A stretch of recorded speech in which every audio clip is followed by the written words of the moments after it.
Okay. I don't want the control panel. It's going to distract me. Go away. Okay, all I want to see is if the thing's good. Wait, how do I put the... Where is it?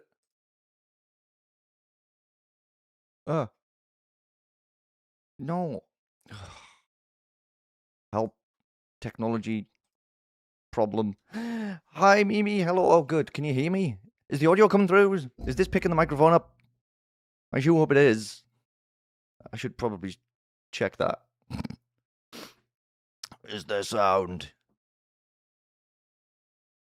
I sure hope there is. Wait, do you know what? Easy way. Yay! Okay. Cool, I don't need to open the stream up separately. I should probably do that anyway, though, just to make sure it looks okay. Yes, I started a couple of minutes early because I'm like, I need to check stuff first. I'm trying to be smart about this. I didn't manage to get everything set up I wanted to either. I tried. I didn't give myself enough time to. Because I'm smart. I'm real smart and real clever and really intelligent. Honestly, trust me, I am. I totally know what I'm doing.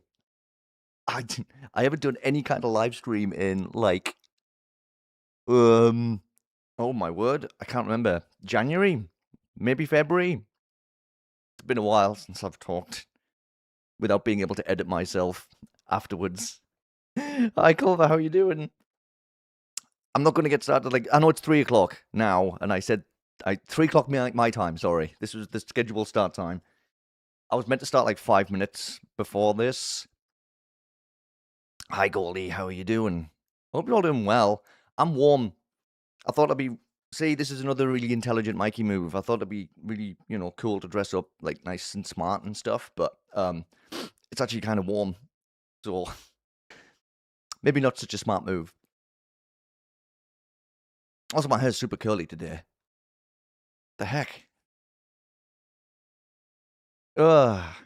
Anyway, welcome to the first ever live Object Show Roundup episode. I kind of have ideas in mind. Nothing super amazing. I just thought it'd be fun to... The main thing was to have a chance for everybody to hang out. Hi, Bonnie. Thank you. How are you doing? It's good to see you. Oh. When I started watching channel only a few weeks ago, plan on doing a spotlight on PB. Yes, PB and GB is on my list. I actually watched the newest episode. Hello, zombie turtle. Lucas, how you doing? It's good to see you. But yes, PB and GB is on my radar. So I mentioned in the latest episode of OSR that I'm taking part in an Object Show short making tournament hosted by Eternal. Very good buddy who also does Object Show chit chat stuff. And credits, and like, it's funny because he tags me in every video he uploads, and I tag him in every video I upload. He started doing his stuff after watching my stuff. And he hasn't done it for a while because of the tournament he's hosting, but he manages to upload like big videos every day. And I'm like, how are you doing this? An absolute machine he is. But yeah, the Object Show Shorts making tournament that I'm a judge in, Jonestar is actually one of the contestants in that. So we've had a little bit of back and forth in the server. I mean, I knew about PB and GB before that, but it's just one of those things, right? Because there's more than 5 hours of content for PB and GP, so it's a lot of stuff to go over. But I do want to, definitely.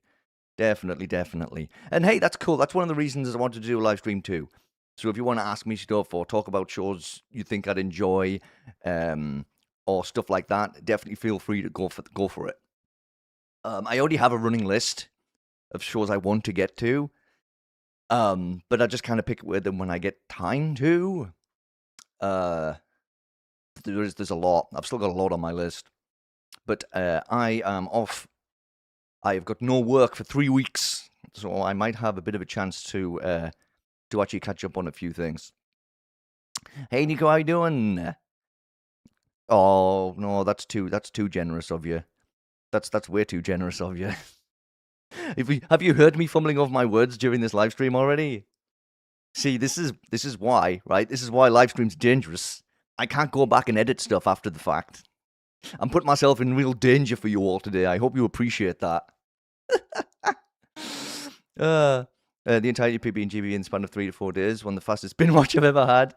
I don't you just love that though when you find a show that you just really just want to you watch one episode and you go, right, this is it. I'm just going to watch the whole thing, right? I'm just going to watch all of this.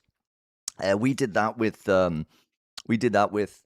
uh so last year when me and Kiddo started watching object shows together, we did that with all of BFDI up to that point, and then all of II as well. And I think we watched both of those in. I think it took us a week and a bit actually, but it was like nearly every day for a good chunk of time. Plan to meet you. Said you go on the same tour day and time. Oh, cool. I'll stand out. I'll be the one dressed all in green. With the well, I don't know if the hell will still be this curly. Anyway, yes, I'm taking some sausage roll stickers with me. So if anybody wants stickers, I've got a whole bunch of those sorted as well. Yeah, there's a couple of people who've mentioned that they're going to be there for the NYC meetup. So like we're there, so it's the Friday. I don't know if we'll get the chance to pop over to where the event's happening again on the Saturday and Sunday. Well, we come back on the Sunday, so we won't be able to do anything on the Sunday. And the Saturday, we actually want to do some New York stuff because we didn't really get the chance last year when we went. It was literally in and out. We flew in on the Friday, went to the event on the Saturday, and flew back home on the Sunday. So we didn't really get much time to do anything else. I've got a couple of friends from Philly as well who came to visit last time we were there, and I want to meet them again and maybe hang out a bit longer this time with them. So we'll just see how things go. The Friday for sure, right? Because we're there in the morning. We're there for the morning show, and then after that, I want to hang out maybe right up until when the evening show starts. Because I think that'd be a good chance to, because then we could meet people at the show we're at. Sorry, my throat. And then we can meet people who are coming to the 5 o'clock show until they start going in, and then we could just wander off and do some other stuff, you know. Stickers, I do love stickers. Stickers are great. I know Argus is going, the creator of Hype, because me and Argus have been chatting, and Argus was talking about whether people would like stickers too. I'm like, stickers is always a win. You know, I don't think you can really go wrong with stickers. Stickers are great. People have sticker books. People have whiteboards like I do that they put stickers in. I actually got a sticker book from my object show creator friend who we exchange parcels. I've never mentioned who it specifically is because I don't want, like, I don't want to mention them specifically unless they're cool with it. So I've never actually asked, but I haven't mentioned their name. But we've got a pen pal thing going on, and I've got like a sticker book. They sent me a sticker book because I'm like, my whiteboard's nearly full, so I was like, I guess a sticker book's not a bad idea, is it? Hey, Eternal. Sorry, I did see you message a while ago, but I was caught up in other conversations with myself. My RL friend actually encouraged me to give II a try since the last time I watched the show was in 2023. Oh yeah. First season was the funniest one, but I still love the other seasons. That's the thing, right? Because the first season of that was definitely very just, let's be silly. Let's do silly object show stuff. And then they started tying in the more serious, long-running story. And I mean, I appreciate both sides of that. I do like me a very silly object show with no, like, real, you know, overarching threat storyline stuff, but I also do like the serious stuff. So I can enjoy both. Hello, Mr. Hanson. How are you doing? It's good to see you. Oh, this is good. I'm enjoying the conversation. I'm so glad. One of my big concerns was that, like, I was going to hit the live button and then I'd be just talking to myself for like an hour. That was one of my big concerns. Aside from tech issues, that's always a long-running concern as well, of course, but the microphone's working. The video seems to be working fine, so hopefully that stays all good. So that was my third concern. I wonder if it's all quiet and stuff. But I'm glad to see people hanging out. It's great. Just stream on this. Maybe I should. Maybe I should tell people in my actual server that the live stream started. That might not be a bad idea.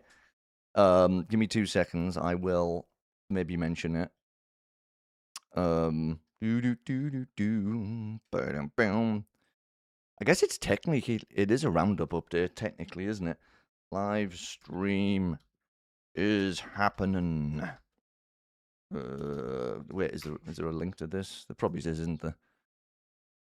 Apologies, everybody. I'm so organized.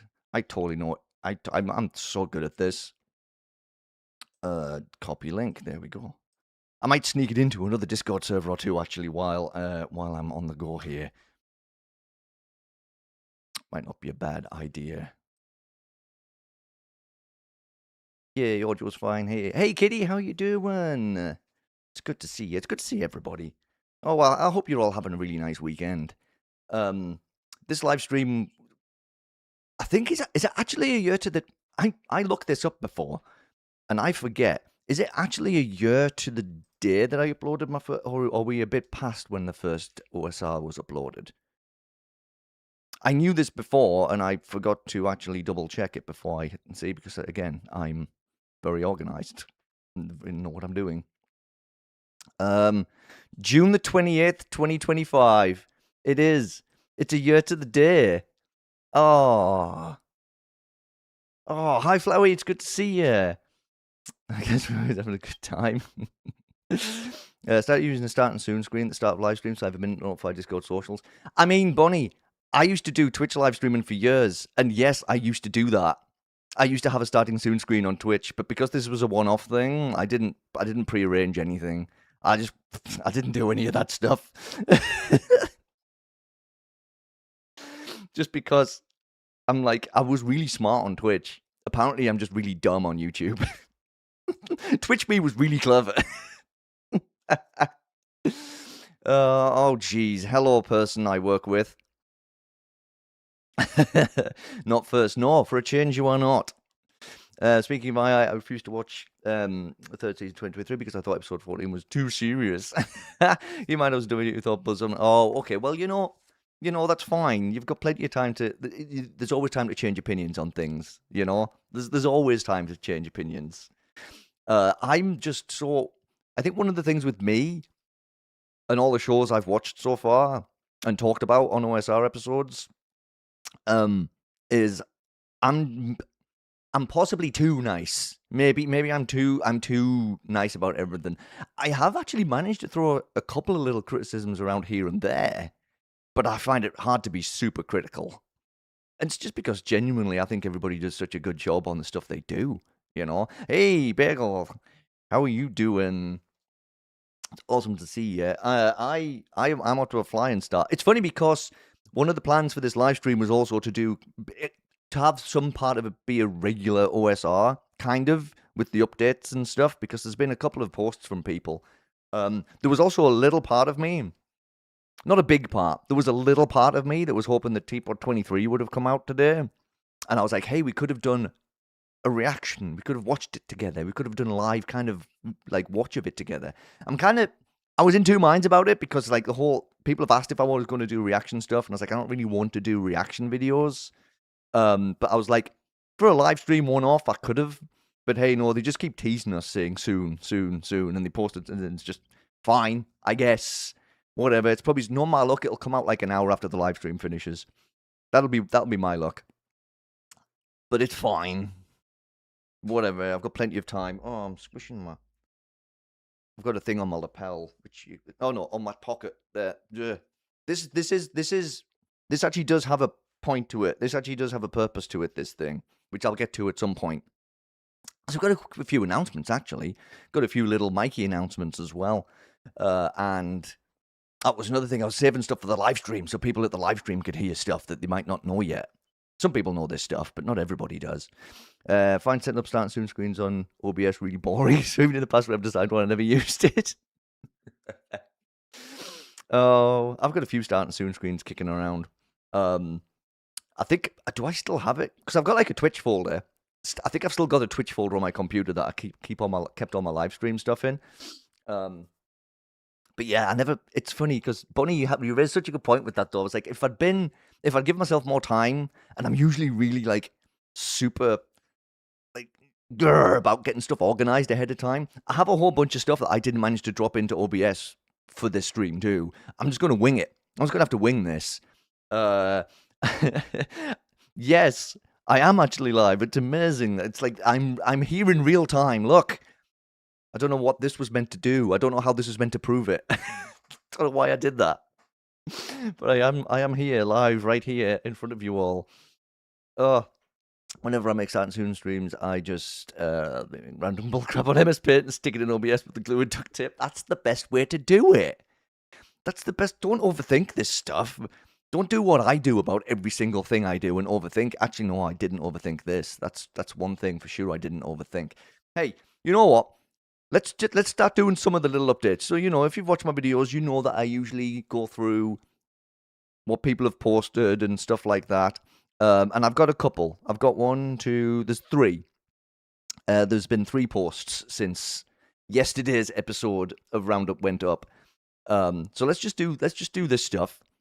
And then we can move into some of the other things. And I've got this whole list of, I want to go through, not super in depth, but I want to just quickly kind of mention all of the shows that have been talked about on OSR and just so we can see where we started and then where we're at now and how many shows that I've talked about and how many shows I want to talk about. Maybe I'll keep that list to myself though. But look, we got an update from Stone about Buffnuff 3. Viewers now have the power to live talk to the guy who makes videos. I know. Isn't that amazing? You get to talk at me. Moon Cookie, hi, how you doing? Yes, OSO Live is real. But yeah, we got another update from Stone saying that the episode is nearly done. And I've talked about how bulky this episode's going to be because Stone's mentioned it a few times that it's like an hour long. And every time I think about that, I die a little inside. I know I'm going to enjoy the episode, but I'm going to be like, it's an hour of stuff I have to talk about. Oh, geez. But yeah, they've been going hard working on episode 3. So we got this little extra thing. I don't know what all the dress up stuff that's going on in these teasers is. That's going to be, obviously, it's part of the challenge, but I'm just kind of curious as to how it all ties into whatever the challenge is going to be. But exciting times. Good stuff, Stone and the crew. They've been buffing up the movie, essentially, right? An hour. And doesn't it sound silly, though, considering that every episode of OSR generally is longer than an hour? But I know it's not just one episode of...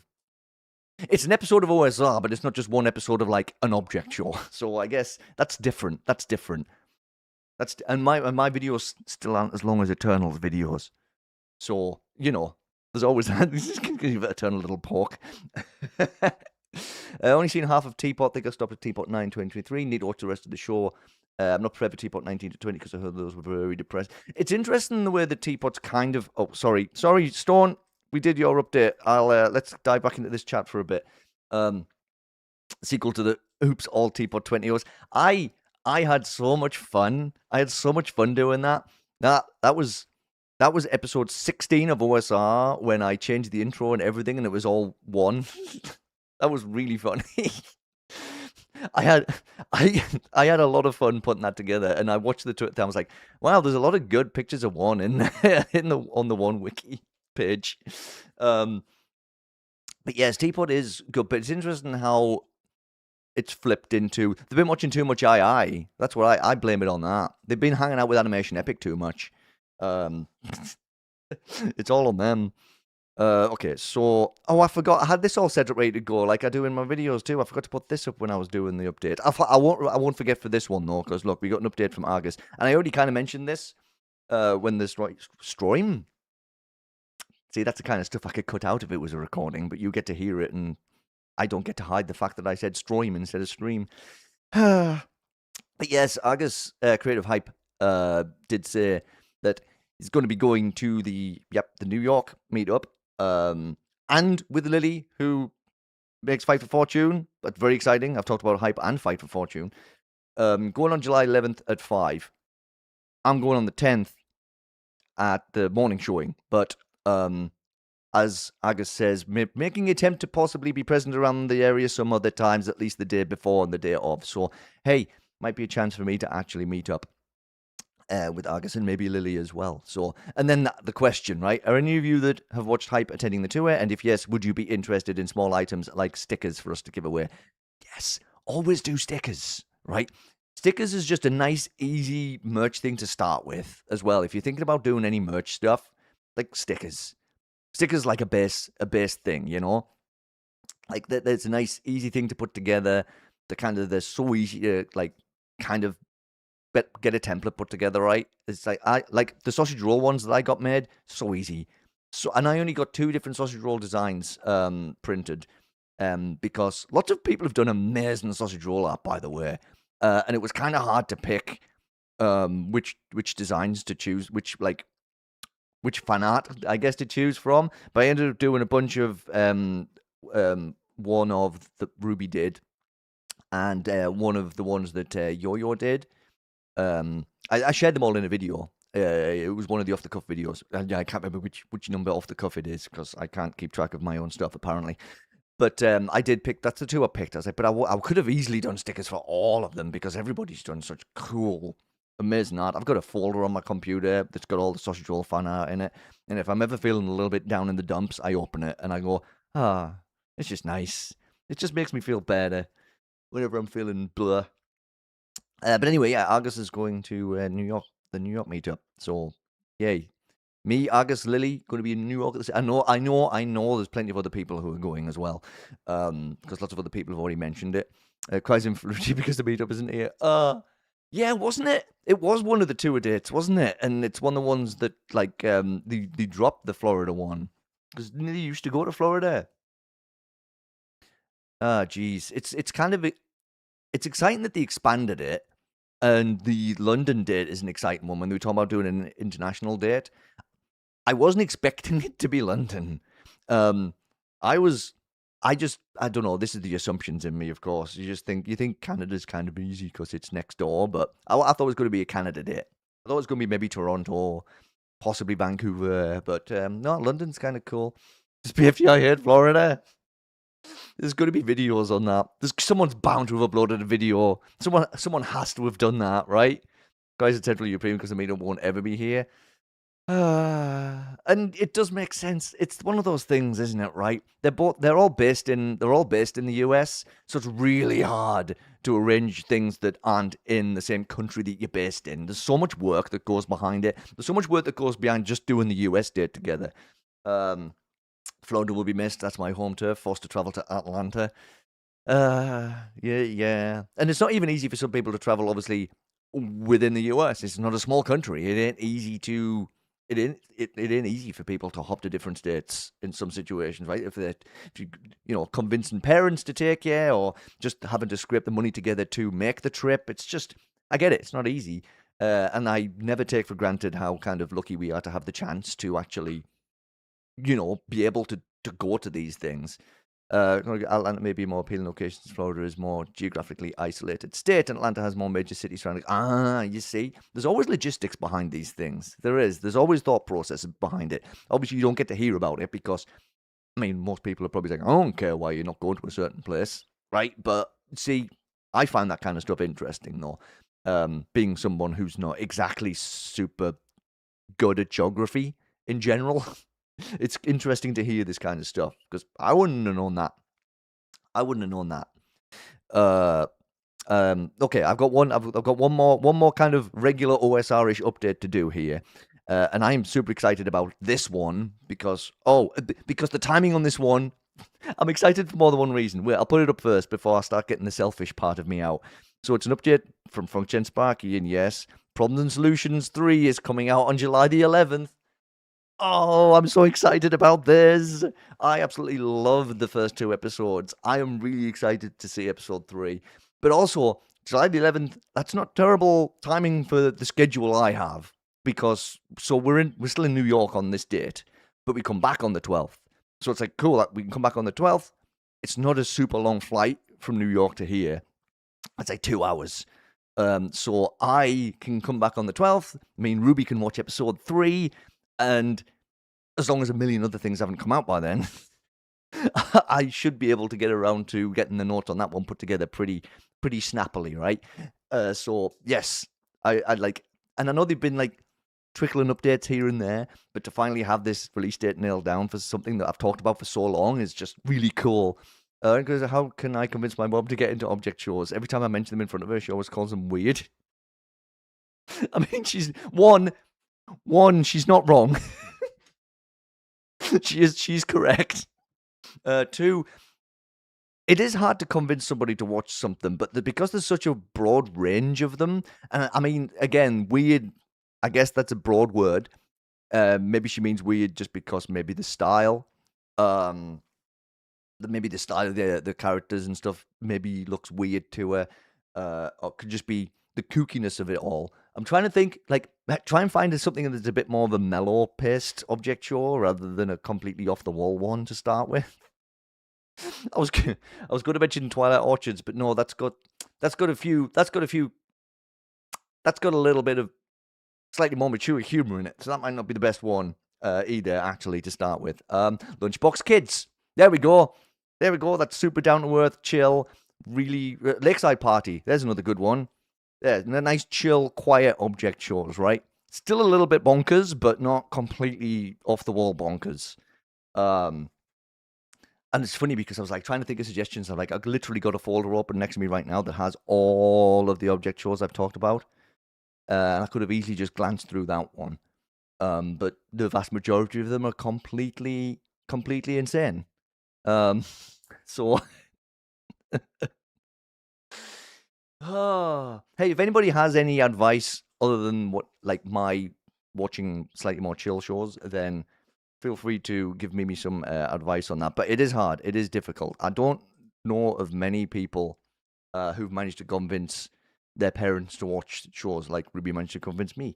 But I just like animation. I'm a big fan of animation. So to find this big, huge bunch of like similar genre shows or like style shows, I'm like, oh my word, this is amazing. This is really cool.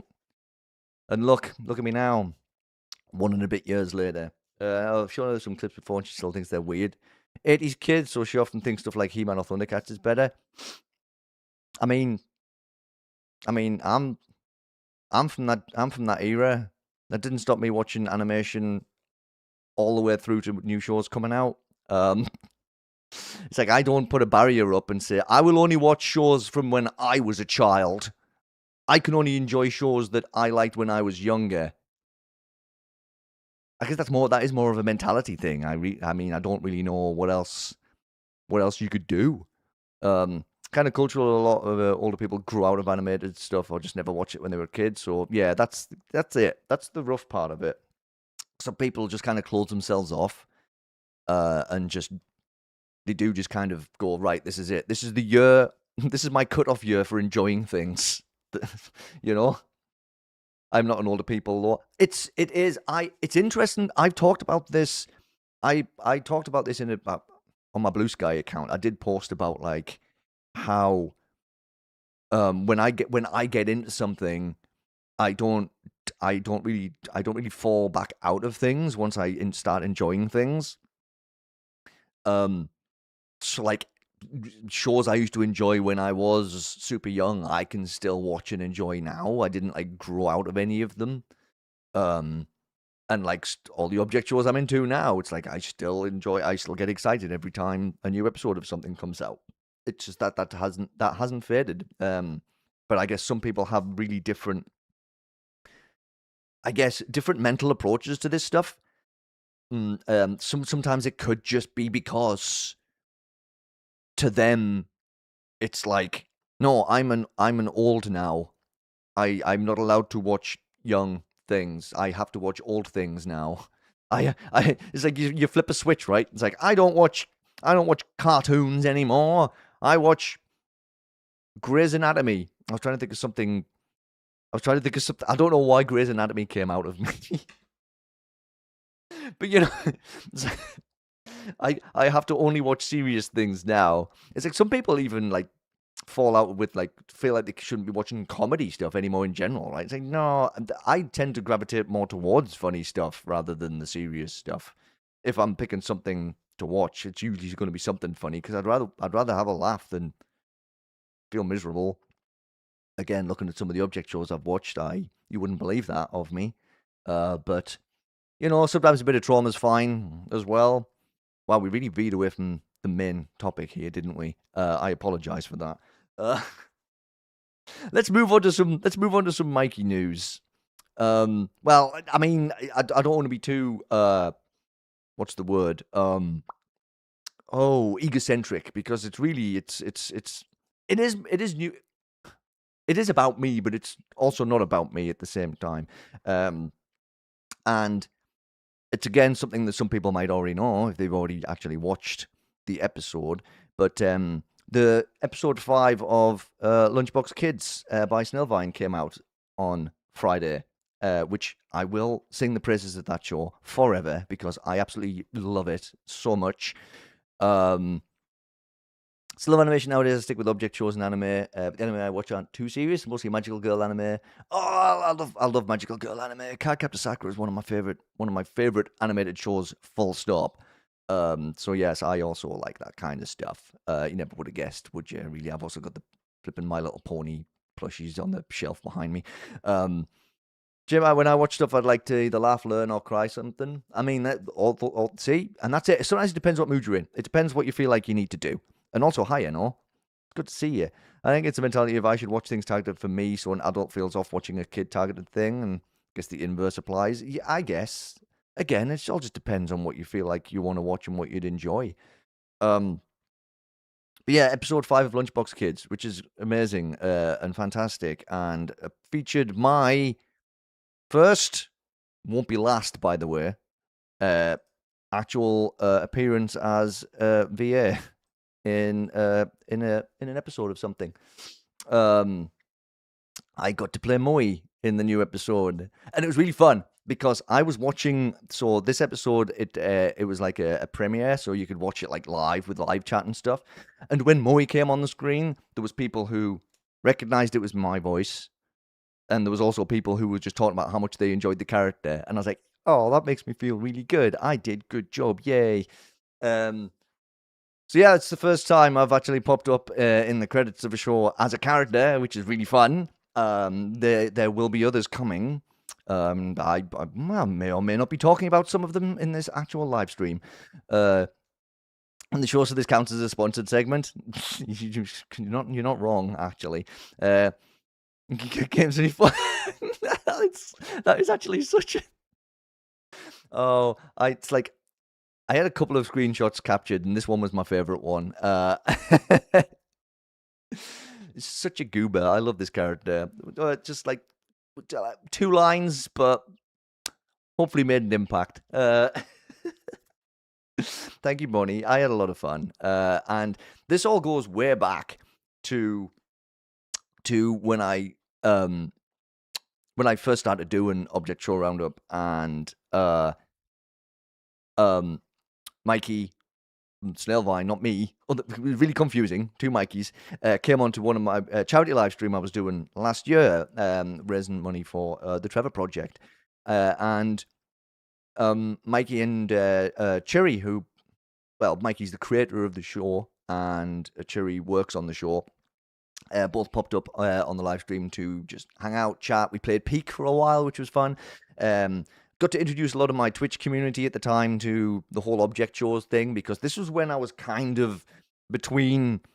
I was still doing live streams on Twitch and doing the whole streaming game stuff, and also I'd started doing Object Show Roundup, so I was kind of still juggling both of those things at the time.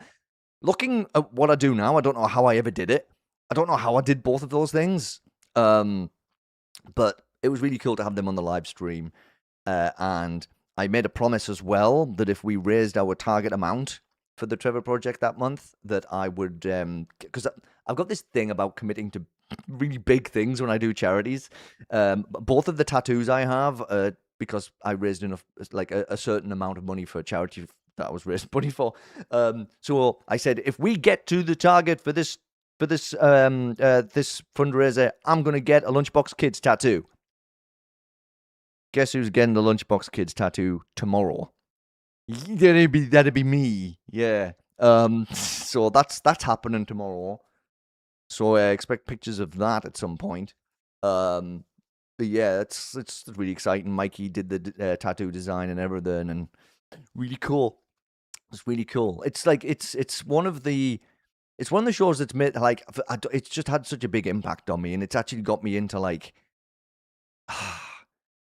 deeper into the OSC, I think, than a lot of the other shows did, because Mikey was one of the first people who really started to... I was looking back at the first video, and I was looking at the comments I had on that, and I was like, it's amazing how many of these people as well is still here after a year. I didn't scare them all away. It's fantastic. It makes me feel really good that the people have been hanging around that long. Now think about if Moy ever makes a second appearance, they better say you got games on your phone. You know what? I think they should. I'll push for that if Moy does reappear. Voice acting is fun. I like it, and I've always enjoyed. So when I used to do live streams of games or and gameplay videos, I'd always try and give characters their own voices every time when I was playing games with loads of characters, and I played a lot of RPGs. So yeah, I generally had lots of characters to put voices together for, and it is really good. And I enjoyed being Moy. But if we want to go straight to the other little bit of Mikey news, so somebody named Forkaplier is currently working on a new show called Somewhere Over the Rainbow, which I think I've mentioned here and there. I don't know how much I've talked about it on YouTube. I keep meaning to, but I keep waiting for Fork to do a video so I could share it. But that's it's happening. It's just not happening super fast. But the reason I bring this up specifically is because I might possibly maybe also be a part of that show as well, and I might have possibly potentially auditioned for 3 characters in the show, and might have possibly potentially got the roles of all 3 of the characters I went for. So yeah, I'm going to be these 3. Where you can't see Sir Wilmington properly in that picture. I will get a picture of Sir Wilmington up on the screen properly. So actually, I've got one somewhere. Where is it? I've got it somewhere. Where is it? Pictures. Where are you? I could have sworn I saved a picture of you somewhere. Could have sworn I did. Where are you? Oh, there we go. I don't know how big this is going to be. Ah, huge. Huge. No, don't be that big. That's too big. Stop that. Stop it. Yeah, there we go. Yeah. I said there was a purpose behind this. So this is kind of so Pricewell was the first one I got confirmed as a few months ago, like one of the first cast announcements. So that's why I'm wearing the. Hey, did you see the full suit, by the way? Check it with the blue, yellow, pink, and pink pants as well. Kind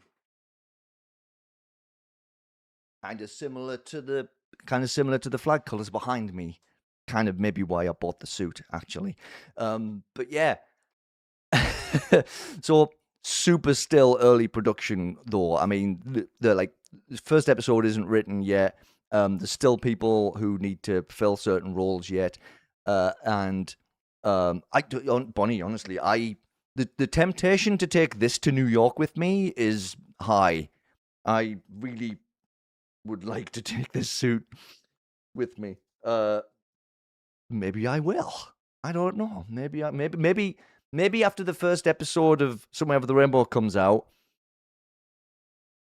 and if it comes out before the tour next year, assuming they do another tour next year, then maybe, because then there'll be more reason to wear it. But I've got it's a bit warm. I said this earlier, but it's fine. I thought I should dress up for the occasion. It's a special live stream. I thought I'd better make myself look nice, right? So, it's awful. Yes. Oh, it's man.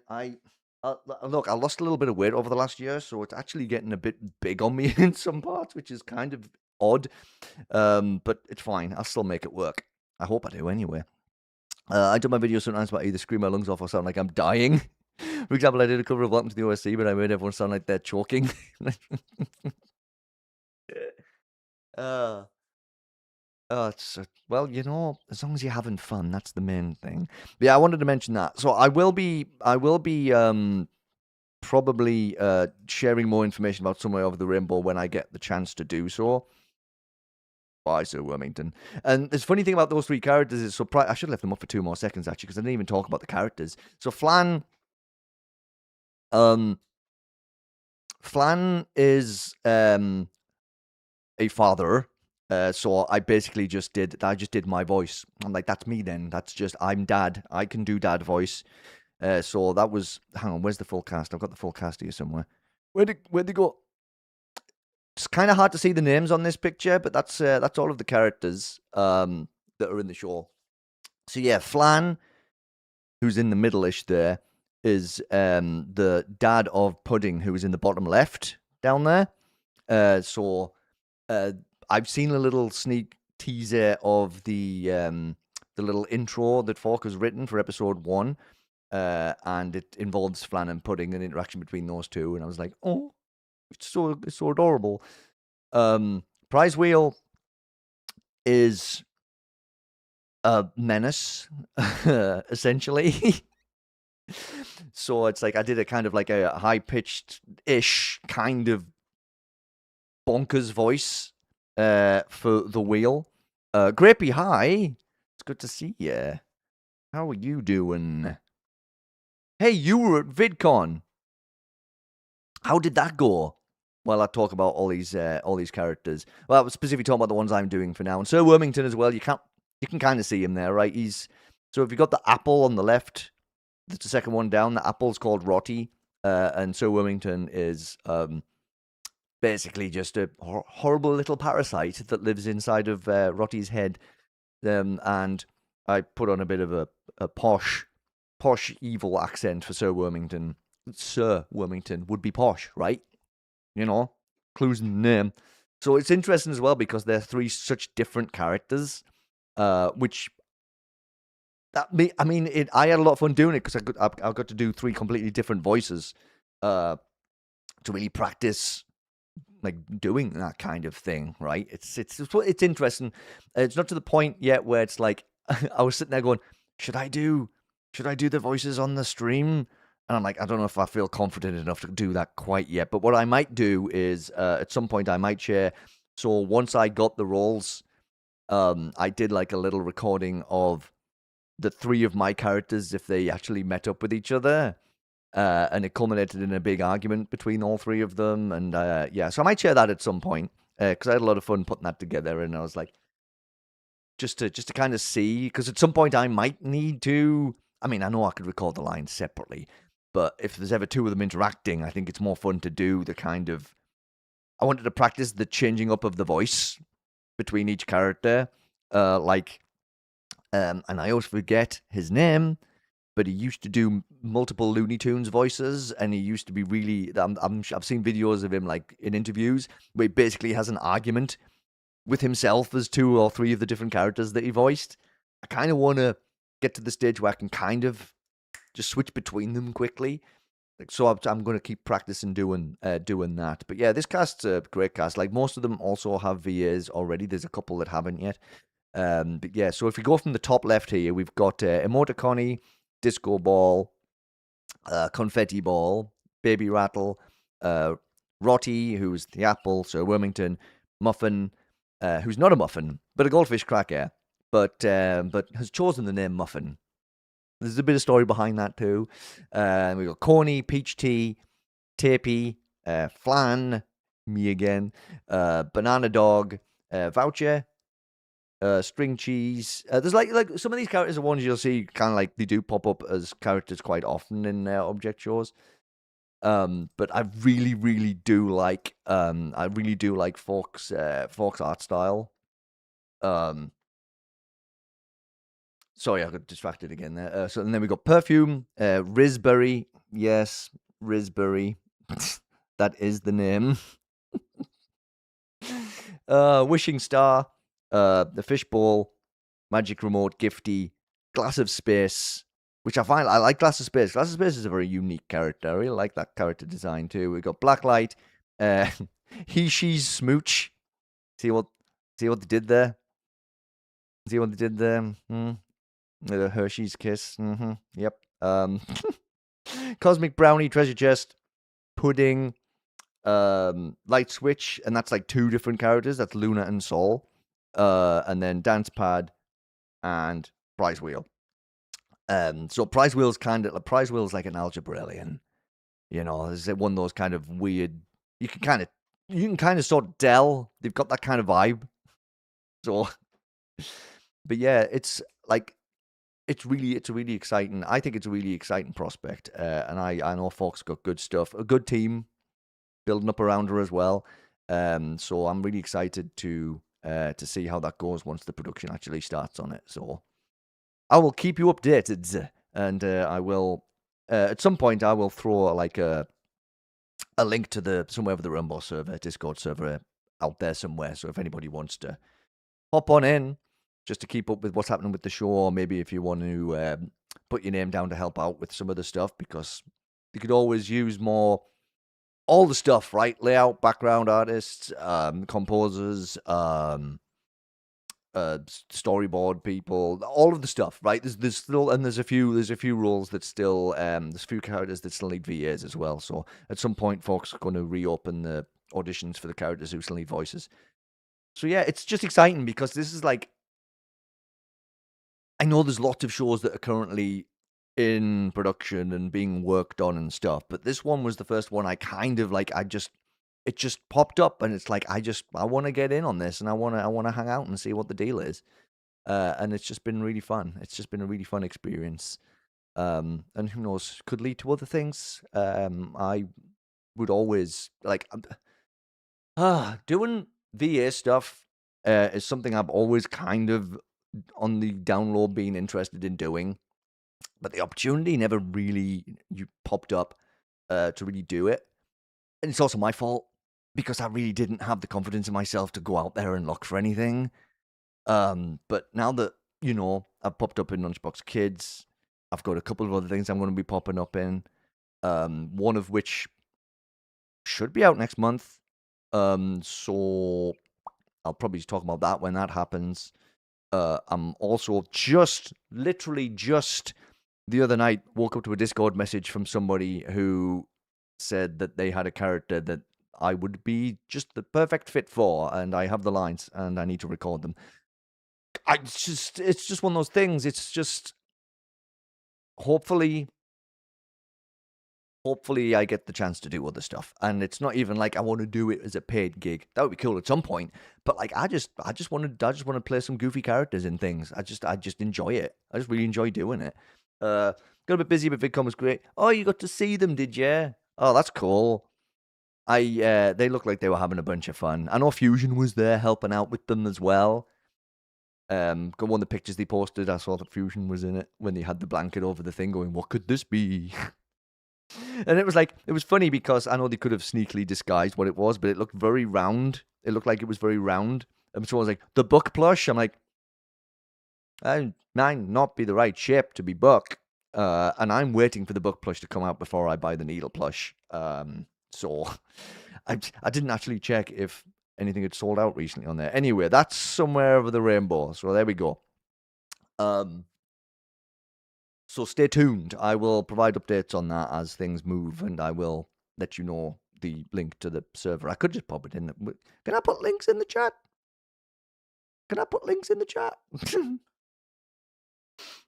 my chat. I should be allowed to do what I want.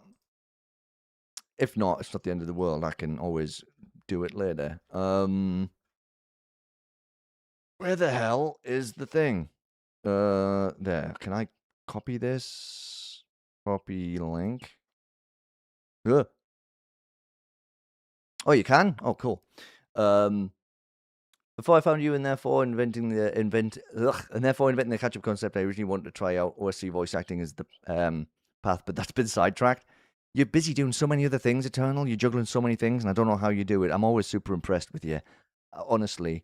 Unsure such an excess. We're practicing a profession of choice. Love that about the community. Was so shy and hesitant starting out, and now I'm here. Woo! Hey, that's how you doing? I'm just going to. So this is. I'm going to also say what it is somewhere over the rainbow. Discord server. Okay, but. Hey, look at that. There we go. So that should, hopefully, that link should work. I took it straight from the server, so I hope it works. I hope it. Forgot to end my sentence. Um, but no, sorry. Oh, sorry. Yes, I was gassing up Eternal. So Eternal, who's in chat, for anybody who doesn't know, has been doing a show called Object Catch Up for a while.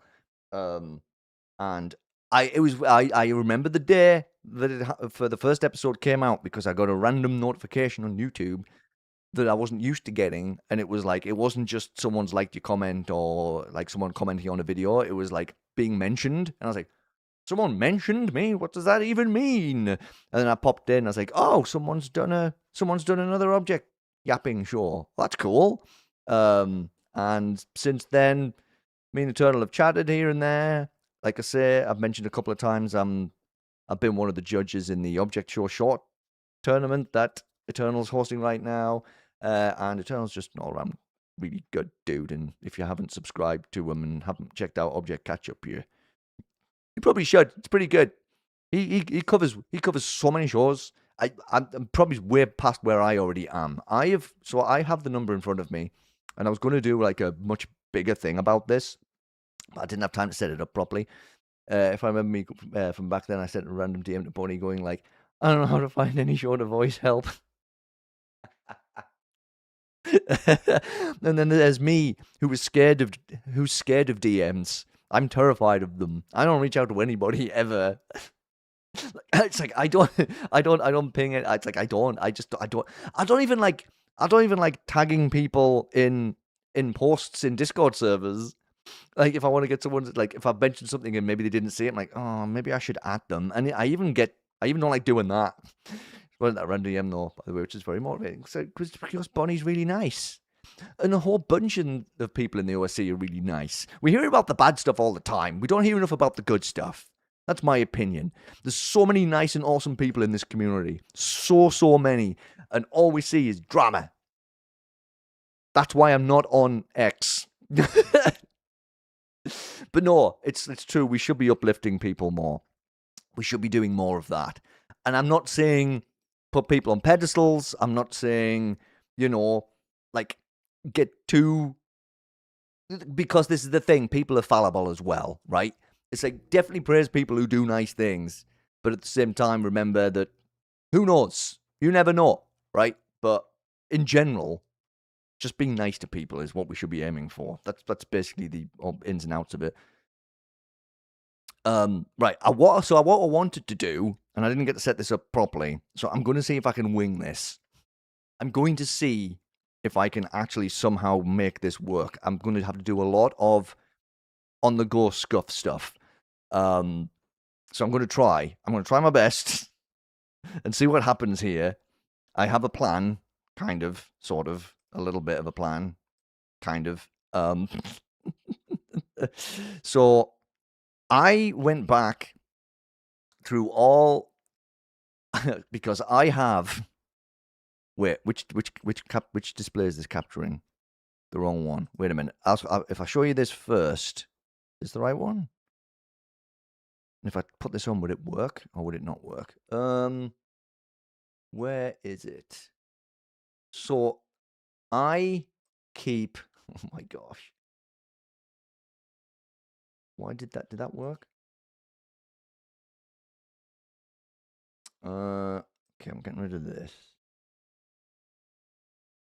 Oh, right. So I keep. Oh wow, it's cropped. Why are you cropped? Wait, hang on. Transform, reset. I keep a list of all of my episodes of Object Show Roundup, all of the episodes, and this is just the stream info. I didn't want to see how many people were here. I've been hiding that so I can't see it. But I keep them all, and all the stuff I use in every episode, and all the images for thumbnails and the episodes themselves. I've got folders for all of these. So I went through all of these today, and I pulled out all of the shows I've talked about and kind of when they were mentioned, right? So kind of from front to back. That was a fun time, and that's one of the reasons I it's quite a lot. But my PC has, hang on, I used to know this. My PC has nearly 2 terabytes. But I've just noticed that I've used more than 1 terabyte. I'm going to need to file some of these on external storage at some point. But I do keep them all because I like to quickly reference stuff if I need to. If I need to go back to a previous episode and pull some information from it, it's just I like to have it there. But yes, I need to probably save my own hard drive at some point from itself. But what I did is, so I found this this image from, where is it? This image from episode 1. Are you ready for this? This is how my setup looked in episode 1. Look at that. Look at that goober. Look at that. No color in his hair. What kind of weirdo? What kind of weirdo doesn't have color in the hair? Honestly. But so the thing, look at how bad. That is honestly. Oh jeez. But yes, so these were the channels I was subscribed to at the time. The Object Show specific channels I was following at the time. And so like I knew who I talked about from the get-go. So you can see there, Nightly Manor, Alan, right? We got Mations, so that's Orbit. Animation Epic and Insanity, of course. Maukit, Sacrificially Solitary. Sentry, whose name is not Sentry anymore, but that's Tripwire. Sacri, well, you know, we all the Sacris, you know, Bean Show. And, geez, well, Bean Show's the current one. Wait, I've dropped, the thing fell off my suit. Wait. My prize wheel fell off my suit, sorry. I didn't want to, okay, I had to save it from the floor. Cheesy, 1.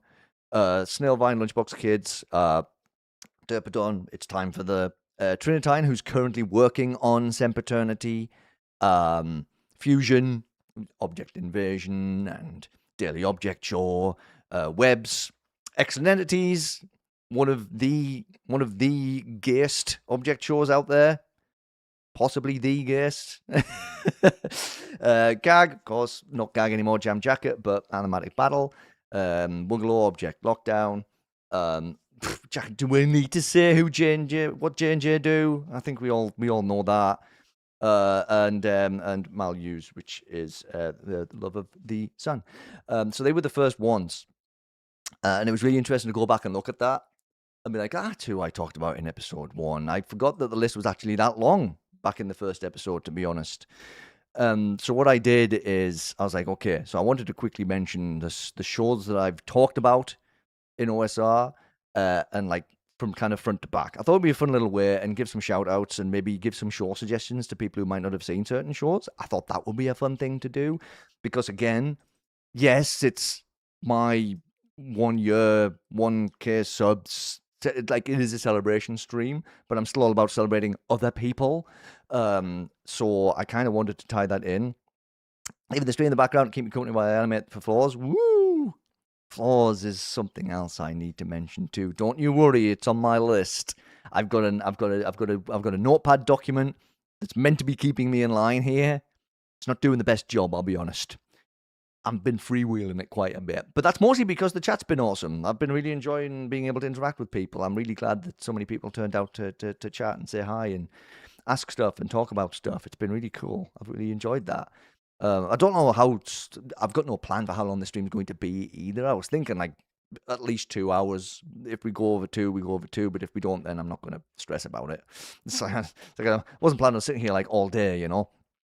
So anywho, so a lot of these don't need shout outs, I guess, but they're all worth mentioning, right?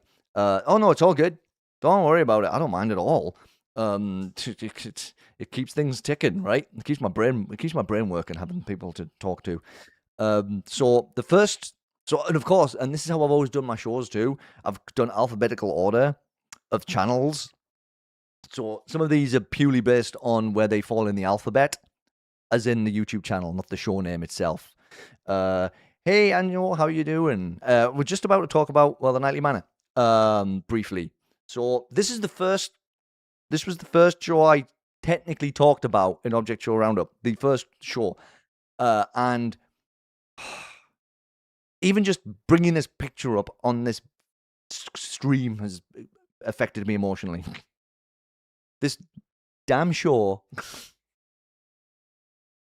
It's one I would recommend to people without even thinking twice about it. But at the same time, it's like you just need to prepare yourself. That's all. You just need to mm, just prepare. If you haven't watched Night, I definitely watch it. It's really good, and you can watch the entire thing in less than an hour. It's less than an hour long. The Peakley Manor is correct. And hi, everybody who's suddenly appearing. Hello, Capri Fanta and Telebaxus, and wow, okay. And Ryan. Hi, everyone. But yeah, Nightly Manor is really good, and like I think it's just over 45 minutes to watch the entire thing. It's just like that's like no time at all. That's like every episode of OSR nearly has been longer than that. So my top 10 object show songs, 90 Man is probably. Oh god, it's got such a good soundtrack too. Oh. You may have sent announcements. Oh, right. I see. Sneaky Bonnie, sneaky. We were just talking about how nice you are, and then you go be all sneaky like that. I really appreciate that. Thank you. So hi everybody. Bonnie Raid. Oh, taking me back to my Twitch days.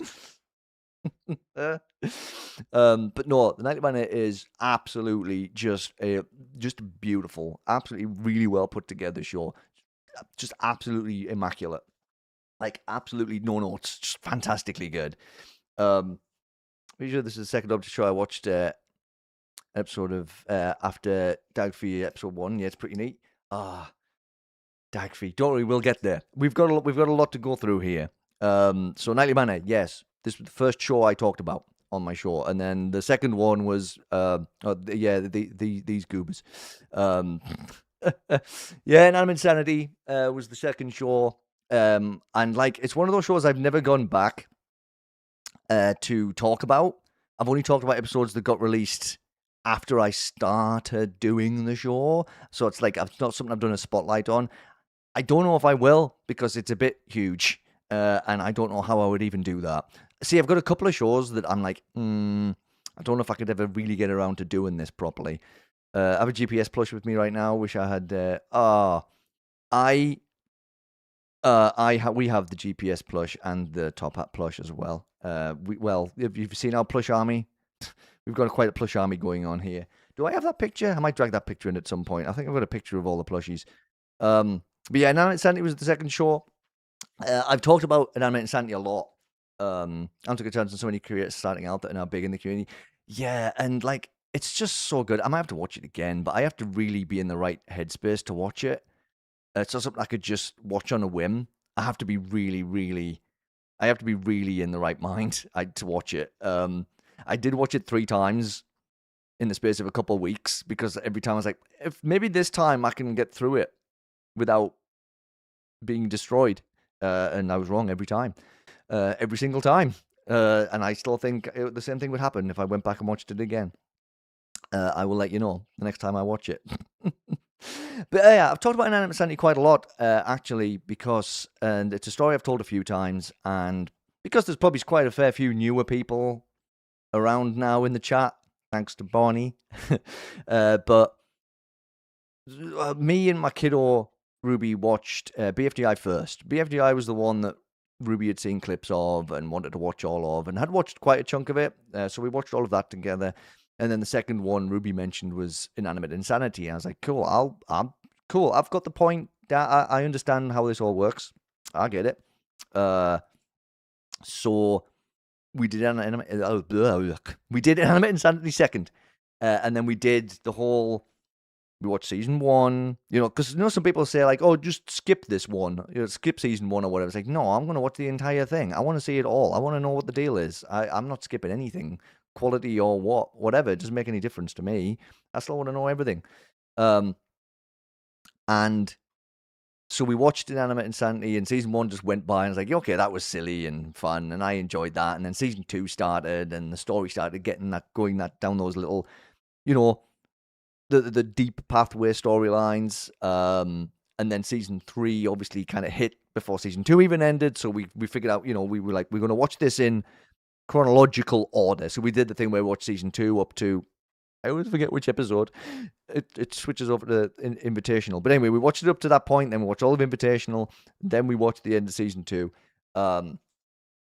And yeah, season 3. I know a lot of people are a bit kind of on the fence about some of season 3. I really enjoyed it, and the reason I really enjoyed it is because of, and this is what I've said before a few times, is Bot's story, like essentially a coming out story, and the non-binary aspect of it, and and I've said this was when Ruby and me were watching it together, um, and watching Bot's story unfold in season 3, being created as a Bo replacement, and then realizing that they're not Bo, and then finding themselves, giving themselves a new name, changing their changing their design, um, starting to use the they them pronouns, and then just Ruby looked at me and was like, "Hey, that's me," and that show's always going to mean so much to me, and that's like such an important storyline. And we watched all of the exit interviews that they did for Invitational as well. And Bot's exit interview makes me cry. It's really, really nice. I'm actually nearly crying just thinking about it. But so I really love season 3 purely for that. And obviously season 2 with the whole figuring out this big storyline that was going on and stuff, and the Cobb storyline, and wrapping all of that up. And then it was really fun to obviously be part of the show, and for when season 4 was coming out, and bit like saying, wow, we're going to be here for the new season starting. So being able to watch it from the get-go from season 4, and the timing on that worked out pretty good because my first episode was the end of June last year. And then we went to the tour not long after that and got to see the intro to season 4, which was just amazing. It was so fun. And obviously I haven't really looked back on the inanimate stuff since. It's just been there, and I'm excited to see season 4 continue in a week and a bit when we go to New York. I think it's going to be really interesting. I thought season 3 was a nice change of pace. Wasn't really anything huge, just a fun, yeah, right, and that's it. And the stakes were lower. Obviously, as the season went on, things started creeping in from what was happening in season 2 as well, and you could kind of pick up, that's what's happening. So it was a really low-key season because Me 4 and 4 wanted it to be a more low-key season to get away from all of the seriousness that was going on. It was very cleverly done. I honestly, Animation Epic, really, really, I think they're really good storytellers. Very, very clever storytellers. I want to skip season 3 because of the lack of Taco, but because Silver Spoon was a diva, I kept watching it. Taco's still a close second, but I'll always be Silver. I love Silver. That's it too. It's like, and it's not one of those things as well where you get the mean characters. Hey, they have a lot of depth too, and the more you find out about them and stuff, really good. Not like some are just mean for the sake of being mean, obviously, but the fact that most of them do have layers to them, I love that. I love that aspect. Season 4 is the most consistent. It's been a good season. I'm enjoying it. I'm also terrified. I'm also super terrified. Someone 100% is. I mean, we've already had. We have lost a couple of characters in that first episode of it, but someone else, main cast character, is gonna die. 100%. I'm standing by that, and I am absolutely mortified to think which one it might be. Because I love all of them too much. I don't want any of them to die. It's gonna happen though. With the stakes, right? You're gonna have the stakes. Season 4 is my most favorite. It's basically like season 2 and IDFB combined. Yeah, it's interesting. Yeah, that's an interesting way of looking at it. But it's a really cool show, and it's one of the big two. That no matter it's kind of one of the things where I always say, no matter what you think of II and BFDI, they really did but did pave the way for any object shows that you do enjoy now in some way. Even if someone's like, I made this show because I wanted to make something, because I didn't enjoy BFDI. Hopefully none of these shows are created out of spite, but like, there's always tied to these two in some way. The amount of people who say inspired by BFDI, II, all that stuff. And like, then you see people now are starting to be inspired by shows that came after BFDI and II, but that's like the next bunch of people who just watched maybe someone else's show that was inspired by those two shows. So it just keeps going kind of down the line. But so it's like, that's what I say. It's like, you don't have to like II, you don't have to like BFDI, you don't have to like anything actually. But like, if you enjoy any object show, just bear in mind where the inspiration came from.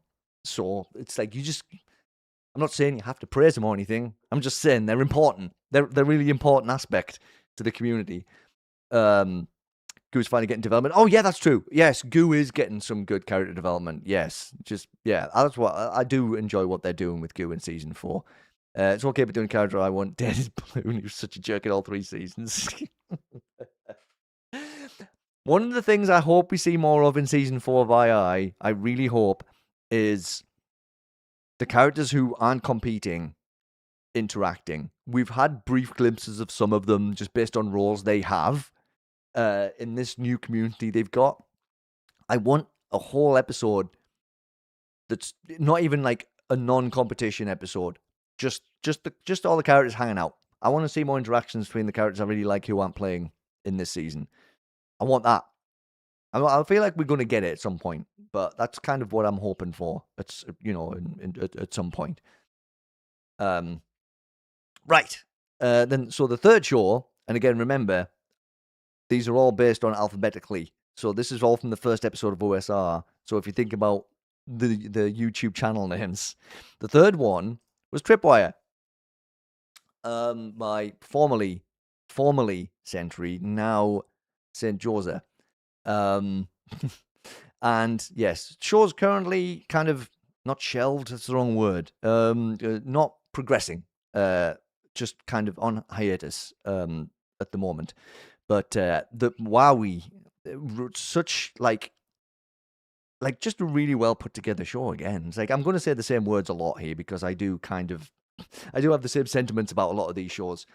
But like Tripwire is just the lore, just the characters, and everything was just like, it's so well put together. And obviously there's the sadness aspect to it too, because it's kind of no worries, man. It's good to see you. Jeez, I dropped my pen. That's what I get for. I always have to be fidgeting with something, right? And it's usually a pen. So sorry, I sometimes drop it and I get distracted. You don't have to worry about being late. You missed a few announcements, but it's fine. It's stuff that you know anyway. You know me on Blue Sky, so you'll have seen all of that stuff. But yeah, so like, Tripwire's a lot of reference to Portland, and that was when I first started watching. See, it's so funny how people have different reasons for getting into things. It could be something as simple as that, right? And for sure, right? If I found a show that was set where I lived or used to live, I'd be like intrigued just to check it out for the sake of that. And then if I started watching it more regularly, regardless of that, then hey, that's a win. But yeah, Tripwire is really good. But like, I don't know when it'll be coming back. I still hope it does at some point. But I do know that Joe's had to take a step back from it, and it was for important reasons as well. Yes, that's the other thing too, because Hurrick sounds very similar to GLaDOS. Yes. I still love the show, but every show is, oh gosh, yeah, you're totally allowed to say things like that. You're allowed to be critical. There's nothing wrong with it. There's nothing wrong with being critical. Couple guys from Portland, and the Portal is very much like the one from Gravity. Yes. Anyway, so I do hope Tripwire comes back. At some point. Hey, Spectrum, how are you doing? It's good to see you, buddy. Thank you for coming on in. We're going through all of the shows I have talked about on my show, one at a time. I might not get as deep into all of them, but some I will. Also, Tripwire was interesting too, because one of my interview videos was with Josa and Minty Town. The technically the third interview, because the first one I did was Mikey and Chiri, the Lunchbox Kids peeps. That was the first one. Then that happened on a live stream. The second one was Stone, Black Phoenicia Internet Fame. And then the third one was Joza and Minty Town. And that's been another really fun aspect of doing this YouTube show, is the fact that I've got to sit down and talk to so many like really cool people and just got to know lots of really cool people. It's something I'll talk about more in depth. It's like I'm trying to figure out the best ways to bring these conversations up while I'm talking about all these shows I've talked about. Oh yeah, there was just no messing about. There was no messing about in that first episode, for sure. I am well, Spectrum. I'm doing very well. I've got my cool suit on. Sorry, one of my cool suits. I've got one of my cool suits on today. I just thought it was a special occasion, so I should wear it, you know. Every show as of right now, every show as of episode 1. It'll be right now, but I'm not going to do super in-depth every one because it's not going to, it's going to, I don't care how long it takes, I guess. I do want to shout out all the shows that I've talked about, at least a little bit. So the next episode, the next show that popped up, and it's not one I've gone in. So I mentioned Nightly Manor. No, it's not. It's not that one. Actually, it's you've probably seen me in it before. It's the one with it's this one, the one that goes from like blue, yellow, purple, kind of the same as that, right? It's this one. I enjoy this one. I went to the official pride flag raising in my city on Friday, and I should have worn this, but I forgot to. I was like, this would have been the perfect flippin' suit to wear for that. Next year for sure, I will wear this for the pride flag going up. So yes, Nightly Manor was the first one, and I was going to say that's one show I haven't actually gone in depth into. Maybe sometime I will like do a spotlight on Nightly Manor if I ever get caught up, because there's always new things coming out. So backtracking to older stuff isn't always super easy to do when there's always new stuff coming out. Yeah, it's hard to tell when I'm sitting down, isn't it? It's only when I put my arms up. It's only when I gesture. Do you know what, Spectrum? It was when the pride flag was going up. It was the sun wasn't out, but it wasn't cold. But I always wear a suit anyway, especially when I'm at work. So it wouldn't have made any difference. I would have had a suit on anyway. Every channel right now, it wouldn't act as if it appeared already because let it air. Oh no, sorry. It's based on first time. Sorry, it's based on when they were mentioned in Object Show Roundup, not based on just. It's the order I talked about them historically. So I didn't talk about hype until way after. If that makes it's based on when they appeared in OSR in general. Yeah, maybe I didn't answer the question properly because I'm smart. Anyway, the next show that got mentioned was one. Geez, I went through some fun times, didn't I? I went through some fun times with my Object Show history. Let me tell you a story. About how I ended up, how the one watching happened. So we watched BFD. Me and the kiddo. This is all Ruby's fault. This is Ruby being. I still feel like this was Ruby being intentionally devious. Okay, we watched Battle for Dream Island. We watched Inanimate Insanity, and yes, Inanimate Insanity got a bit deep, right? It did, and that it made me cry. Overall, I was like, okay, cool. That's a nice little wrap up to everything. That's nice. And like, I kind of get it now. I understand how object shows work. And what was Ruby's suggestion for the third show we watched? 1. This was the third object show I watched. The third one. After watching the big 2. Because Ruby's like, oh, there's this other one as well. And Ruby insists that, hey, IFAF, how are you doing, bud? It's great to see you. Oh, he's like, we're going through all of the object shows I've talked about in OSR from historically right now. So it's going to be, I'll be gushing over some shows. I'll be talking about how I interacted with certain shows, how I came to them and stuff. One was the first one. Wow. What an intro. What an intro. Just finished listening to Around the Bend. Yeah, I stick around that Around the Bend cover on pretty often actually because it's just such a really, really good song. It's just really good. Um, but yeah, so Ruby was insistent on watching this one. Like, it's just another object competition show. I was like, oh, yeah, I get it. I don't understand how it works now, right? So we watched it, and then, and then, yeah, and then I got sad. And then I got more sad. And then I got super sad. And then the credits rolled on the final episode, and I looked at Ruby and went, "What do you mean that was the end?" I actually watched that video of the final episode with the live chat turned on, and people's reactions to those credits starting are actually kind of legendary. I can imagine Cheesy being like, when those credits started rolling. Oh my word. One is really good, but it's another show where I will say you just need to have just prepare yourself for it is all I'll say. It's another one that's like it's got some rough moments in it. But it is really, really good. It's another seminal piece of work, honestly. It's like really, really fantastic show. Very good show. But someone care. Thanks, IFAB. Yeah, this has been in the works for a while, and then when I realized that June the 28th was when I released my first episode last summer, I was like, cool, let's do a live stream on the 28th, and I can make it a double celebration. So yeah, it's 1K and 1 year anniversary. I just tied them both together.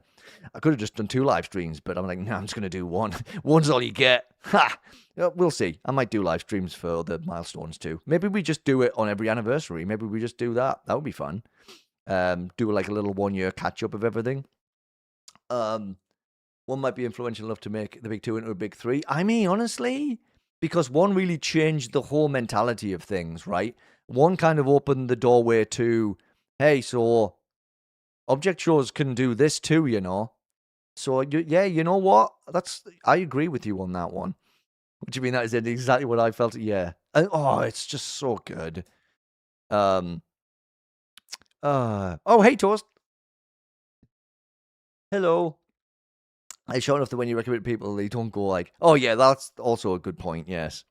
So it's like, hey, you should watch this. And it's like, take you like half a day to watch all of it. Saying, well, sure, I'll watch it at some point if you're lucky. So yeah, that was the third object show I watched. Thanks, Ruby. Thank you for that one. And then the next show that was mentioned again in episode 1, we're still in episode 1. I'm not going to remember which episodes. After episode 1, I'm not going to remember what episode shows popped up in, but you'll start noticing them get to be more recently discussed ones as we go through the list, because I thought that would be a fun way of doing it. So next was, yeah. So this was fun though, to go straight back to the completely goofy off the wall stuff.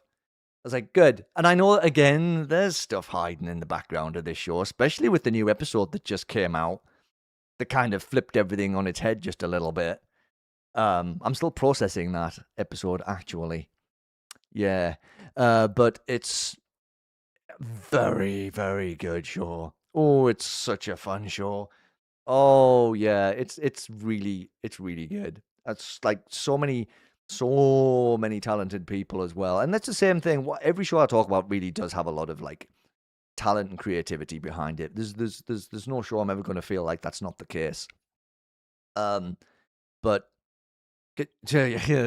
yeah, it's hard to even go into depth in this one really. Other than I think some people who watch it for the first time recently, actually I think Matt included.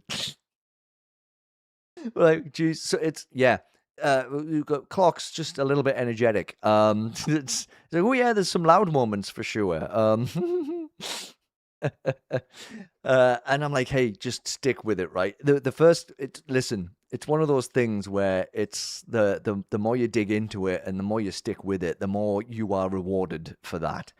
And it's definitely worth sticking with. And it's also it's also worth watching all of the minisodes and in between episodes as well, because they all play a part in the overall story. So it's like, just make sure to check those ones out. Even the one that was basically just a flippin', hey, we're going to the tour video. Even that ties into it. Recommended BFTI to people. Meanwhile, it's 36-hour runtime. At least you can recommend that by. I could say you could technically recommend it by season, couldn't you? It's like, well, you know, but even that's hard to do now, just because it's just getting so much more expansive. Almost animatic battle level of chaos. Yeah, new episodes tone it down. So and I think that was kind of. I feel like that's the plan as well. I feel like it's meant to start you off with like, oh, okay. All right, I get it. Right, it's one of those. It's one of those object shows. I dropped my pen again. Sorry. Gotta stop messing about with it. And I feel like the story that's building up now was one of those things that's meant to kind of pull the rug out from underneath you and make you go, "Oh wait, no, this isn't what I thought it was." So yeah, it's really good though. It's definitely worth checking out. All right. I only have 3 more of these plugged into OBS properly, and after that, I'm going to have to drag them into OBS and see how much of the screen they take up. Because let the energy dies down. Well, that's it. That's it. Might possibly be reasons for that too. You know, that could be part of the story. Okay, so the next show I talked about was Object Invasion by Fusion Animations, and this is one that's like if this one caught me by, I don't want to say it caught me by surprise. That's the wrong phrasing. It's another one where and it's been through iterations. Fusion's definitely really plugged in a lot of work into Object Invasion historically, and then in the kind of reboot of it. But like, I love all of the characters in this show. Like, everybody has such an interesting story going on. And again, it's another show that started off as just object show competition, just standard stuff, right? But again, this is starting to get a deeper storyline going on too. And it's one of those things that is becoming a bit on the common side, I suppose, where things start as a regular competition show and then devolve into something much more serious than that. What I wouldn't mind seeing, and this is no slight to Object Invasion, because I actually do really like that happening, but I do hope we start seeing more object shows that are it's a competition for the sake of it. That's it. I want more of those, and they are out there. They are out there, but now I feel like I start watching something, I'm like, okay, what's the twist going to be? Because that's becoming now the norm. So I'm not saying you can't do it, obviously, because Object Invasion's doing it and doing it well, along with a whole bunch of other people. But anyway, I don't want to start talking about how I want shows to be when I'm talking about a show that I actually do enjoy that's doing the same thing that I'm saying I don't want them all to be this way. I used to dislike Object Invasion, but it grew on me a lot. And that's it. I remember watching the first couple of episodes and being like, okay, yeah, I'll keep watching it, for sure. But like, the more I've gone into it, there's just really interesting stuff. And it's one of those shows where the relationships between characters is a really interesting thing, because sometimes you don't really see much of that. And I feel like Object Invasion does a really good job of having these characters who've had previous relationships, friendships with each other, hanging out in a competition show, and seeing that play out in the competition itself. So like Cake and Lamp, you can kind of tell from this poster that they've got issues, right? But then you learn that they used to date prior to the competition starting, and there's a lot of stuff going on there. And then we've got like just so many other fun back and forths. We've got like OJ and Tuna as well have this really fun kind of flippin' weird back and forth going on between each other, where Toon is trying to learn how to be cool like OJ is, even though OJ was a jerk in the first one that got eliminated.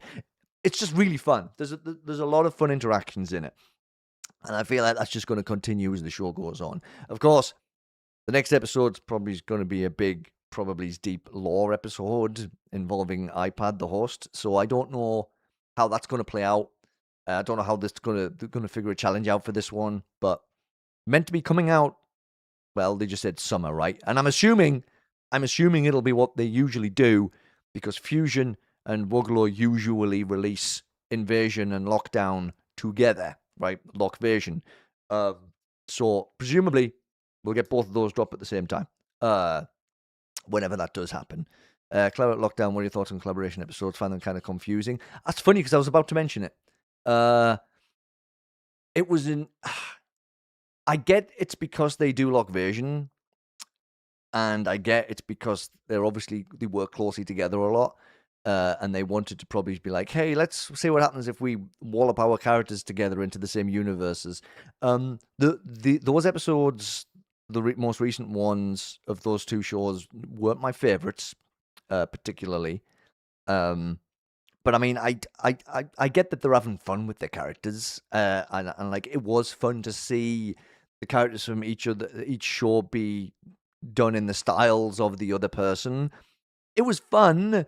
It just, yeah, I think story beat wise, it did kind of muddle things a little bit. Like, not saying I didn't enjoy those two episodes.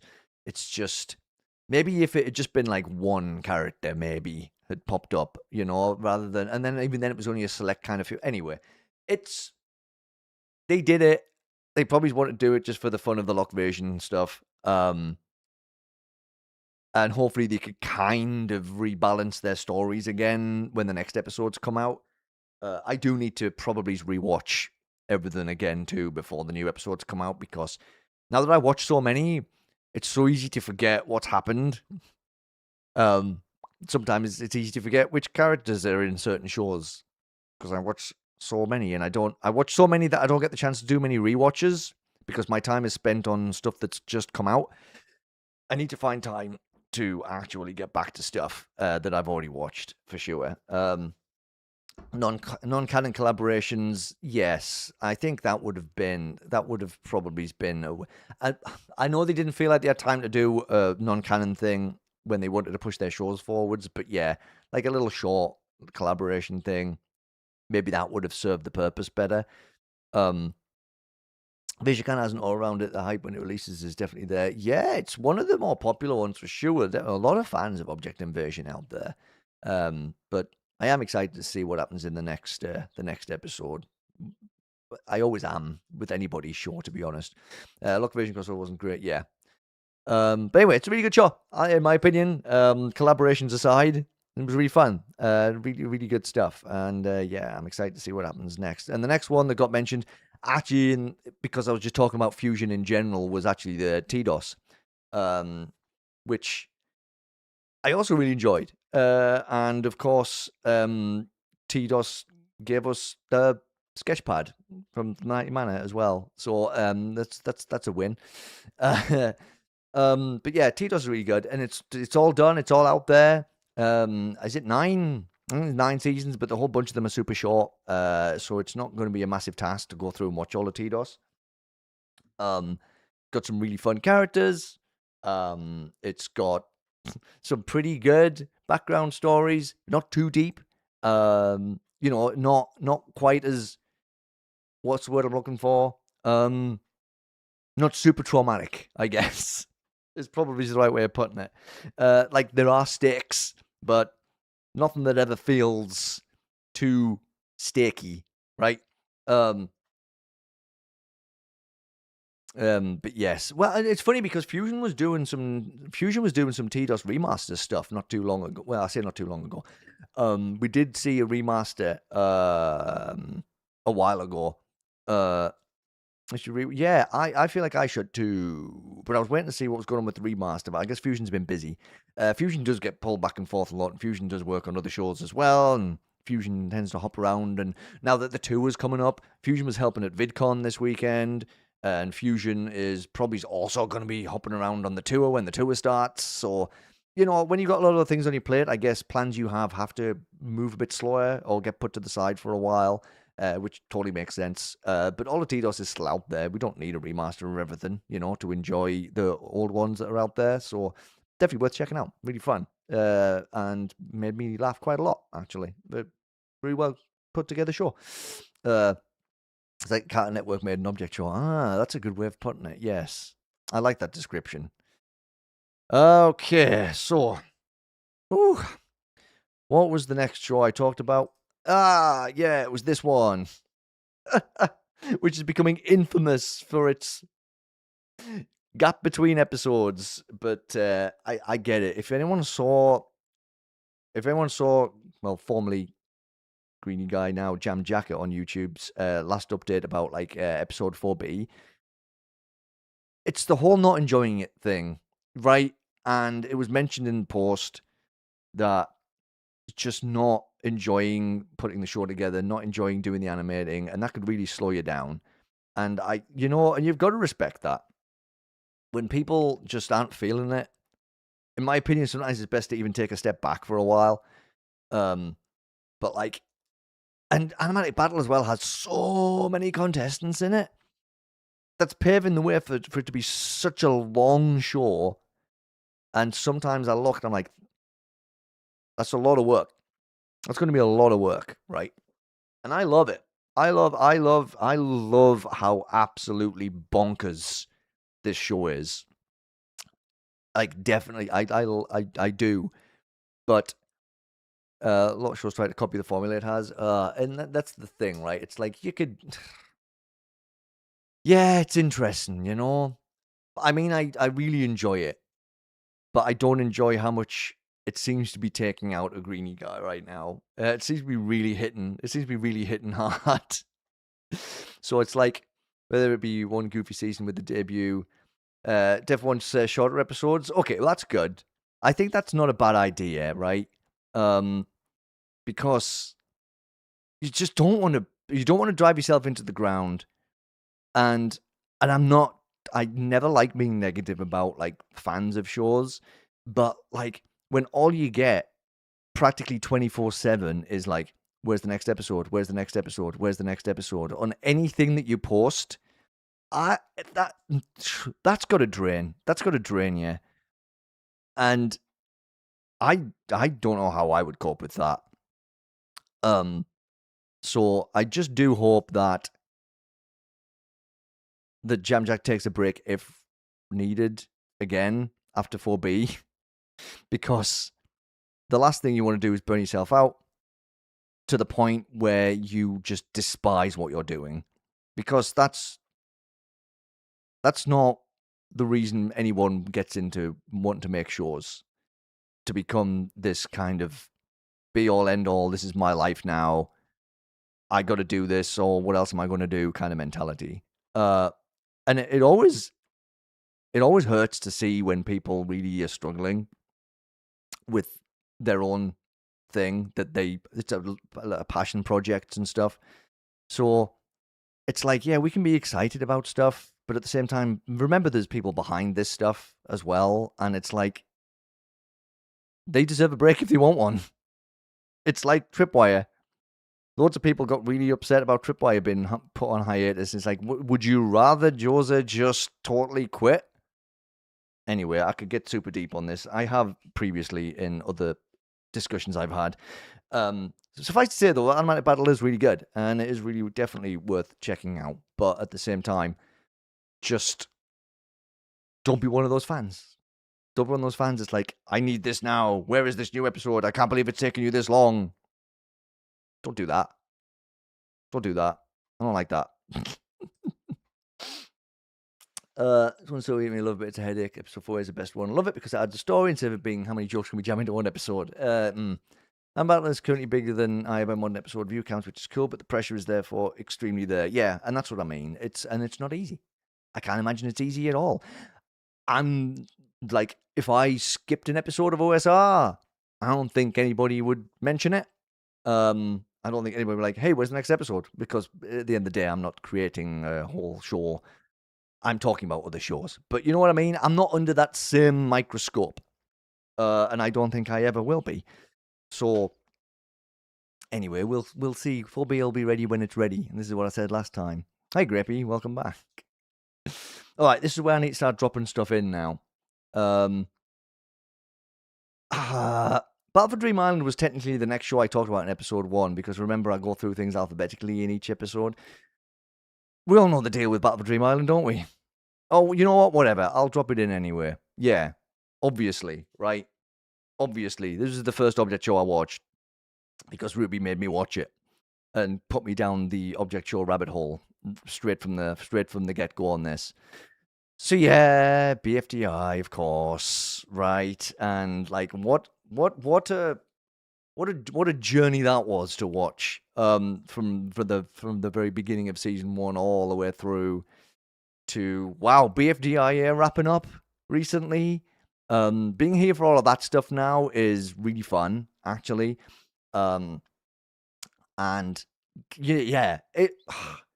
There's only so many words I could say about it. Really, it's like, again, it's like, this is the one. This is the show. This is the leading light, I suppose, of everything. But like, BFDIA finale was really good though, and I said right from the get go, whoever wins BFDIA, I like both of those characters. Needle was one of my favorite characters in the original the first season. And Buck's just been whatever. I've got Buck is on my phone. Buck is my background picture on my phone, and has been for like I think a year, just over a year at this point. So yes, of course, I did want Buck to win, and I was happy that Buck won. And some people weren't. I'm like, that's totally fine. You're allowed to not like who wins. But now it's going to be interesting to see what happens with the Teapot story. What other show they're going to be running besides Teapot, because they've had BFDIA and Teapot going for a while, like together. I mean, the safe bet probably is IDFB, but shrug. I was like, one of my thoughts was maybe they just focus on Teapot for a while, because once this arc that's coming up is done, maybe they just focus on the actual competition again for a while, depending on what happens, of course, because we don't know what's going on in this arc yet, really, do we? So I don't know. It's gonna be an interesting all time, starting with Teapot 23, hopefully, soon. The FTI is the best season, in my opinion. Yeah, I do really enjoy it. Buck and Needle were good characters, so I was fine with either winning. I was actually honestly surprised. I was surprised that it was Buck and Needle. I thought it was going to be Buck against TB, to be honest. So, but I mean, TB had that villain arc, and I'm like, maybe they're doing a villain arc with TB because they are trying to get him out. Because I was like, anyway, regardless, I thought it was a good finale. It was a good show overall. Amazing that it's wrapped up after all this time as well, and all the ups and downs they had, and having the hiatus, and all the YouTube issues they were having back in the day. So for it to be wrapped up is amazing, and obviously now we'll see what happens with Teapot and everything. Always bet on BFDIE season 2. Well, you know, you never know. I'm just going to go back to competing after defeating the biggest villain in the series. That's the other thing. That's why I'm really curious to see what this arc looks like. But we'll just have to wait and see. Again, I don't need to talk about BFDI too much more, do I? Because we all know the deal with BFDI. We could talk about it all day. And I could easily do that. Okay. So the next show that got mentioned, who do you think will win Teapot? That's a big question. Okay, this is going to be huge, and I'm going to have to edit it down. Oh, never mind. I was wrong. OBS lied to me. Love of the Sun was the next show that got mentioned. We're still in episode 1 of OSR here, by the way. So yeah, this is really fun. And this is another one of those. This is another one of those shows where they have really managed to. It's an interesting one because it's not competition based. It's got a really interesting backstory going on, and there's lots of serious things they could do with the story, but they've managed to keep it completely goofy and silly. I'm not saying there won't be serious moments in Love of the Sun. I feel like there will be, but they've just managed to keep this just so lighthearted. Hey, Trinidad, woo! Sorry for the woo. I don't know where that came from. I hope you're doing well. It's good to see you. As a reminder to, well, you as you just came in and everybody who's kind of hanging around, currently going through all of the shows I've talked about in Object Show Roundup in the order they first appeared in the show. So we're going to get through them, believe me. We're 10 in. This is the 10th show. So I love the vibes of the show.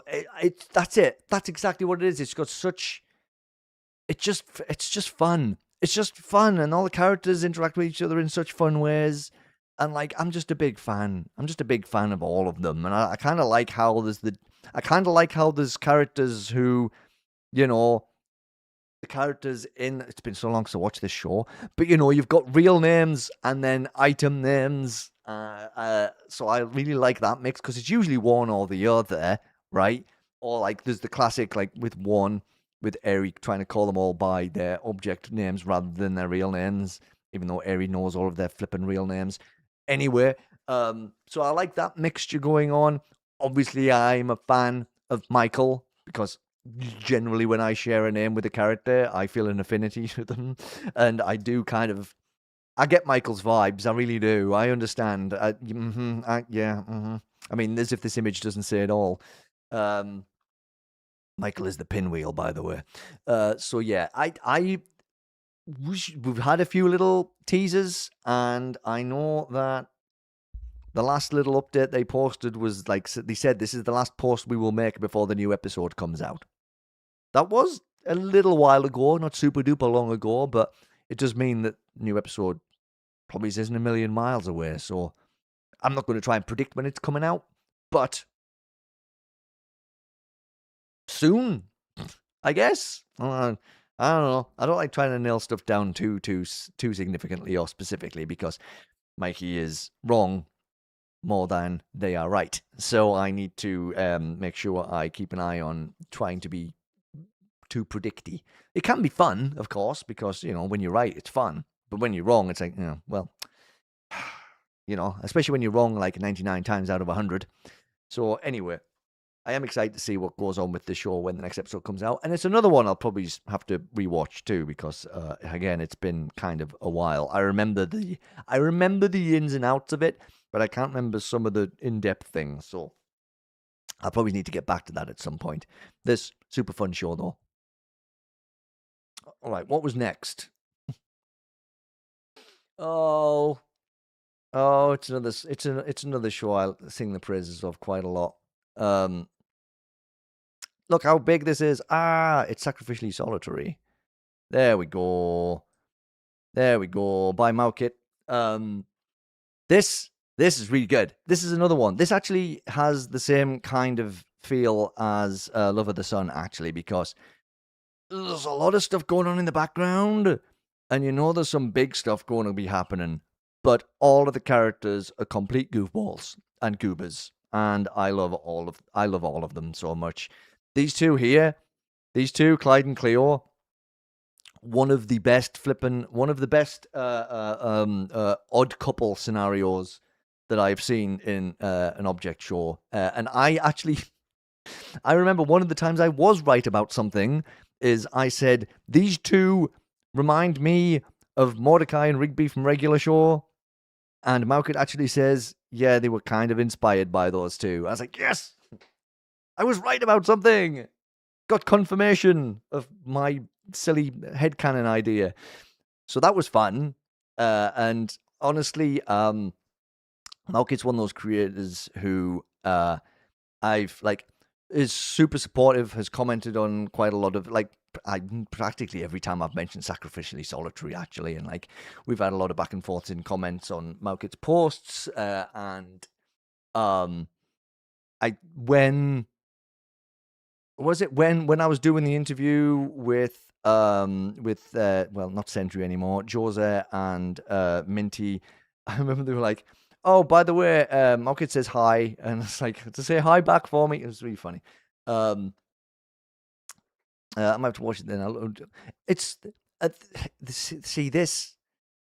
It's got such a good little. It's got such fun aesthetics to it, and like these two, these two's interactions just totally make the whole thing. There's more than these two in it, but these two are.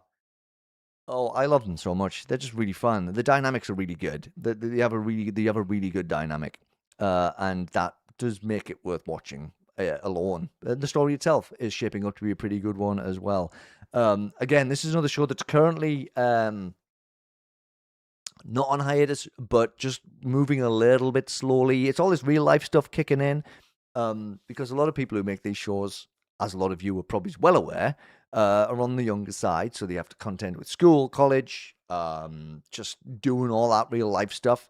So that does slow down a lot of things because it has to. You've got to do your real life stuff. Real life stuff has to take first has to take precedent. Has to be got to get your real life stuff done, right? But essentially, and it's another thing I've said quite a lot in episodes of OSR is that sometimes stuff's not going to get done fast because there are other things to be done.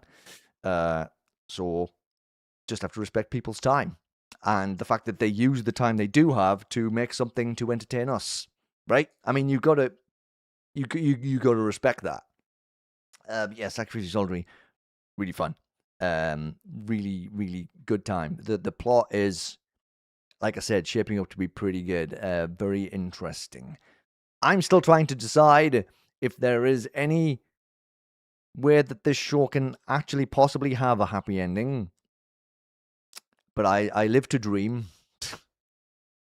I need more happy things because I feel like there's we're leaning into sad territory too much in some shows. All right. Next. Bum bum bum bum. It's Orbit. The regular show, one of the inspirations to my junk. Regular show is great. I recently rewatched all of regular show as well, and I had such a fun time. Such a good show. Cartoon Network had some absolute fantastic shows. Back in just forever in general, but like that period in the 2010s. Oh boy, everything was so good. Anyway, Orbit by Missions Bomb. Yes. Did I don't think I was around. I don't think I was around to do a deep dive into the first episode of this. I think the first episode might have just come out as I was getting started. Or am I incorrect? I might be. I've done so many now and talked about so many shows, I easily forget what I've talked about and what I haven't. Wait a minute. Let me try and go through my folders here, because I've got so many. Nope. Nope. Oh, I give up. It could take me forever. Oh, wait, no, there we go. Oh, but I talked about it in episode 9. That might have been episode 2, though. Maybe. Wish I could remember. I wish my brain was nicer to me. I remember some random things, but some random things I don't. We have not got there yet, no. But we are up to Orbit, which I do again. This is one that's got a mixture of some of the tropes we've talked about in it, though, because we've got the kooky off the wall host, but we know that they're up to something. And then we've got these awesome characters who become contestants who were meant to be doing a job, and they all just get totally distracted. Well, mostly. One of the characters in the screenshot definitely didn't get distracted by doing the show, doing the contest. Might be the one at the front on the right. Maybe, possibly, potentially, might be that character. So it's just got that really good balance again, because like the contest's there, but there's these little flashes of our host house just being like, well, just kind of menacing, you know? And it's fun. I enjoy a lot of it. And yeah, episode 3, we got a whole bunch of new characters involved as well. Because when the show started and we had just this certain number of characters, I was like, this doesn't feel like it's going to be a super long show if this is the only contestants we've got. Boom, episode 3 got a bunch more in there. So yeah, if you haven't checked out episode 3 yet, well, worth checking out. It's really it adds a lot. It adds a lot more flavor to everything. Whilst not doing too much, because if you try and add too many characters at once, it can be a bit of a kind of chaotic to try and get them all in there. But I feel like this was done well, and it's going to be interesting to see what the show does moving forward from here, because there was a little bit more lore as well in episode 3. There's a little bit more fun stuff hiding in the background. Well, not even hiding; it's kind of plain and obvious. So yeah, onwards and upwards for Orbit. Really good. I'm sorry, I'm not always going to have these deep thoughts about stuff. I'm going to try here and there. There's some shows where I feel like there's more of a connection with some than others, just based on certain things. So I'm just going to go with the flow. And sometimes it might just be like, I'll talk for a minute about this show. And sometimes it'll be like, I'll waffle for 10 minutes because I remembered something random about a show. So we'll just see how it goes. And it's funny how you mentioned Bean Show, because that was the next one on my list. And we do know that new episodes is trundling towards us. So that's going to be an interesting thing to see. But yeah, this is a really, really interesting one as well, because it's like, again, it's got the super duper goofy stuff going on, but at the same time, you know that there's something awful that's going to happen in pretty much every episode at this point. So it's kind of weird, because you're sitting there enjoying the funny ha-ha moments, and then all of a sudden you get walloped with something you know is coming, but it still hits you. But it is really good. And Sakuri is just doing such an amazing job with the storytelling on this one. Oh, honestly. And it's get to the point now, it's become one of those shows that when I know an episode's coming out, I am equally filled with like glee and terror at the same time, because it's like, well, who's going to get eliminated? Oh, geez. But also, what kind of other silly tomfoolery is going to be happening? So it's a nice little back and forth kind of feeling that I have every time. When the show switches moods, it's not awkward. Oh, I mean, yeah, it's pretty immaculate, gotta say.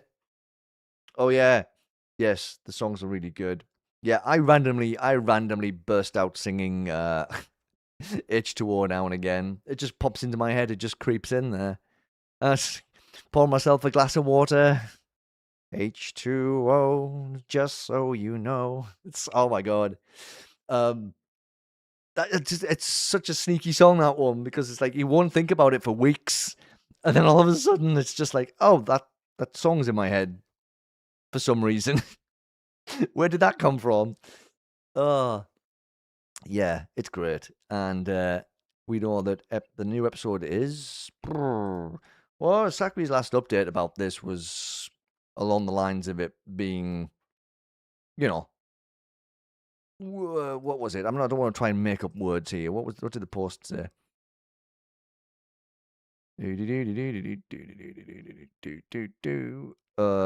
Animation's about halfway done, and that was 2 weeks ago. All right, so yeah, it's still being animated. That's still been done. So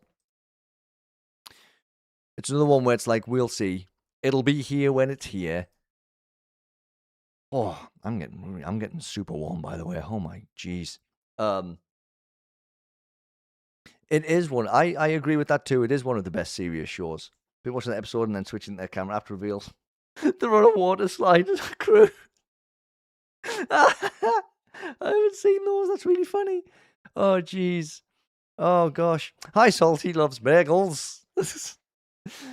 As you come into the live stream with a big screenshot of Bean Shaw, we were just talking about how good the show is. 10 out of 21 scenes done on the Discord server. Thank you. Thank you.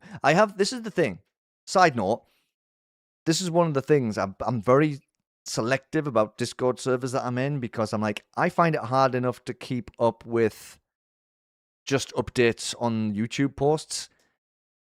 If I'm in everybody's Discord server as well, it would be so overwhelming. Not that I mind hearing updates from people like that. That's fine. I know I could get more information from everyone's Discord servers. I just don't have the time. I just don't have the time. Heard those videos sound hilarious. They do sound really funny. Watch Dagfee? Yes, I have. I also backed their Kickstarter, and promoted the Kickstarter quite a lot. And have there was a whole episode of OSR where we talked about Dagfee. So yes, to answer your question in a long way, yes, I have watched that show. All right, what was next? Oh, well, we've already talked about this quite a lot, but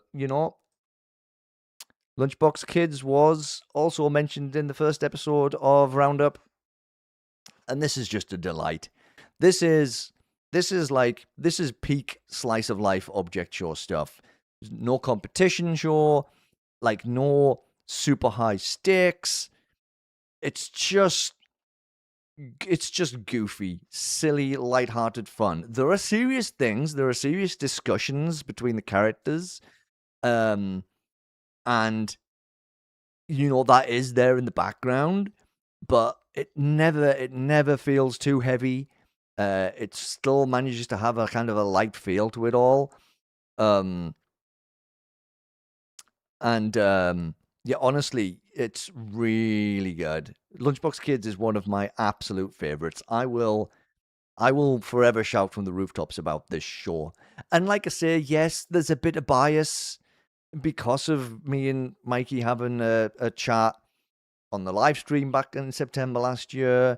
Still one of the people I talk to regularly as well. We have a Discord chat and we do talk quite a bit with each other. And yes, I was in the new episode. In fact, I was in the credits of the new episode 4 times. I was sort of VA. I was in the special thanks. I was in the background characters list, credited in that because Sausage Roll was also in the episode. And I was in the supporters as well. So it's like, oh, geez, it's a Mikey Fest in the credits. So yeah, okay, there might be a bit of bias, right? But it's a genuinely good show.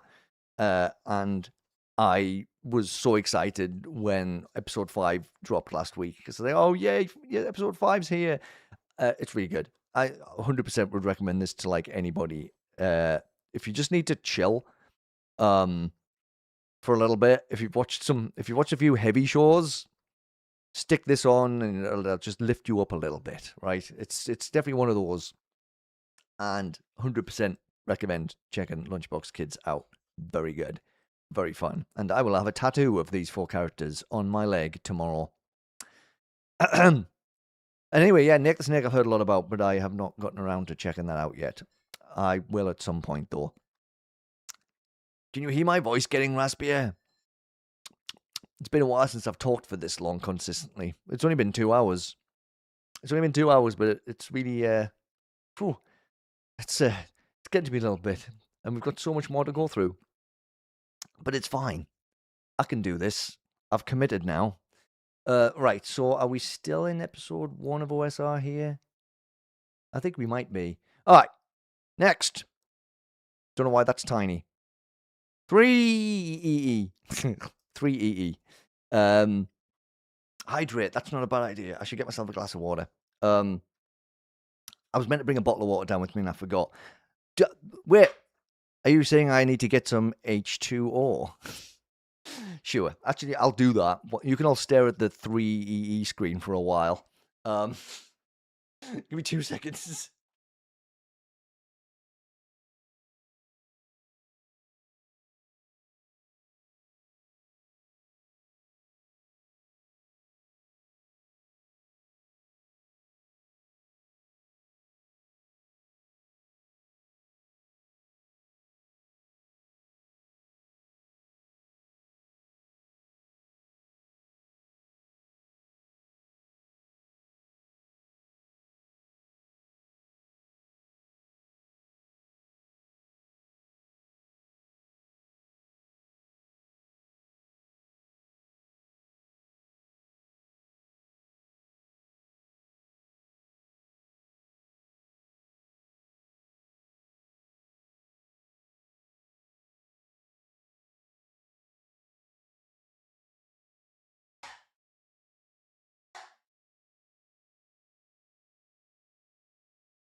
I'm coming back.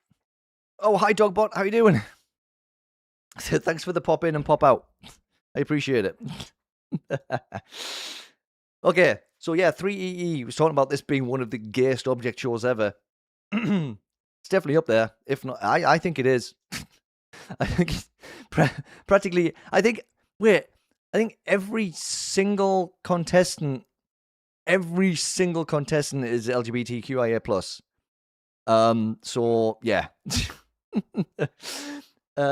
It is really good. And so is the first season. It's definitely the first. It's one of those ones where you will hear people say, "Just skip the first season," and I've never liked that mentality. In all honesty, I want to take on the whole show. Right? If season one's low quality, that's not going to put me off watching the seasons after it. Because I just don't like writing off a whole season just because it was made a long time ago, and some of the jokes might not land the same way anymore, and some of the characters might be completely different to who they end up being. Look, I watched it front to back. I watched Excellent Entities, Extremely Excellent Entities, and now 3EE as well. They're all really fun. I enjoyed all of them for different, in different ways. But 3EE is definitely really, really well put together. And it's got lots of fun characters. They're all very fun. And there's high stakes, but not too high, right? There's lots of interesting character stuff going on right now. There's lots of cool relationships. Chalky and Broomer down there on the bottom, one of my favorite object show couples by a long way. I love the pair of them very much. I am a fan of a nice object show couple. It doesn't happen super duper often, but I'm a romantic. All right, I do like to see couples, and I like to go, oh, they're cute. So I do like that. I know that's not everyone's cup of tea, but I like it. So it's got a lot going on, and it's very fun. And also Griffin Webbs is one of the flippin' nicest people, seemingly nicest. Obviously, I don't know him personally, but just seems like such a genuine, positive, open person. And just, yeah, there's so much good stuff going on for this show. The latest episode was super duper fun. It's all super duper fun. Definitely on my highly recommended list. And at some point, I will get Chalky and Broomer plushies, but I'm waiting for. You can get Broomer, I think, but I was like, Chalky hasn't been. I was like, I can't get the Broomer plush without the Chalky plush. But I do have Click, who is the remote, the blue and purple remote on the top there, and I do have Gumball Machine as well. So I do have two of the plushies. And Moonstone, got Moonstone as well. That's what I should do now. Every time I drag one of these things in here to talk about, it's like, do we have any plushies from this show? Well, it depends if the show has plushies, of course, because not every show does. Anyway, 3E is really good. Suffice to say, I got water as well, by the way, and here's the proof. Also, it's my object show sticker water bottle. I need to add more to it because it's kind of limited right now with who's on it. But I'll be adding more. I'll probably be picking some more up at the tour anyway. So hopefully some people have made some cool ones. There, I have water now. Oh, I wish I had some ice in it though. It's not super cold. It's good enough though. It'll have to do. Oh, okay. So we've already kind of briefly talked about this next show. Briefly. Object Lockdown. And yes, I used an image of one of the teams rather than the whole thing. Because that's my favorite team. That's my favorite team in Object Lockdown. Hey, hello, Cascade Collection channel. How are you doing? I am currently challenging myself to briefly go over every single object show that I've talked about since I started doing the show. Empty Rooms here as well? Oh, jeez. Pressure's on now. Especially since I haven't watched their show yet. It's on my list, though. Honestly, it's on there. But yeah, so this is Object Lockdown, which, like I say, we mentioned when we were talking about Object Invasion. And yeah, Woogalo does really fun stuff as well. And like Paint Palette from Object Lockdown, one of my favorite Object Show characters, like hands down. Also, I'd broken this water bottle. Dang it. The thing snapped off. Guess who got summoned here? Tapey got summoned. Everybody got summoned. Just realized broadcasting to people. Yeah. Behave yourselves. All right, right. You're being watched. Look. We're being broadcast right now. I'm sorry. I'm messing about my water bottle now. But yeah, sorry. Yeah, Pen Palette, one of my favorite Object Show characters. Object Lockdown, just one of my again, and it's another one of those shows where again, it's the low stakes of it all.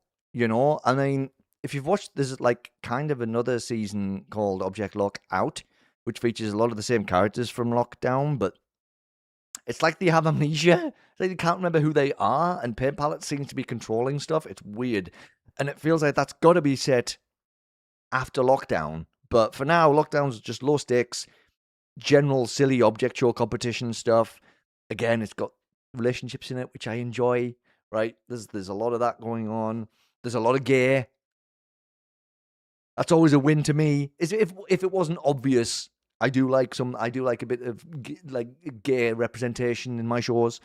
Talk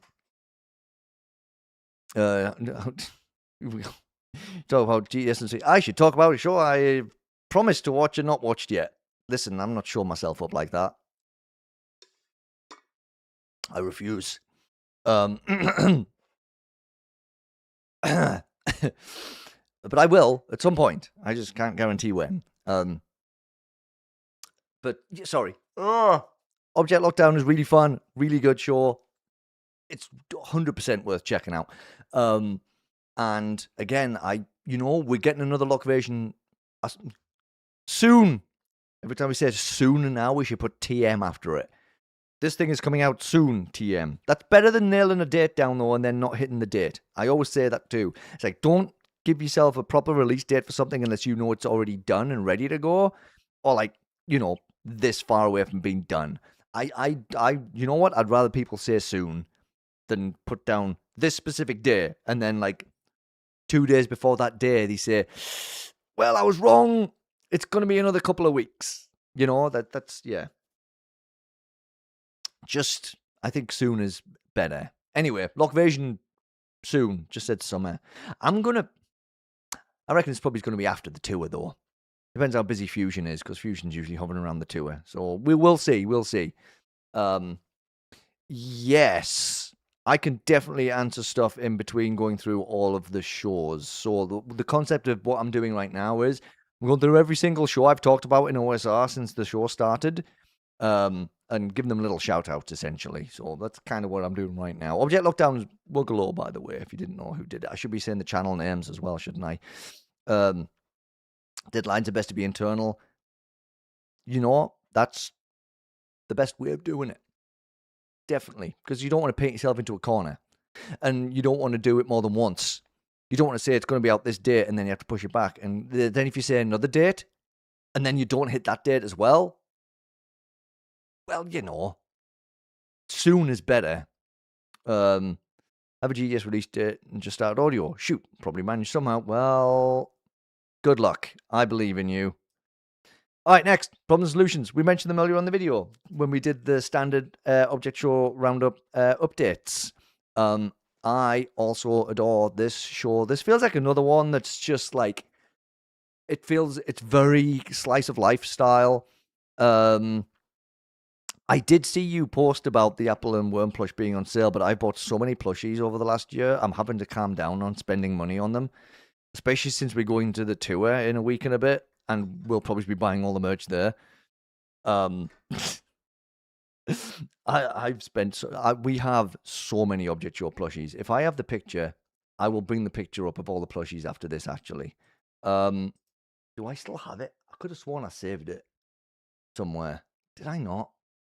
I keep saving it and then deleting it from my computer because I'm silly. Yep, that's probably what I did. Or is it in my download still? Nope. Great. I'm gonna have to find it again. Anyway, problems and solutions. Yes, this is really good as well. This has like really fun, chill, laid back vibes, and it's all kind of like it's a whole show based around very algebraian-ish characters. Um, yeah, I'm gonna have to find the picture again. Who did I send it to? I sent it in my.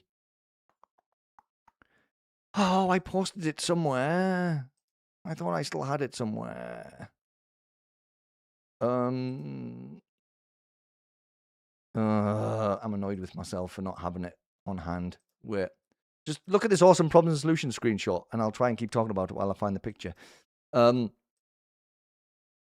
Yeah, so Problem Solutions has that kind of like nice laid back vibe. It's just a bunch of characters hanging out. It really, again, we've only had 2 episodes, so it's kind of hard to tell if that's how this is going to keep being, if this is the way it's going to keep being. But it does feel very chill, very laid back. And episode 3 is coming out on July the 11th. They also gave themselves a deadline. But I'm hopeful that they said July the 11th just because they know the episode's done and ready. I hope so anyway. But yeah, this is a really fun, super fun show, and I'm looking forward to seeing episode 3. I'm looking forward to talking about episode 3 as well. Not going to, but I mean, have fun. Yeah, I'm going to really enjoy it. We went last year and it was fun. Okay, so here we go. That's essentially everything we've got. Look, you can see the top of my head. Wait, I'll just move down. That's all. That's all of that. I think some more might have arrived since I actually took this picture. Who else came recently? I feel like another one's here now. If I remember, I'll tell you. But that's all the stuff we have at the moment. Yeah, I know. I kind of got a little bit. I kind of went a little bit bonkers for a while. And just ordered like every time like something came out. I was like, well, I need to get this now. So now I'm like, maybe I should stop for a while. Uh, who else turned up? We're still waiting on House from Orbit coming actually, and that's been in the mail for a while. I hope that didn't get lost. And also Raphael from Tripwire as well, but I think they're still just in production at the moment, like being designed and made and stuff. Because I've had no updates on when they'll be coming out yet. But that's also another one that's coming. What the heck arrived though? I could have sworn there was another one that turned up. Could have sworn. Wait, hang on. Let me check my objectshow.com emails. Nope, it's not that one. No, not that one either. Maybe I'm wrong.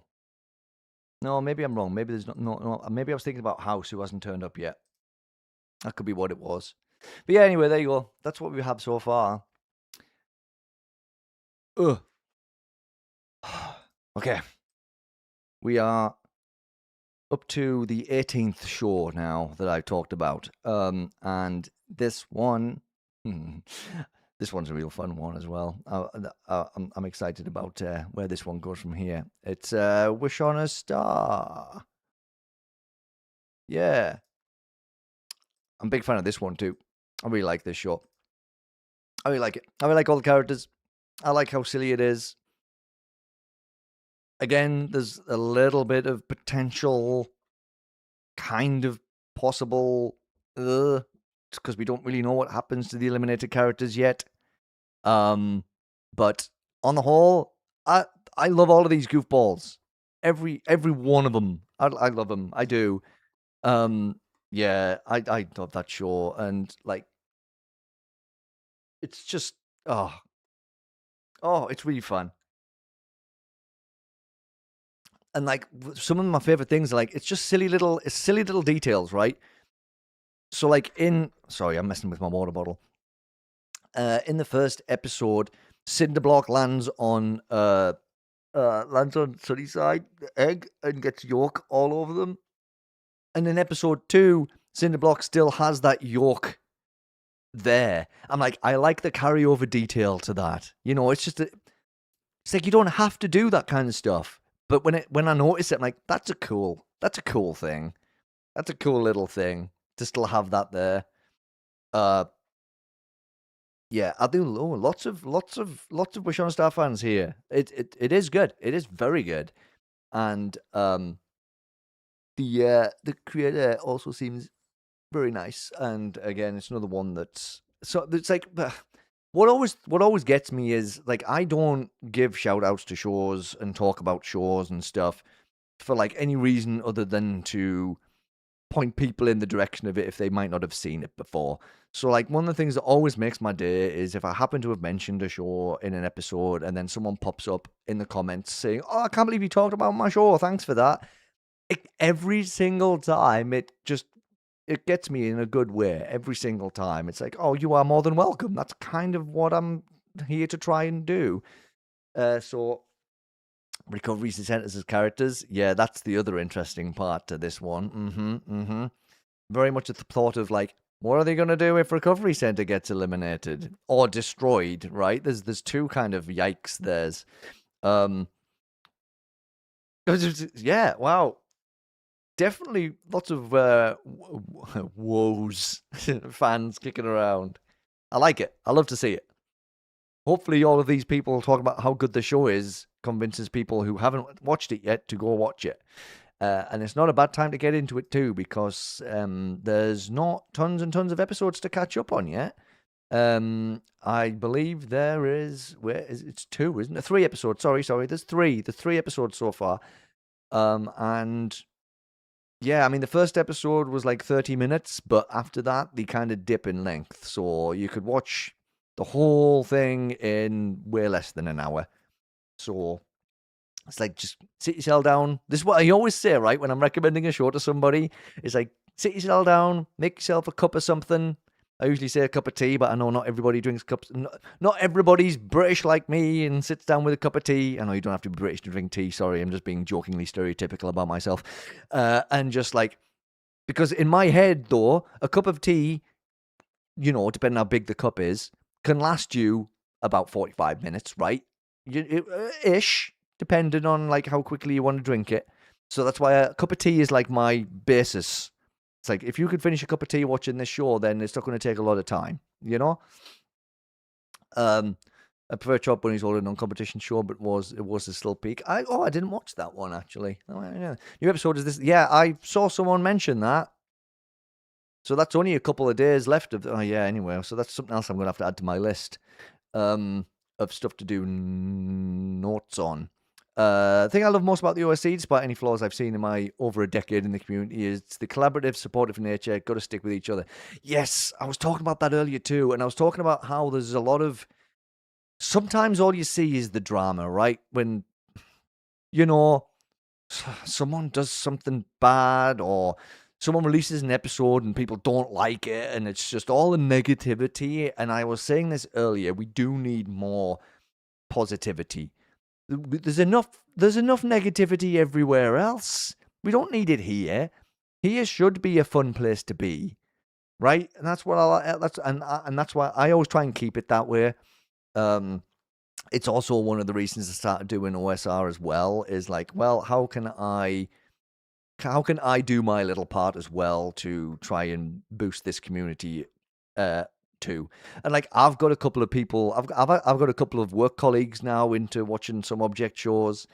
A lot of people who I work with who maybe they won't go watch them, but they know a lot more about them now thanks to me, and they love the whole idea. I'm like, I said, it's great because so many people can just do a show like this to get started on even just practicing doing stuff like animation and writing and directing and voice acting and all of that stuff, right? I mean, obviously, some of them get big enough to actually make their money and start being profitable, right? And then it becomes something different.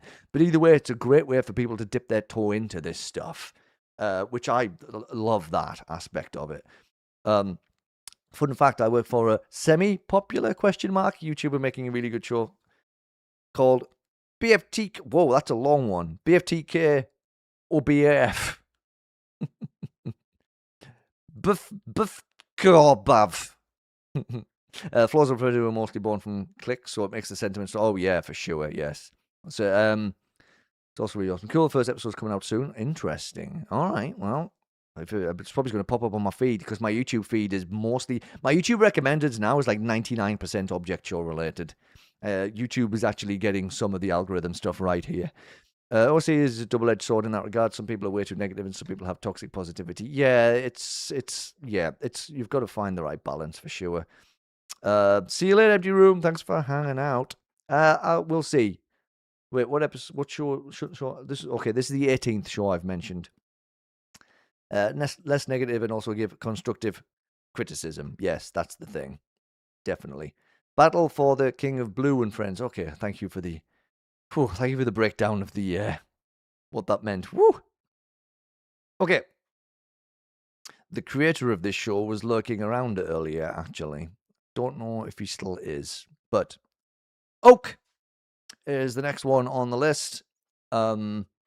This is still finding its feet a little bit, but it's got a really good setup going on, and it's got it's got a lot of interesting intrigue. It's another one of those shows. There's a few of these kicking around where there's lots of goofy off the wall stuff going on, but there's also lots of kind of big stuff happening behind the scenes of the competition part of the show itself. It's also got some really, really amazing like one-off scenes. There's a fantastic fight scene in episode 2 between the characters Auntie and Rob Royalty. A really good anime style fight scene. It's so good. And then in episode 3, there's a whole flippin' claymation style scene, and I'm like, I love that, and I don't know if that's something that IFAF's planning on including in every episode. This is like a one-off scene that's just totally different and out there, but I love that. It's just so cool. And yeah, it's got all the good stuff. It's got the silly host, not chaotic, just silly. I wouldn't quite say as chaotic as some hosts. And a good solid co-host as well. And then again, whole bunch of fun contestants. Absolutely bonkers contests. And like I said, the little sneaky behind the scenes stuff. Like the characters who get eliminated, they end up in this really weird flippin' abandoned flippin' building kind of place. And there's definitely a lot of weird stuff going on in there. So that's going to be a whole interesting thing. The last episode also introduced some outside stuff going on from outside where the competition is happening, like someone who's kind of investigating disappearances, and it's related to where the contestants are. Like, I like this little build-up of things going on. It's very interesting. I am very curious to see where it goes from here. But yes, Orc by IFAF17 is also a very good show and well worth checking out. And as I said, IFAF was in here sneaking around earlier on, but might have had to sneak back out again because I've been waffling for 2.5 hours now. So I get it. It's a lot of commitment to sit here and listen to me talk for that long. I understand. Okay. What's next? Oh, the next one's an interesting one because it leads on to a lot of things that happened specifically here on my channel. And some of you may know the ins and outs of what I'm talking about here. And some of you, well, may not. But I will explain it as we go. So the next one, the next show is Battle for Niche Internet Fame by Three Eyes Mug, a.k.a. Stone. And the interesting thing about this one is after I talked about this show the first time, Stone shared the episode of Object Show Roundup that included it. And then that led to like the first kind of properly arranged Object Show interview that I did here. So I always say that Mikey and Cherry from Lunchbox Kids was the first interview I did, but it was on a live stream, right? So I didn't really, it was planned, but not super planned. After Stone shared this video, I basically left a comment on that post saying, "Oh my gosh, thank you so much. You didn't need to do that." And then that got us talking. Then we connected on Discord and we talked about the possibility of actually doing this whole interview thing. And like, why don't you come on the show, talk about Battle for Niche Internet Fame? And then we organized that and we had a call just to get to know each other. So little behind the scenes, behind the curtain stuff on the interviews here. How I like to do it, and this was the first test run for me, was the interview with Stone, is I have like kind of base questions that I ask everybody. I always try and sneak in a couple very more specific to the show or the person that I'm talking to. And then they get a copy of those questions to do with as they will. It's like, hey, you can pre-prep yourself. I don't like catching people off guard. It's like, I'd rather you always know what the questions are going to be because, well, I don't want to ask anything that you don't want to answer. So it's like, you can take questions out if you want. You can add your own. I do keep it a very open-ended kind of, it's definitely a two-way thing. It's not just, this is my show, I do what I want. It's more like, this is my show, but I'm platforming you. So whoever's the person being interviewed, I'm like, it's about you. It's not about me. I'm just the one asking the silly questions. You're the one who gets to really talk more about your show, and like yourself as well. So it's like the interviews, I really enjoy doing them because people get the chance to see the person behind the show. And it's just that reminder that, hey, there are humans behind these shows, right? So when people are sitting there when we've talked about the negativity, right? And it's interesting. This is one of the shows I've seen like more negativity towards. And again, it's totally fine. You don't have to like things. That's totally cool. You don't have to like every single show. No one's going to like everything, right? But this is the one where I've seen the most negativity about. But anyway, that's neither here nor there. The interview itself gave people a chance to at least hear more about Stone and Stone's interests and the inspiration for this show and all that kind of stuff and the plans and all of the work that goes into everything. And anyway, one of the other things before the interviews happen is like, I always try and have a call before the interviews. Like, let's hop on a voice call before the interview because people, you hear me talking in my videos all the time, but having a conversation with me is obviously a different thing to that. So it's like, let's hop on a call just so we can get a kind of a feel for each other, get to know each other a bit more, and like kind of try and get on the same kind of conversational wavelength. Wow. That's a big couple of words for Mikey right there. And me and Stone hopped on a call to do that before the interview, and that call ended up lasting like, I think it was 4 hours, something ridiculous like that. Needless to say, we hit it off. And then the interview call also was a long one. So because of my cup of tea, but I'm not going to be disrespectful about it. If you're like biffing up, exactly, that's the thing, you know. But yeah, it's like, so I do try and keep the interviews as lighthearted as possible too. I don't want them to be all like super, like, you know, I don't want them to be all stiff and just like flat, right? I want to make sure the person who I'm talking to is as much themselves as possible. I don't want to make them feel like they're being like it's a super formal thing. I don't want it to be like that. And I think that's generally come across in most of the interviews. I hope that's how most of the interviews have come across. I'm always super nervous before doing an interview with anybody because it's like, well, sometimes it's just a case of like deer in the headlights. I can't believe this person even wants to talk to me. But then I'm also kind of worried just in general. There's just the general nervousness around it. But I feel like they've all come across pretty well. And like, so the people I've interviewed so far, if you haven't checked any of the interviews out, I've interviewed. So I already mentioned Mikey and Cherry, the Lunchbox Kids, Stone, Batvanation at Firm, Joza and Minty Town, who were there to talk about Tripwire. And then I interviewed Minty on his own, and we talked about Neuer, Minty's little short object show film, which is fantastic. We'll get to that. And then Moon Cookie, who makes Pop Tart Pursue, Pick Pilled, who makes Out in the Open, and the most recent interview was with Punch Holer, who we were talking about Escape from Abject Reality, her webcomic, but we did veer into some of the other things that she works on as well a little bit, but it was mostly Escape from Abject Reality based, which is an awesome webcomic, by the way. So I'd say warning, because it's definitely heavy in places, but it's really good. And that was the most recent interview. And there's another one, potentially two, in the works, which I'm not going to mention yet, because I like to keep some things a secret.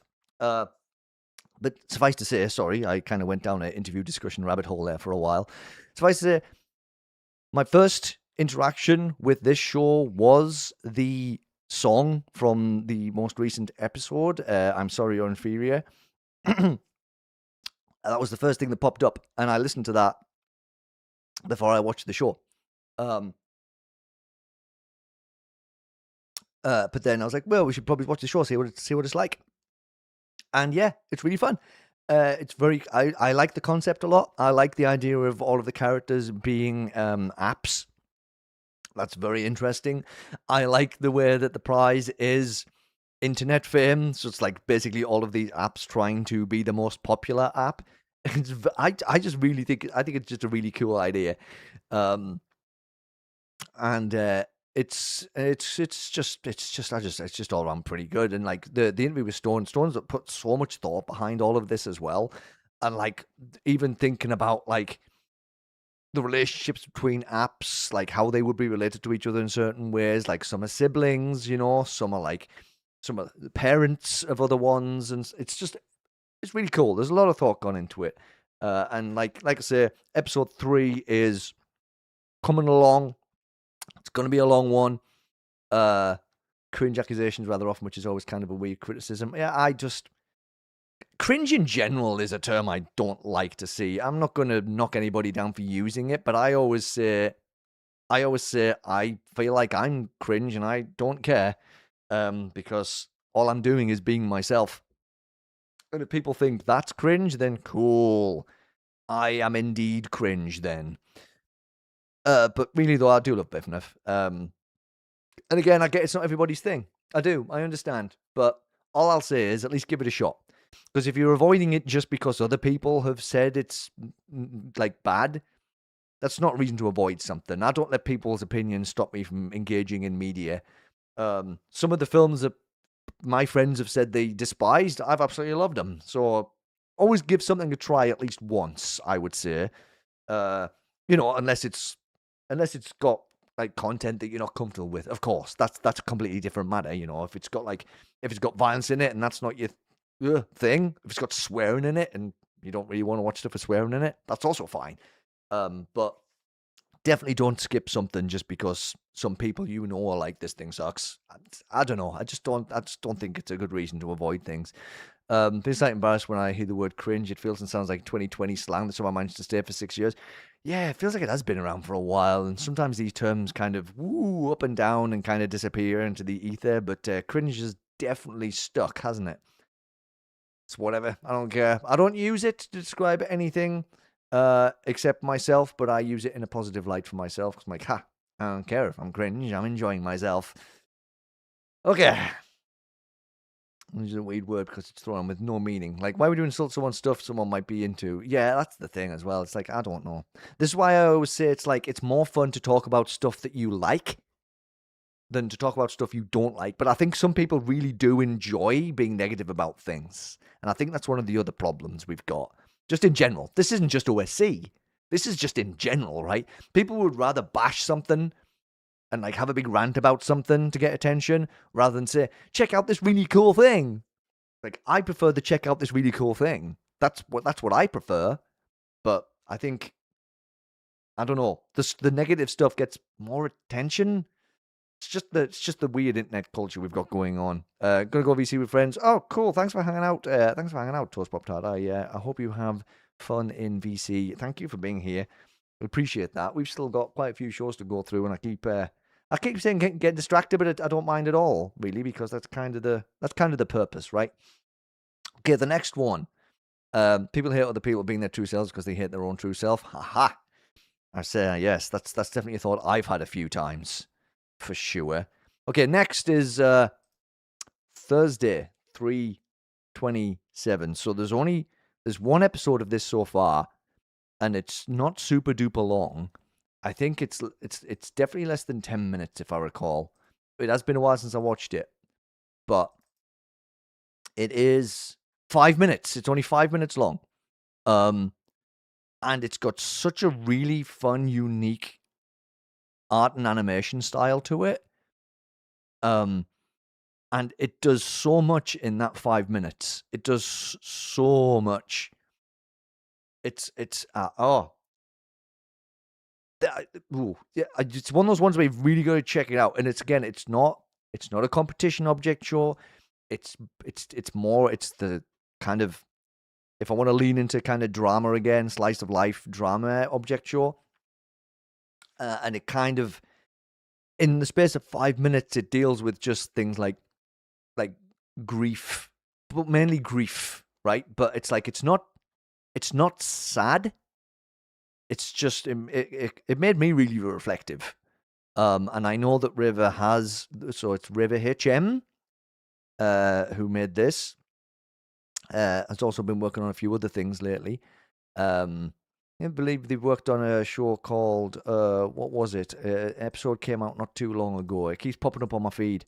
And I think someone mentioned it in my Discord server as well, actually. And I probably could get around to checking it out at some point. What was it called? Got to make sure I give Rave a shout out for other things. Oh, yeah, that's what I thought it was called. It's called XYZ. XYZ, I guess. Also, I say Z way too much now. Hey, Stone! Oh, we were just talking about Buffnuff as well. How are you doing? I was talking about Buffnuff, and then I ended up talking about our interview for ages. I kind of sidetracked myself. And then we were just talking about how... Raver, who made this, what we're talking about now, Thursday 3/27, worked on XYZ, XYZ, and also worked on the new episode of Lunchbox Kids as well. And in fact, it was Mikey Snailvine who got me over watching this as well, because I think it was Mikey that shouted out this show. So this is the other fun part of the OSC. A lot of the shows I've discovered are through other people whose shows I've watched, promoting and shouting out other people's shows, which is also awesome. I love that aspect of it. Anyway, Thursday 3/27. It's only 5 minutes long. It's really good. It's really well put together. And yeah, it's interesting. And I know River has been I think River's picking away at episode 2.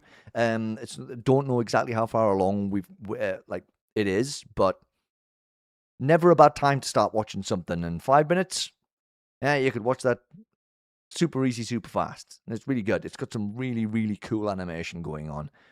And a really cool story so far. I'm really interested to see where it goes. Okay, next up on the list. Oh, jeez.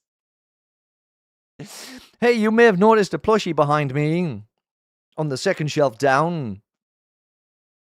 Yeah, the next show on the list is This is Scrapbook by Kat. Oh, this show made me cry so many times. I love Scrapbook so much. I honestly, all of the media I have watched, this is not a word of a lie. Absolutely not a word of a lie. All of the media I have watched in my entire life, I have never related to a character as much as I've related to Scrapbook as a character. Just absolutely, just from the very first video in the This is Scrapbook series, doing a YouTube show, sitting in his room, using his whatever technology he has to hand, right? and just skip to the start of the live song buffing of it. That's fine. You're allowed to do that. But yeah, he's sitting there doing his little YouTube show, and then like, goes through the ups and downs of it, gets a job, goes like gets a job and loses interest in the YouTube stuff, says it's like, oh, I shouldn't be doing YouTube. It's like, it's too immature. I should be focusing on real life. And then circling back around and discovering that, hey, I do enjoy doing YouTube and I do want to do what I want to do. And then like dropping out of the, like quitting the job, going to college. Oh, it's just so, and I'm sitting there going, oh my God, there's so many similarities. And I'm like, how did I not see Scrapbook so much earlier than I actually did see Scrapbook, honestly? And of course, being pansexual as well. If I want to just make one more connection, then I may as well throw that one in there. So I adore this so much. It's one of the most beautiful, beautiful shows. And I'm welling up again. Oh my gosh. I am like, what? Put your bets on. When is Mikey going to actually cry during this stream? Because it's probably going to happen at least once. But it's so, so, so nice. And then I recently, not too long ago, went back and watched the other This Is videos, Bismuth and Charcoal. So it's Charcoal first, then Bismuth, and then Scrapbook was the third story. But then going back and watching Charcoal and Bismuth and then seeing the connections as well, and it made some of Scrapbook make a little bit more sense. It's just so good. The whole This Is series is fantastic, and I can't recommend it enough because it's a story about being yourself. It's a story about being who you are, and not letting other people dictate who you are. And that's a really important theme to me. And I'm trying to do my very best for my kiddo to make sure I don't tell them who they should be, right? I want them to enjoy what they enjoy. I want them to do what they want. I want them to not do what they want. That's the wrong wording, but do what they like to do, right? Hi, YG. It's good to see you. I'm just gushing over This Is Scrapbook at the moment, and nearly crying thinking about the show.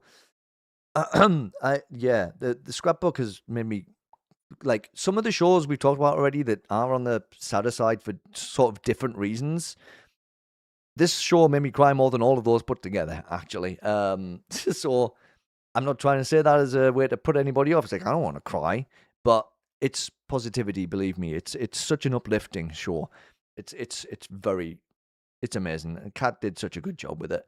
And if you haven't checked it out, I highly recommend it. As I recommend every single show we're talking about, of course. I feel like I don't need to say that all the time, but like I say, yes, I do have Scrapbook. Scrapbook is my permanent co-host. Scrapbook's always there.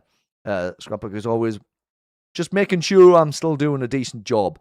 Because if I ever fall off for any reason, Scrapbook's just waiting to take over. So that's the backup plan for the channel. Oh, but it is such a beautiful show. All right, next up, we go from something super beautiful and super moving to something super silly. The Daylight Savings Object Show, which is Livy Chabatry's show. It's it's very fun, and the episodes are super short, and it's got such a cool concept to it. Episodes release when daylight savings time starts and ends. So it's like 2 episodes a year. And it's so funny because you could literally set your watch by when they're coming out. And it's clever in the sense that it's a really fun way of doing it because it does match up to what the show's kind of context is. But it's also clever because it gives you a lot of time between each episode. It gives them 6 months to make each episode. And they're generally like between I think they're between like 5 and 8 minutes long, I think. Roughly.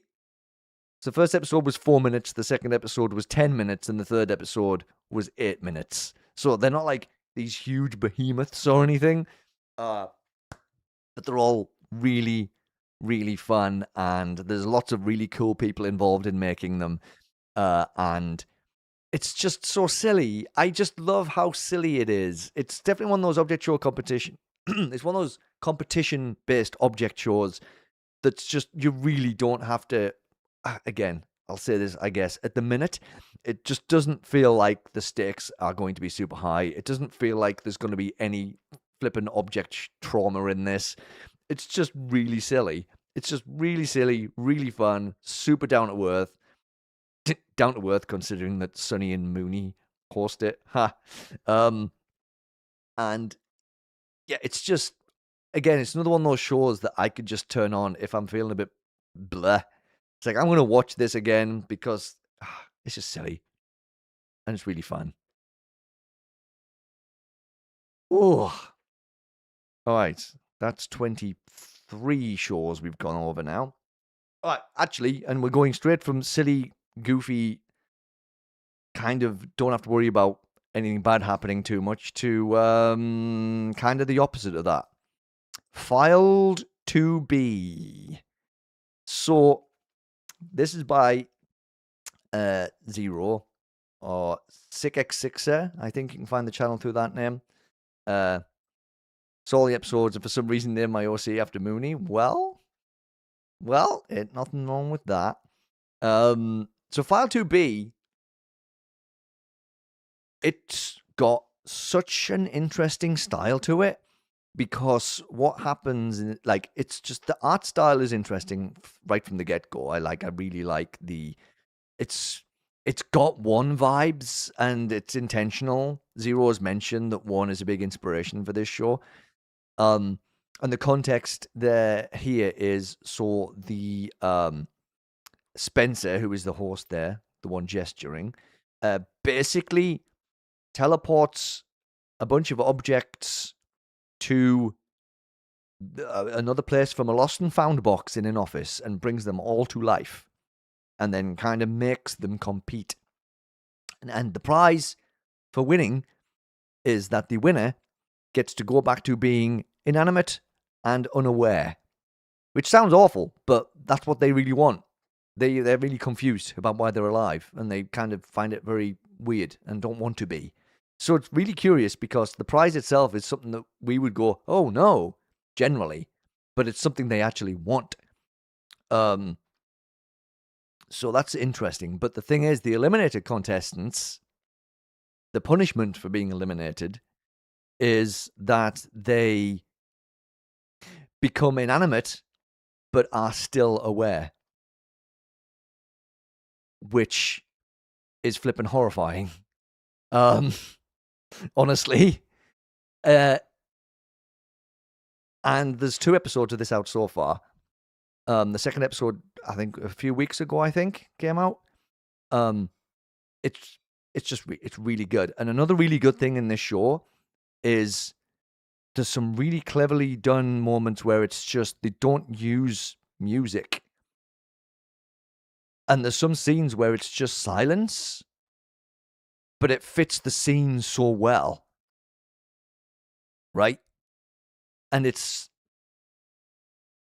just cleverly done, because it's like, it's hard to describe it without actually just saying, just go and watch it. So it's Filed to be, all one word. And yeah, 2 episodes. And again, they're not super long episodes. It's not going to set you back a whole bunch of time to check it out. And it's really interesting. Wait, that's way worse. Yeah, I mean, and the amount of contestants, if someone gets eliminated every episode, you can already kind of see how many episodes there are going to be. And I don't think this is going to be the kind of show that has, I don't think they're going to bring new contestants into it. It feels like it's got a very planned story ahead of it. So it's intriguing to see, like, this. It's a really cool concept. And it's definitely another one that's, like, it's going to lean on the heavier side. Episode 2 made me cry. So just a heads up on that as well. Like, again, it could be one of those shows where it's more be in the right headspace before you watch it, for sure. Or whatever headspace you can cope with that kind of show. Because sometimes I'll watch a sad show when I'm feeling sad to get tears out. And sometimes that makes me feel better. if that makes sense. But anyway, that's why sometimes I'll watch The Nightly Manor. Like, I just need to have a little bit of a cry. So yeah, this one really good. Definitely caught me by surprise. Very glad I checked this one out. So yes, keep it on your radar maybe, because interesting things. Okay. Next up is another show that's currently on a bit of a hiatus, which was announced recently. Purgatory. So this show is put together by Derpy Doofus, who has an OSC channel. I think he does a lot of reaction stuff. What I've seen, I haven't actually watched any of his content outside of Purgatory. But Purgatory itself, yeah, okay. So the good thing about this one is this does also feel like it's another competition-based show that does just have, here's the competition, this is what we're doing, that's going to be it. I mean, it's definitely, that's show frameworks on. Hey, I really enjoyed the first little bit of it, but I know that Derpy Doofus posted recently saying that it's on a bit of a hiatus because the show needs money to continue. So he's going to focus on doing his own stuff for a while and come back to the show when he knows it can be produced properly, which is fine and it makes sense. But from the first little glimpse we've seen of Purgatory so far, it's another show that's got a good bunch of solid characters. All of the interactions between everybody was really fun. I really liked the concept a lot. I like the idea of someone being stuck down there in that purgatory area after they get eliminated, and they made that feel so much more hard hitting at the end of the first elimination as well. It's got a lot going for it, and like I say, I don't know when we're going to see any more of this, but it's had a strong start in my opinion. I am a big fan of the interactions and the potential future of Grass Block and Cat Ear headphones. And if you haven't watched the show yet, you should watch it and see what I mean by that, because I think that's going to be flippin' hilarious. But the whole thing, I just like everybody. It's such a strong bunch of characters, and it's just a really good, interesting start to the show. So I am excited for whenever it does get a chance to come back, but that might not be for a while. But for now, you've got like episode 1A and 1B to check out. I'm pretty sure that's what there is. Yeah, 1A and 1B. Between working on my own show and general life things and working on other object shows, there were just so many good shows out there. It just feels like I have no time for it all. Yeah. Do you know, there's some days I wake up and feel the same, especially since I do this, and it's finding time now to watch all of the shows I currently follow, but also add new ones to the list, because I do want to keep. I don't want to turn anybody down. But the more I add, my one worry for myself is that the more I add to my list, the harder it will be in the future to keep up with it, because I could end up with 6 episodes of things coming out a week, depending on how many shows I'm following. And then how do I do that? I would have to do 2 episodes a week, and I don't always have time to do that. So for now, I'm going to keep doing it the way I'm doing it. And further down the line, if I have to change things up a bit, I might have to think on the fly a little bit, right? I might have to just try and kind of think a bit more about how I do things. But for now, I'm going to keep doing it the way I am and trying to stick with it and see how it goes. And just keep enjoying it. The main thing is I want to make sure I keep enjoying it, because that's the important part. If I am not enjoying it, then I would stop doing it. But don't worry, I'm not there. I'm not at that point. I still enjoy it very much. I still enjoy it a lot.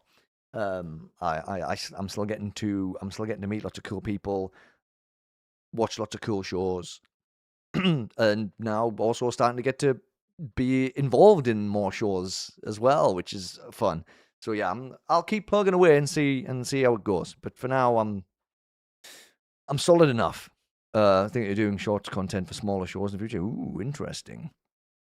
Oh, the same one who's making Battle for the King of Blue and Friends. That's what I thought you were meant. Yes. Thanks for specifying. But anyway, Purgatory is really fun.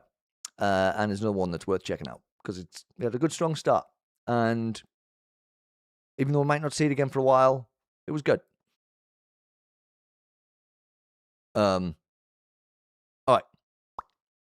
Next, Neue by Minty Town. So this was an object show, like a short film, right? This was a short film that Minty did, and oh my god, it's so good. It's like 7 minutes long, but it's one of the most powerful 7 minutes I have ever spent watching any object show stuff. It's so good. It's oh my gosh. I mean, I don't even know how to even start with this. It's so it definitely falls under kind of, again, it's like there's certain categories that object shows fall into, right? This definitely falls into slice of life / drama, kind of just everyday life kind of thing. But the flip on it is, like, in this world, everybody got turned into objects. So it's like this isn't their natural state. They were all people. And some weird event happened, and everybody just turned into whatever they happened to be holding. So they had to, like, everybody's had to adapt to that. And there's lots of little hints and references to that fact throughout this little film. I keep calling it film because it is. It's a short film, very short, only 7 minutes, but it's like that's what it is. And it just like it's just the sneaky little background references to some things. Like I'll give you one of them. Don't know, it might not be a bajillion more, but one of them is when the main character Rose first wakes up to get ready for work at the beginning of the episode. When she goes into the bathroom, there is a kind of blank piece of floor where you could see something used to be there because it's different. It's slightly different color to the rest of the floor. And then if you look at the whole room and what's there and what isn't, you can see that that's where the toilet used to be. Because they don't need to use toilets anymore because of them being objects now. That's one of the things they had to change up. So it's just really interesting. And there's lots of things that Minty snuck into the, oh, hi, TD Oliver. Hello. How are you doing? I'm just waffling about object shows that I've discussed before at the moment. I'm trying to do one big whole bunch of shout outs for anybody who might not have watched any of the stuff I've talked about. We're up to Neue by Minty right now. And I'm just talking about how much work Minty put into this 7 minutes. Because there's obviously not just the 7 minutes of episode. There is also a link to a Google Docs file, which has like a whole bunch of notes related to the episode. Just so much stuff. This is the USI episode 1 remake. Well, we've gone beyond episode 1 at this point. So, anyway, Neue is really good. And there's a couple of other little things that relate to Neue as well. There's another little short called The Beacon, which kind of mentions Neue a little bit. And then there's a third part to it called Caxi, which is the last kind of part. And Minty's like, that's the end of Neue. There's no more to tell. Now you got to do an object. Yeah, I've thrown down the gauntlet now. That's it. I'm trying to raise the bar. But yeah, Neue is really good. So check out Minty Town. Minty also makes really awesome like other projects, right? Like the like animation and real life kind of in one thing. And he's just super cool and super awesome, and all of his stuff is definitely well worth checking out, including Neue, but everything else too. Oh, okay. So next up, all right, yeah. So next, Pop Tart Pursuit by Moon Cookie, who was also hovering around earlier. And Moon's awesome, by the way. Moon's fantastic. Another fantastic person. And was also one of my object show interviews. And so was Minty, who we just talked about with Neue. Was another one of my interviewees in an object show interviews video. Yeah, but Pop Tart Pursuit right now, there's only the one episode of it out at the moment, but I know episode 1B is in the works. But right now we do just have episode 1A. And again, it's got the classic object show competition premise. Whole bunch of characters hanging out. Random person appears with random powers. So that's how you know they're the host. But again, the concept of it being about Pop-Tarts is very, very funny. Do you know, it's just so silly. It's just so silly. They're all arguing about their favorite Pop-Tart flavors at the start. And then this host whiteboardy turns up and is like, I will let you battle over the prize of having something that will make any Pop-Tart flavor you want, which I think is pretty cool. You know what? I might just take a part in a show to have that power. I mean, I do like Pop-Tarts. But since we're still so early into everything, it's one of those things. It's like, I don't know how to judge. I don't know how to judge a competition-based object show until I've seen how the eliminations work. Because that's what sets the bar, right? Do eliminated contestants just get told to go away? Do they get locked up in something somewhere? Or do they get obliterated from existence, right? That's generally your three things. That's generally your three elimination types. I mean, there's the other one too, where sometimes eliminated contestants get told to go away, but then they still hover around anyway. That's also another option. Because, of course, that's the big thing to me. It's like, okay, what kind of object show have we got going on here? Are we going to keep it silly, goofy, and off the wall? Or is it going to be silly, goofy, and off the wall with a nice, dollop of elimination trauma in there? Because I'm not going to judge you at all based on whichever type you use, but it is going to dictate the direction the show goes in. So, cinnamon's the best? You see, now I do like cinnamon, actually. I'd say that's my second favorite. I like the chocolate one, but you can only get it in, I think it's only the UK market that has the chocolate one. So I think it's like, what's the one we got in North America? Chocolate brownie or something? So the chocolate one in the UK is like chocolate brownie, but it doesn't have the brownie aspect to it. So I like the chocolate, just the plain chocolate one. Chocolate brownie, I can live with. I could eat it. It's fine. Like but I don't like the fruit-based ones though. I don't like strawberry, and I don't like is there a blueberry one? I don't like the fruit ones, basically. But this show is really fun. Like I say, it's super early days, but it seems to be going pretty good. Moon seems to have really good plans for it. And I am excited to keep an eye on this one and see where it goes from here. All right. I'm going to... Wait, how's this one going to look? Because I think this is actually a transparent picture. Oops, I didn't realize that there's a transparent picture. Well, Object Fool was the next thing I talked about. So, yes, the show that led into Animatic Battle, basically the Animatic Battle prequel. But I had a whole load of fun watching this. It was absolutely flippin' bonkers. And it's like I didn't watch it until like well after I'd watched Animatic Battle too. It's like, oh geez, well now I'm starting to see some connections now. I'm starting to see where some things came from now, and how Animatic Battle does kind of lean into references to Object Fool here and there. Yes. So now it's good to make those connections for sure. Oh, hey, Kalisha. It's good to see you.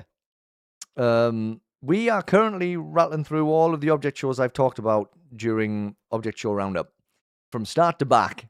I think this is the 28th show. I'm just trying to give everybody shout-outs. I'm trying to give every show I've watched little shout-outs. But yeah, Object Fool's good. Again, it's not super long. You can get through it pretty quick. And I do, now that I've watched both Object Fool and Animatic Battle, I do recommend quickly rattling through Object Fool first. And it won't take you too long, because they're all like a minute. Bit less than a minute, actually. Well, no, they start getting a bit longer, don't they? The first 4 episodes are less than a minute, and then they're like 2 minutes, 3 minutes. Well, yeah, this is going to take you like 15 minutes ish, 20 minutes to watch all of. No problem, right? Dude, I'm also working on my own show too. Ooh, so many people working on shows, and this is why I haven't managed to backtrack to too many other shows that have been going for a while yet, because watching the first episodes of things as they come out or not long after they come out means I could kind of get ahead of them rather than have to play catch up with them. So that's why I do tend to watch a lot of newer stuff and don't backtrack to too much of the older stuff. But I am trying to balance doing all of those things. Anyway, Object Full, really cool. Like 15, 20 minutes long. Watch that before you watch Animated Battle is my recommendation. Because I didn't do it that way around and I should have.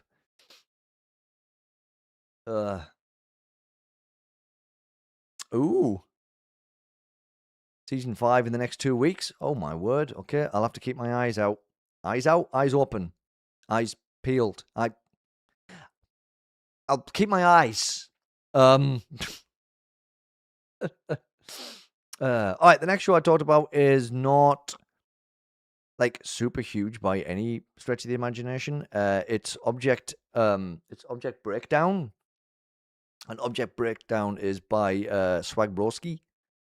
But it's interesting to bring this one up now because Swag posted something not long ago asking for people to theorize what's going to happen in the next episode, which means that I guess episode 9 is being worked on.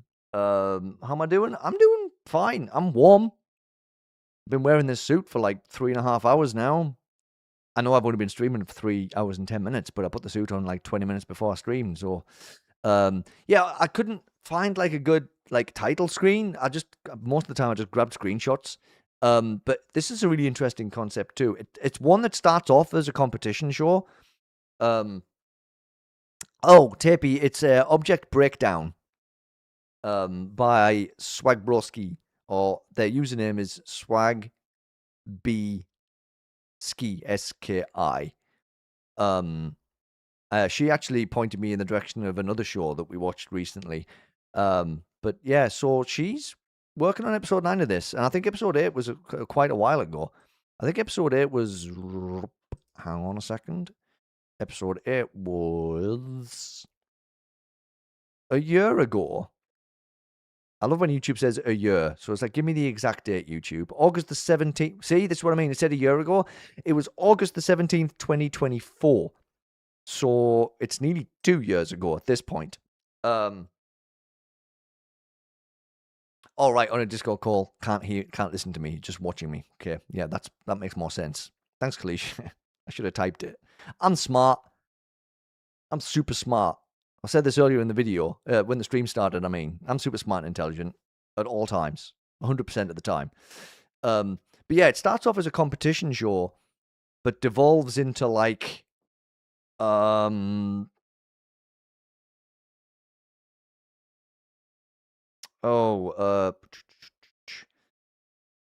like, kind of world domination plans, essentially, right? So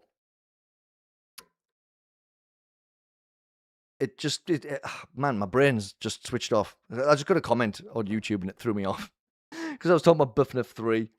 I'm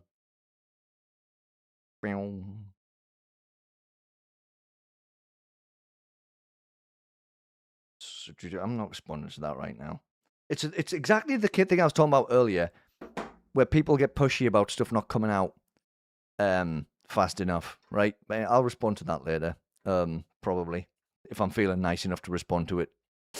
But yeah, it turns into this kind of world domination storyline, and it's very interesting. Yes, it's got lots of interesting little storylines going on, and I'm very interested to see where it goes from here. And I'm not surprised. I knew it wasn't done, but after it's been away for a while, it's always exciting to see something come back after such a long time. I'm so sorry for losing my train of thought there. My brain had like a mini shutdown moment. Oh, geez. It's like, and here's the thing, my stream, I didn't have a plan. I'm so glad I have a small audience because I can basically just make things on my own pace without any pressure. Yeah, that does alleviate some of that stuff, right? It's a comment, so someone, I'll give you context for it, right? I mean, it's a public comment anyway, so you would have been able to see it anyway. Someone was asking about BuffNuff 3, and originally Stone did say it was going to be April, but then it ended up not being April. And all I said was like, because it was literally April the 1st and the episode wasn't out. And I was like, well, April 2026 doesn't mean April the 1st, 2026. There's a whole 29 other days, right? And someone just commented on that saying, hey. And I'm like, if you follow the updates that Stone's been posting, you will know what's going on with it. I shouldn't have to respond to my own comment from 2 months ago saying, oh, it didn't come out by April. That's not my job, right?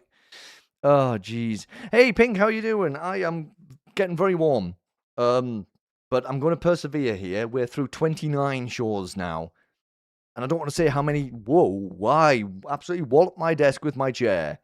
Sorry, it's like being on being on some heavy waves here. Anyway, that's 29 episodes. There are 29 shows we've talked about. Next one's also a smaller one, but made by like someone who's like does just really cool stuff. It's Battle for Digital Domination by, well, the YouTube name's at the bottom there, right? Mike in Space 2008. This screenshot doesn't count as stealing, by the way. I talked to Mike about this. It's like, do not steal us in, do not steal and pretend it's yours, okay? I do love the do not steal on the bottom, though. It's very funny. So yeah, this is really this is really fun. So it's an interesting concept because so far what Mike wanted to do with this is Mike wanted to get the first part of the story told. So the first episode of this, because you mentioned his show. Well, I mean, I guess that is true. I did say the name out loud when he put it in chat, so that does count. So the first episode is like comic book style. So it's a video, but it's comic book panels. So you can just pause it, read what's being said by the characters, and you can just move through it at your own pace. Which personally, I like that. That's actually a really cool idea. It's like a living comic book, I guess.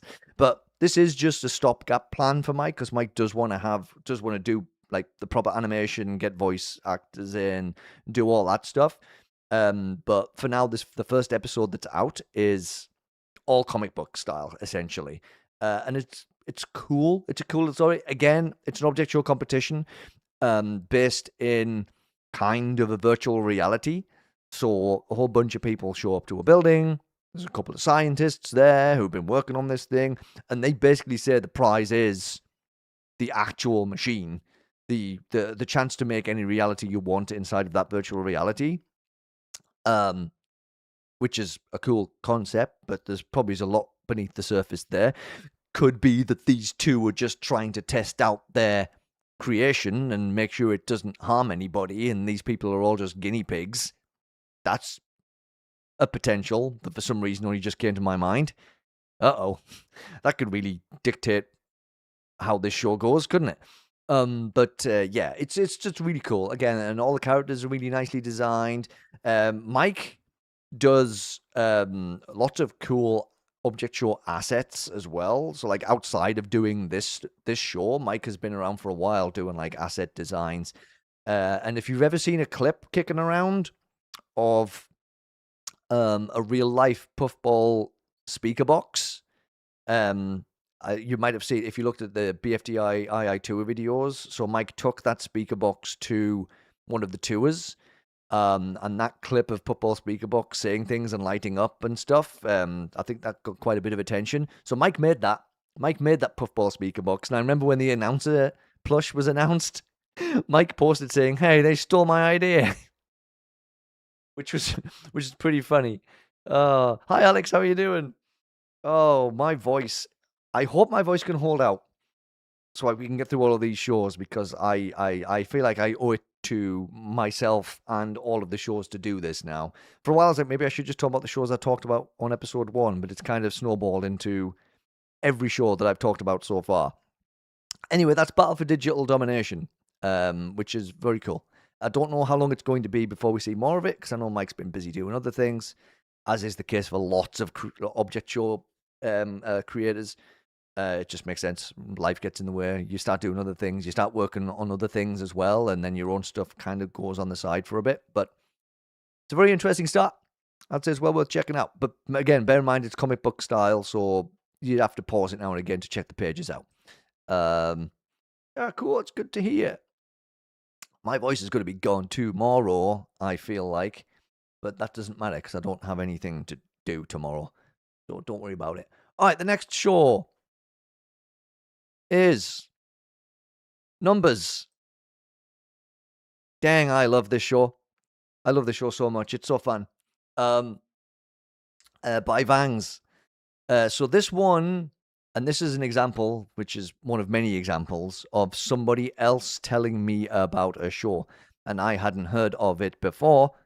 So I had it in my list, and then I checked it out. So this one was, I believe it was formerly Sentry, now Jose, who recommended this to me during the interview video we did. I believe that's where this first got mentioned. So I was like, I'll have to check Numbers out then, because I haven't heard of that one before. Hang on, I always like to go back and double check I'm right when I say stuff. Sentry and Minty interview. Was it them? It was, yes. It was Jose that told me about Numbers.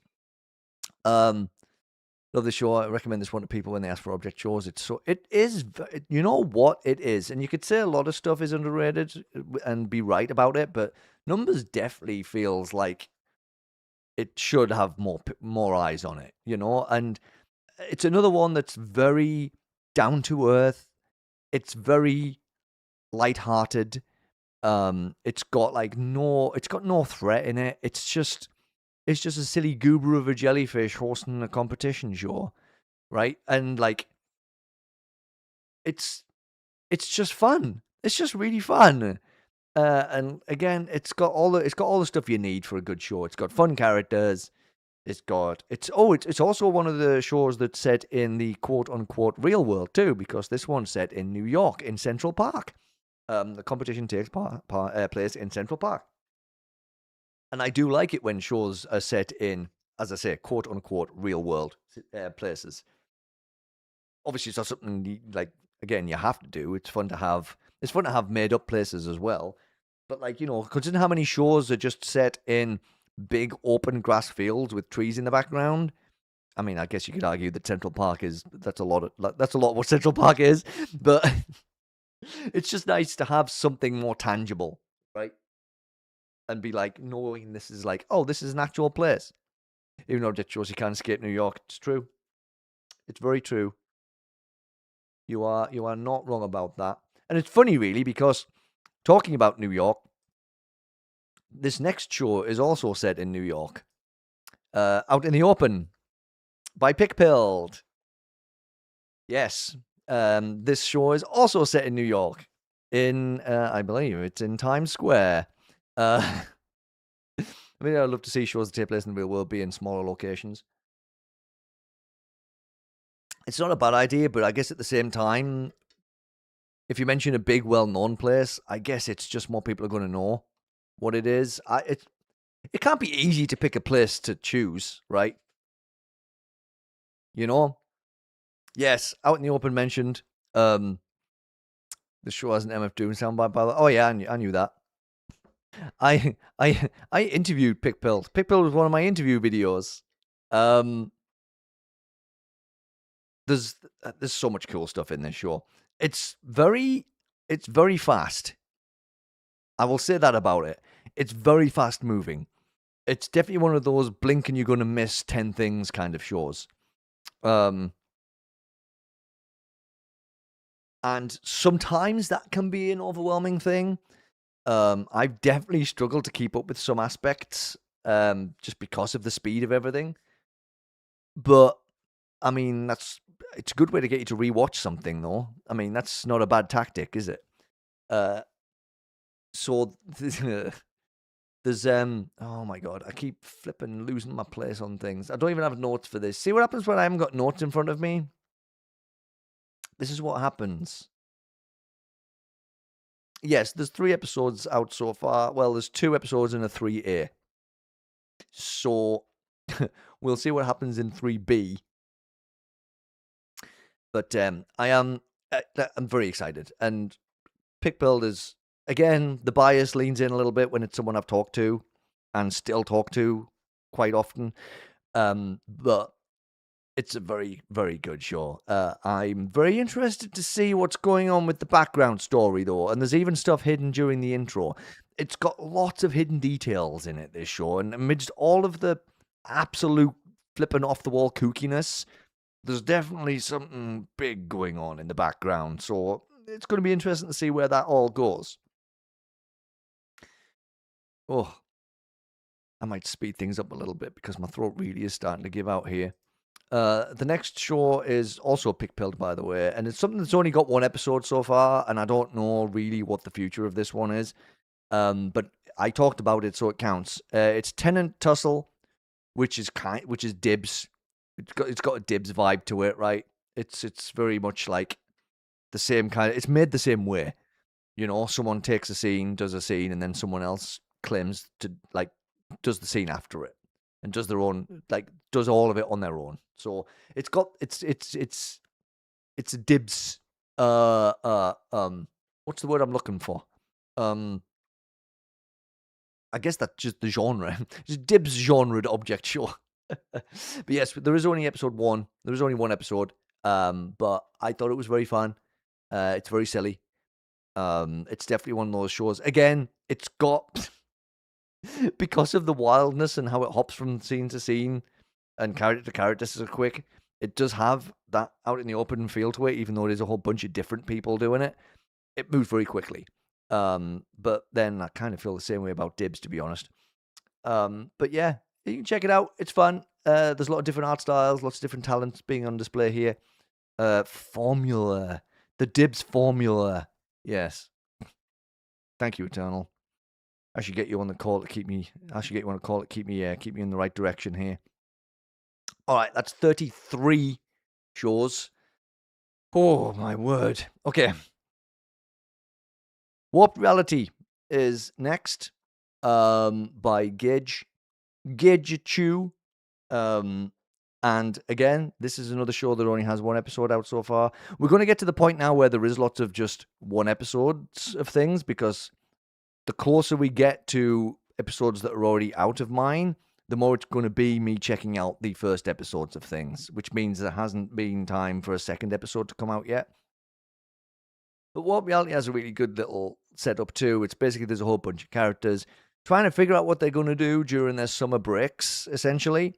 And they all end up at this camp together, and someone else goes who used to work at the camp, goes back to kind of work there again, and it's got a very it's got a very kind of it's a premise that you'll have seen before. It's got a very familiar vibes to it, but there's lots of interesting interactions going on, and there's characters that know each other well are there together.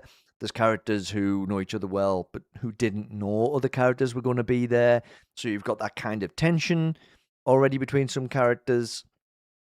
The whole thing of it being in a camp, but they're doing a competition as well, so that is going to be an aspect of it.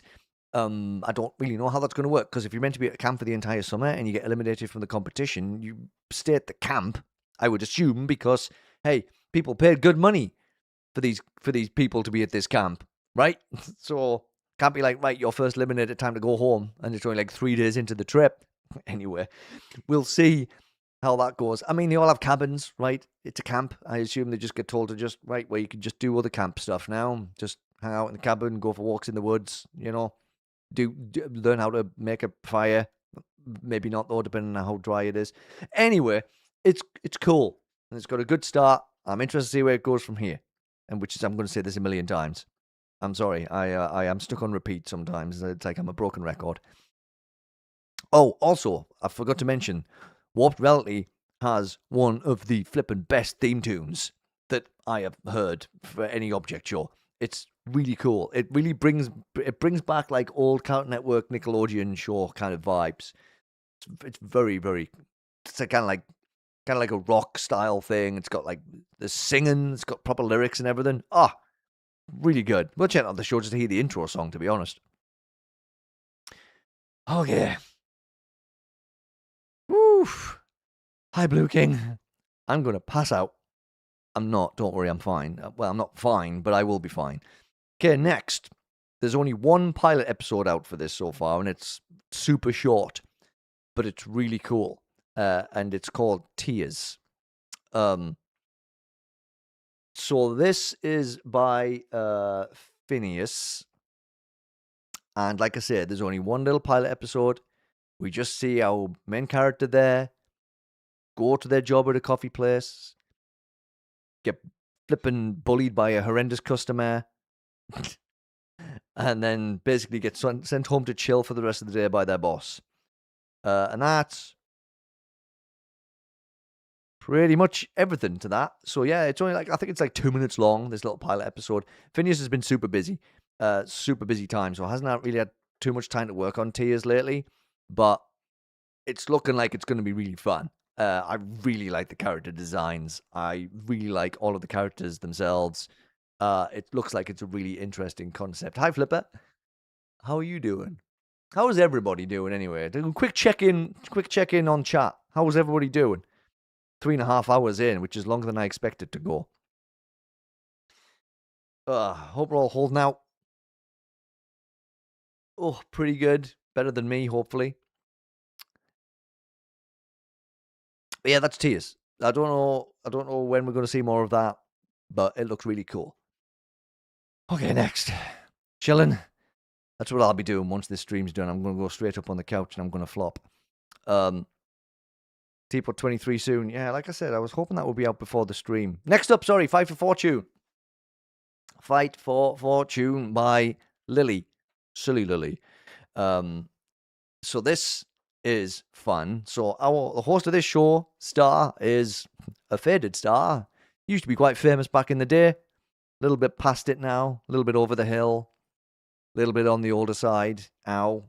I feel like I'm stabbing myself saying things like that too. But gets another shot basically at fame by hosting a competition show. So yeah, a whole bunch of it's standard, right? I mean, it's more the background to how the competition starts than the competition itself, which is the interesting thing here because all of these contestants, they're competing. They don't even know what for. I mean, it's essentially exposure. It's like, oh well, it might make you famous. There's no actual like physical prize so far, anyway. There's nothing that we've seen. Star just keeps kind of dancing around that aspect of things. But the interesting part definitely is the whole thing about Star trying to use this as a platform to be famous again. And really kind of doing anything possible to make that happen. Which means that the last episode 3, was really interesting because things really took a turn in that episode. But it's very fun. Well worth checking out. Again, as I always say, I wouldn't have talked about and covered these shows if I didn't think they were worth checking out, But the newest episode was a bit of a chunky one, actually. So we had like a 18-minute episode, episode 1. We had like a 23-minute episode, and then the new one was like 35 minutes long, 36 nearly. So they've incrementally got longer. I was like, can you keep this up? Is the next one going to be like 50 minutes? It's like they feel like they're going up in like increments every time. It's like, no, there's enough people doing 50+ minute episodes of things. I don't need everybody to start doing it. Thanks very much. But this is a really fun show. Again, one of the things that really makes a show for me is the dynamics and how characters interact with each other. And I do find that the characters really interact well in this show, and there's a lot of fun relationships going on. One of my favorite relationships between Star and his co-host / one of his best friends, Mike. It's really fun. It's really fun to see their back and forth. Find the exact timestamp for. Oh, jeez. I can't even. I'm only opening OBS. I can't even backtrack in mine. And you're going to be on your own there, because if I try and do that, I'm definitely going to lose my focus. Okay. So the next show I talked about actually isn't going to be a show anymore. Bear with me. Bear with me. It's called Race for Austin, Texas. And as you can see at the bottom there, it now says comic, because it's actually going to be a comic now. And I did share the link to the comic page. Do I still have it? Wait. I feel like it's only fair, because I could just shout out YouTube channels, but wait, how come it's not in my thing? Oh, do I have to go back and find it again? Why didn't I save the link? Anyway, J-Symmetrical, who made the show, released a pilot episode, has also been around here for quite a while. Was one of the people who's been around since like episode 1, right? So, shout out for that. Well done putting up with me for a whole year. I find that very impressive that anybody can put up with me for that long. But they did release the pilot of this, but then just step back from the whole idea of it being an animated show and was like, I'm just going to make it a comic instead. And it has started. There's a few pages out already. I'm just trying to find the flip and link, because I thought I had it, and it turns out I don't. And that's my bad. It's my bad for not being as prepared as I wanted to be. Where is... Oh, found it. Hang on. So if I just... There we go. So it's again, it's an object show competition, so the concept's pretty simple on that. So that's where you could find the comic pages so far. So I'll mention it because, like I say, I talked about the pilot. I thought it had a lot of good potential to it. The characters are really funny. It is set in Austin, Texas, and all the characters are kind of based on things that are very Texan, I suppose. So I'll be honest, some things went over my head, but it's a cool little concept, and I enjoyed it. Yeah. Next. 20-secondly Object Show by T.D. Oliver, who may or may not have been lurking around in the chat recently. This is the 38th show. And yeah, the name of this show says it all, really. Every episode's 20 seconds long, give or take. I mean, the rules get broken on some of them. You'll find some might have snuck up to 21 seconds. Some might have cut under a bit at 19, but we'll forgive Oliver for that. And they're really fun. They're just silly. They're just super silly. It's just bang it on. Watch them, move on. But there is some nuance here and there to it. There is little background details. Nothing like super deep or anything. There's been some there's been some season-long storylines that have kind of popped up at the beginning of a season and then get resolved at the end. But because all the episodes are 20 seconds long, it's never long between mystery and mystery solution. It's really good. I really love the concept. And the latest season 4 was really fun because there was like guest animators for every episode as well. So like you got to see lots of different art styles and different kind of ways of the show being made. I love that. And when you do in 20-second bursts like that, it is a very fun thing to just say to somebody, "Hey, here you go. Just go nuts with it. Just do your style, do your thing." Maybe the show was submitted to the Color Hangout was heavily in consideration to be shown, but I didn't know how that would work while with showing an entire season of a show in a film fest. Yeah, that would have been an interesting thing, wouldn't it? Hi, Woop, it's good to see you. Yeah. I really enjoy how silly this all is, and like I said, that latest season having a different animator episode every episode, it's really fun because you do get to see a different like style every time, and it gives kind of like it gives lots of animators a little bit of, again, practice of doing this kind of thing, but also like people might wander over to check them out from the video itself. It's again, it's all of this people supporting each other, people helping each other out, and this kind of interconnectivity, which I find really cool. And I said that a lot of times. But yeah, 20 second the object show. Oh, geez, you could rattle through all 4 seasons pretty quickly, and like you'll definitely get a couple of laughs out of it. Absolutely, so well worth checking out. Also, hi, here I am. Uh, Getting warmer by the second over here, but it's my fault. I'm the one that decided to wear a suit. So don't worry. I know it's nobody's fault but my own. I'm the silly one. Oh, jeez, my voice. I did not think I would be going for longer than 3 hours. I did not. When I got the plan together of like, hey, here I am. I'm going to talk about all of the shows we've covered on Object Show Roundup. Didn't think it would take me this long. And now I feel bad because I feel like I'm not giving enough attention to shows as I'm bringing them in. I'm going to try and get better at that. Oh, so next, the next show, 39th. Should I number them now every time I put them up so we can keep track of how many? This is number 39. This is show 39 I talked about. And someone talked about this earlier. It's Dagfee, or Drugs and Guns for Everyone. Yes. Yes. So I've got so much I've got so much praise to heap on this. The first episode was so well done. I love this idea. And I know the plan for Dagfee, I think it's three.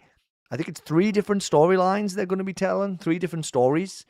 We're starting with Shifty's story. And oh, there's so much cool stuff going on with this. So much the Get Microphone show. Yes.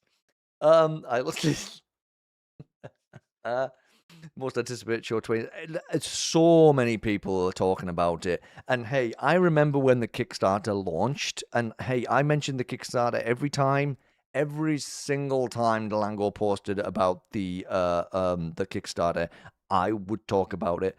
And I was keeping such a close eye on it because I know a few people said that's a big target to hit. That's a big goal to aim for. And there wasn't many moments where I thought they wouldn't do it. Just because they've built such a strong fan base up. I was like, they're going to do this. I know they're going to do this. And then they did it. I also backed them because I really, really wanted the show to succeed. And I try and I support people as much as I can, not just by waffling about their shows, but like do you know what? I wish I could support more people's Patreons and stuff like that, but I support who I can with what I can. And if I'm ever in a position to support more, then I will. But anyway, aside from that, the Kickstarter goal got reached. Everything's ticking along. I'm just over the moon. I'm just over the moon that this show did so well. And because there's so much cool stuff going on, like it's just, I don't even know how to start. I'm just kind of talking myself in circles here. Adore the art style too. Yeah, honestly, watching all the Kickstarter trailer, watching the game, immediately fell in love with the show. Remember when last minute some donations were pulled and somehow made it all back with an hour left? Oh, geez. See, and that, I mentioned that too. I said that some Kickstarters have had issues where people have pulled out near the end. And I'm like, oh, that annoys me. So inspiring seeing a fully new series get so much love and attention with the Kickstarter. Like, you look back at II's Kickstarter in 2016 and they didn't even make as much. I mean, yeah, there's a lot. But with that, it comes, of course, the added pressure of continuing what you've done, and I don't doubt them for a second. The first episode was amazing. I honestly don't think they'll have a problem pulling it off, but there will be more pressure, and hopefully it doesn't build up too much, the pressure. I mean, and that we just end up getting something amazing. I feel really good. I feel really good about this show, honestly. everyone did such an amazing job with it, like for every aspect. It was fantastic. Cannot wait for the second episode too. There'll be a new short, hopefully released this month. Yeah, I've heard about that short as well. A few people have mentioned it, and I'm excited to see any more Dagvi content. So let's roll on that. I'm excited. I'm really excited. I am also a bit worried about what might happen to some of the characters because I just feel like some bad things could happen, but we'll see. I like Shifty too much for anything to happen to Shifty. Anyway, oh yeah, well we already got past them. They were the 20th show because I had a big waffle about the interview that I did with Stone a while back. But yeah, episode 3 of that is sometime in July, I think. At this point, we shall see. Okay, up to show number 40 now. And it's Reach for the Sky. This was a really fun intro episode. This was a super fun intro episode. I had a blast with this one. Can we have episode 3? Yeah, I'm excited for episode 3 of Buff Enough 2. The length of it, though, I'm going to really need to get myself comfortable for that length of an episode. Holy heck. Oh, jeez. But yes, episode 1, Reach for the Sky. This is another really interesting concept of a show. And again, it's object show. It's a competition-based show. Bunch of objects is the sky. The sky, well, the face in the sky is the host. They just randomly appear and tell everybody, "Hey, do you want to take part in a contest?" Standard, right? Bunch of characters hanging out, doing whatever the hell they're doing. They're all on an island together. There's no. I'm interested to see if there's a reason behind them being on the island, or if that's just where they have always been. I'm curious about that aspect of the show. It's like, did they get shipwrecked there, or is this just their like home? Because there's a moment in the show where 2 of the characters come across like a spooky cabin, and like a scary cabin in the middle of the woods, and they act like they've never been there before. They've never seen it. So I'm like, maybe they haven't been there very long, right? So I'm interested to see if that becomes part of the story or not. And then, yeah, it's because the name of the show, it's called Reach for the Sky. By Narian Tunes. I don't know if I'm pronouncing that right. I feel really bad. I'm going to try and pronounce things like goober and get them wrong most of the time. But it's the name, the YouTube channel name is it's spelled Narienn, and then the word tunes. That's where you'll find that. That's where you'll find that show. And yes, it is a very good first episode. I had a lot of fun watching it. I have fun watching everything. Honestly, Mikey has fun watching everything. And like, if you hear me say the same sentence 10 million times about different episodes of things, I'm sorry. It's just because it's just how I feel about everything. I really like checking this stuff out. And yeah, so the whole first episode is they're all just chilling out, and then the face in the sky appears. Or the sky, maybe they are just the sky. And then that's pretty much it, because it's episode 1A. So there's actually nothing else yet. No team making, no challenges, none of that stuff. It's just purely setting up kind of the initial concept of the show and the characters and everything. It was very fun. Okay, next up. Oh, the creator of this one was hovering around earlier too, actually. It's Objective by Grapey. So, Objective has 1 episode out so far. Grapey has been like working away on episode 2. See, Nico likes it too. There we go. See, there's a good piece of promo for them. Yeah. So Objective is, It's very interesting. It's so this is another one that has kind of,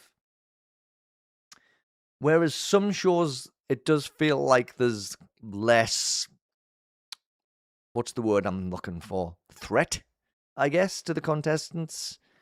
This definitely feels like one of the shows where it's like, no, you're doing this. You don't have a choice in the matter. I mean, Reach for the Sky was kind of like that, because the Sky was kind of forcing it. Like, I'm doing a competition, so you're doing it. What else are you gonna do? Whereas in Objective, it's one of those shows where the contestants all get kind of warped to this contest area. But they do get asked about whether they want to, improve their lives. So I feel like all of the contestants are having a pretty bad time of it in their lives. And the host of this show is basically like, well, I can offer you something and make your life better for you. And it's very sketchy. I don't trust this host for a second. Not for a split second. I think there's only bad things in store for everybody in this show. And I do not want Grapey to either confirm or deny that. I want to wait and find out. But it's just a thought. It's just a feeling I have, in all honesty. I feel like things are going to go badly for everybody. But that's just me. That's just me being worried. Because I always get worried about characters. I was like, I always want the best for people, and then I watch a show, and then the characters all get treated horribly. I'm like, oh no, now I feel really bad for everybody. But yes, there is one episode. Grapey has been beating himself up over the first episode's quality. I always say that you've got to start somewhere, and you know. If you try and make your first episode a masterpiece, you're going to only struggle moving forwards from there. Because if you're always trying to achieve better and better and better, it's that case of just do the thing, right? It's just do the thing. Don't worry about. It's like you don't want it to be terrible. I get it. You don't want to release something that's awful. But at the same time, if you strive too hard for your perception of perfection, you might just never get past that first hurdle, And I mean, Grapey did get past that first hurdle and released this episode, but isn't super happy with it. And you're allowed to not feel happy with something you've done. And then in your head that you want to put more effort into the second episode. And that's totally fine. But yeah, Grapey was definitely doing a little bit of self-reflection is the nice way of putting it on the first episode after he went back and rewatched it. I think it's good. Is it is it perfection? No, because nothing is. That's not something you could say about anything. Nothing is perfect. But I think it's a nice, solid start. And I know that Grapey's putting a lot of work into episode 2. So I am very interested to see what happens in the second one. Like I say, the concept's pretty. We've all seen it before. We've all seen it before. Contestants get warped to a random place, get told by a host, "Hey, you're in a competition show now." Boom. Let's do this. Yep. And there's also the outside aspect of it too, because these contestants are being kind of popped into a totally different place to take part in a competition. It's a really good message I think the whole OC could learn from. The most important thing: get the project you want to make out in the world and learn as you go along. Yeah, and I've seen other people say the same thing as well. If you just overthink it, you might just never get to the point where you feel like you've got something you want to put out there. Do the thing. Just do the thing. For sure. But yeah, when it comes to Objective, we also have the outside aspect of it, because obviously people get popped into this place, and so now technically they're missing from the real world. So there's also the investigation aspect of it. In fact, one of the characters who was meant to be investigating gets pulled into the contest too, so that's interesting. And yeah, that's pretty much Objective in a nutshell.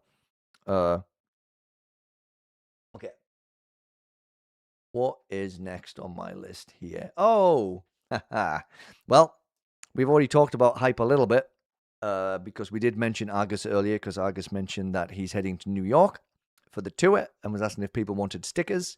And yes, please, Argus, I would love stickers of all of these, every single one of these characters, and possibly the host of hype as well. This is hype. It stands for hi, your prize is E3. Hi, your prize E3. There's so this is. I'm sorry, I'm struggling to even find the words without giggling because I really enjoyed this episode. It's got so many fun meme references, and like you could tell when the show production started because there's a lot of chat about E3 being cancelled, which happened when this show was kind of getting up and running. And there's references to memes that you might not have seen references to in a little while, but are still really funny. And it's interesting because it's kind of like a time capsule of an episode. Because, like I say, some of the jokes and the references are from a couple years ago at this point. Just because of it just took a while to get the show to this point. And obviously that's just how it was. That's no slight against Argus at all. It's like really, really well done on getting the episode out as well after, because sometimes as well, that's another thing that could happen. You can start working on a show, loads of stuff happens, you get pulled away to other projects, you get pulled away to do other things, and you could come back to your project and go, I just don't feel like doing this anymore. And I'm sure that's happened so many times. There's probably so many amazing shows we never got to experience because of that same thing happening. So for Argus to have that big gap in the middle of production and then come back and go, right, I'm going to do this now, is really cool. And I am really happy that we did get, I'm glad that we did get hype. Literally and figuratively. Everybody got hype for hype. And it was really fun to see everybody pull around and like support the show as well when this first episode came out. It's clear a lot of people had been waiting for it. So it was really fun to pop in and see that. And again, like there's a lot of fun stuff going on with this one. And again, it's another concept that we've seen, and I like it's object show competition. That's essentially it. But again, there's some stuff hiding in the background. You know, the flipping host. Oh my gosh. Honestly, this show makes me laugh too much when I think about some of the aspects of things. Oh geez. Sorry. I need to drink some more water. Woo. And also I need to quickly type something. Sorry. So. Oh, why is this being so mean? There we go. I had to remember something. So the host is like Windows for work groups, which is like a super old business specific Windows product. But they have something beneath the surface for sure. They are definitely a host with a motive. So definitely one of those don't trust them as far as you could chuck them kind of characters. But on the whole, though, it is again just silly object show contest shenanigans, right? With an undertone going on. It's one of those, right? I find you have object show contests that don't have an undertone. They're just super silly contests. That's it. No more to it. You could throw in some drama with interactions and relationships between characters, but there's no kind of big thing going on in the background. It's just, that's it. It's just the show. And then you've got, I've only ever heard of that from the one IT class I took. Hearing that from an object show was one. A jump scare. So yeah, sorry. Object show with no undertones, no big like outside thing going on or ulterior motives going on. Like BFDI, BFDIA. BFDIA, they were competing for a flippin' hunk of dirt. And that was the entire thing.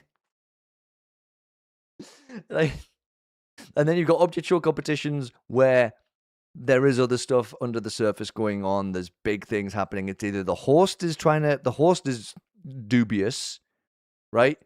So that's your tripwire, hype, orbit.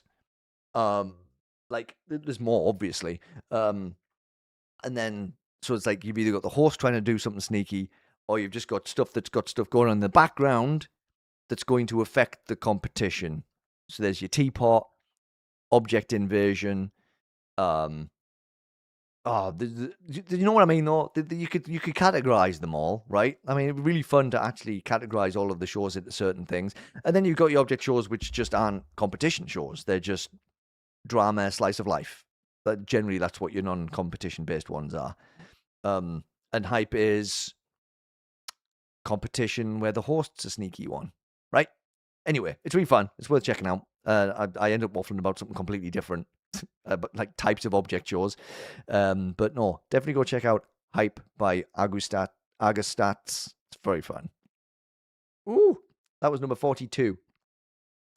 Oh, he's one of my favorite new ones, though. I mean, I like all of them. I don't like trying to put any above any other ones. I kind of really appreciate what everybody does. But this one really is just such chill vibes. Lakeside Party by Look Capel 18. Oh, it's so beautiful. And I love how it has just the super limited color palette. It's just the reds, greens, blacks, yellows, whites. It's just such it's beautiful. It's just so beautiful. And it's just so chill. I mean, yes, the host is super silly. Fish is super silly. Like, and it does have its off the wall moments. But like the prize was like a house on the side of the lake and it's already trashed. So the prize is already gone. I mean, you could rebuild it, I suppose. But like, and the eliminations are chill. We've had one elimination in this show so far, and they just wandered off and went home. And I'm like, oh, this hits all of the right notes for me. It's just so, it's so fun. I don't really know what else I could say about it. Really, I think I've just already described everything that you need to know about it. It's laid back but silly. It's chill. It's, I mean, oh, you just have to watch it. You just have to watch it. There's nothing else I can say. It's just fantastic. Look, Pell 18 has put together such a fun show and does like all of this stuff. Oh, look, Teapot 23 just came out. Teapot 23 just landed, everybody. Can you believe it? Oh, we might have to watch it. We might have to watch it. Oh, jeez. Oh, jeez. I had a feeling it was going to come out today. I just had a feeling. Well. Okay. All right. Well, I'm going to get through the rest of these shows first. And maybe me getting through the rest of the shows that I've talked about already will give people time to go and watch it. How long is it? Wait. I don't want an advert. Oh, come on. I hate unskippable adverts.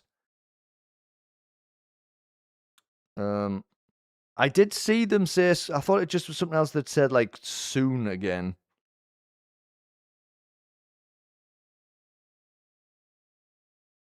Skip these ads.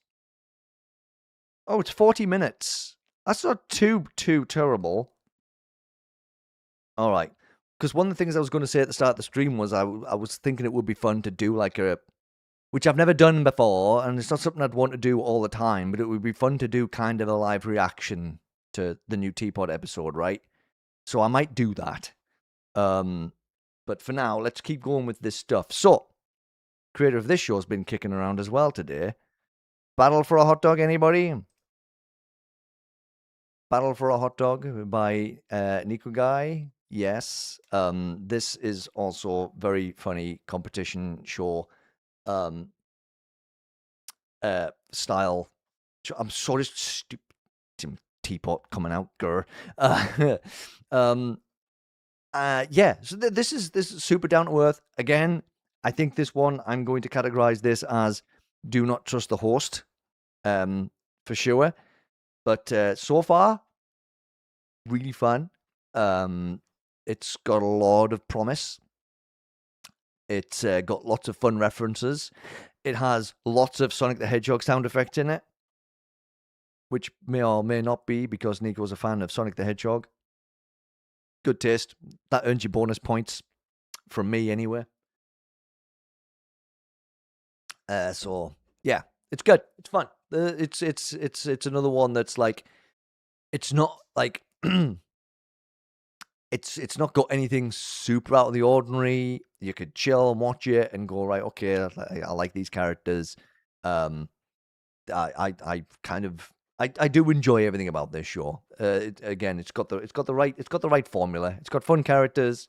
It's got a fun host who's definitely got something else going on.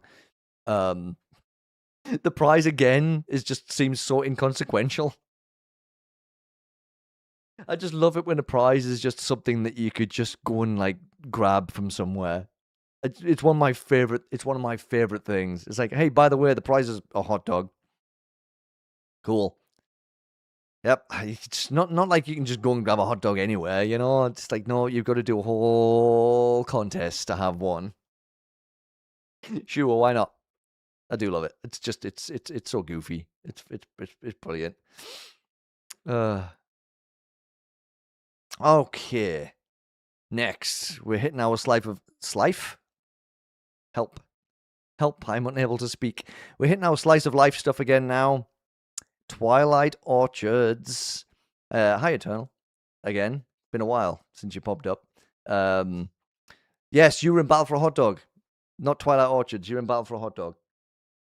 Just to clarify, because your comment popped up just as I dropped this picture in.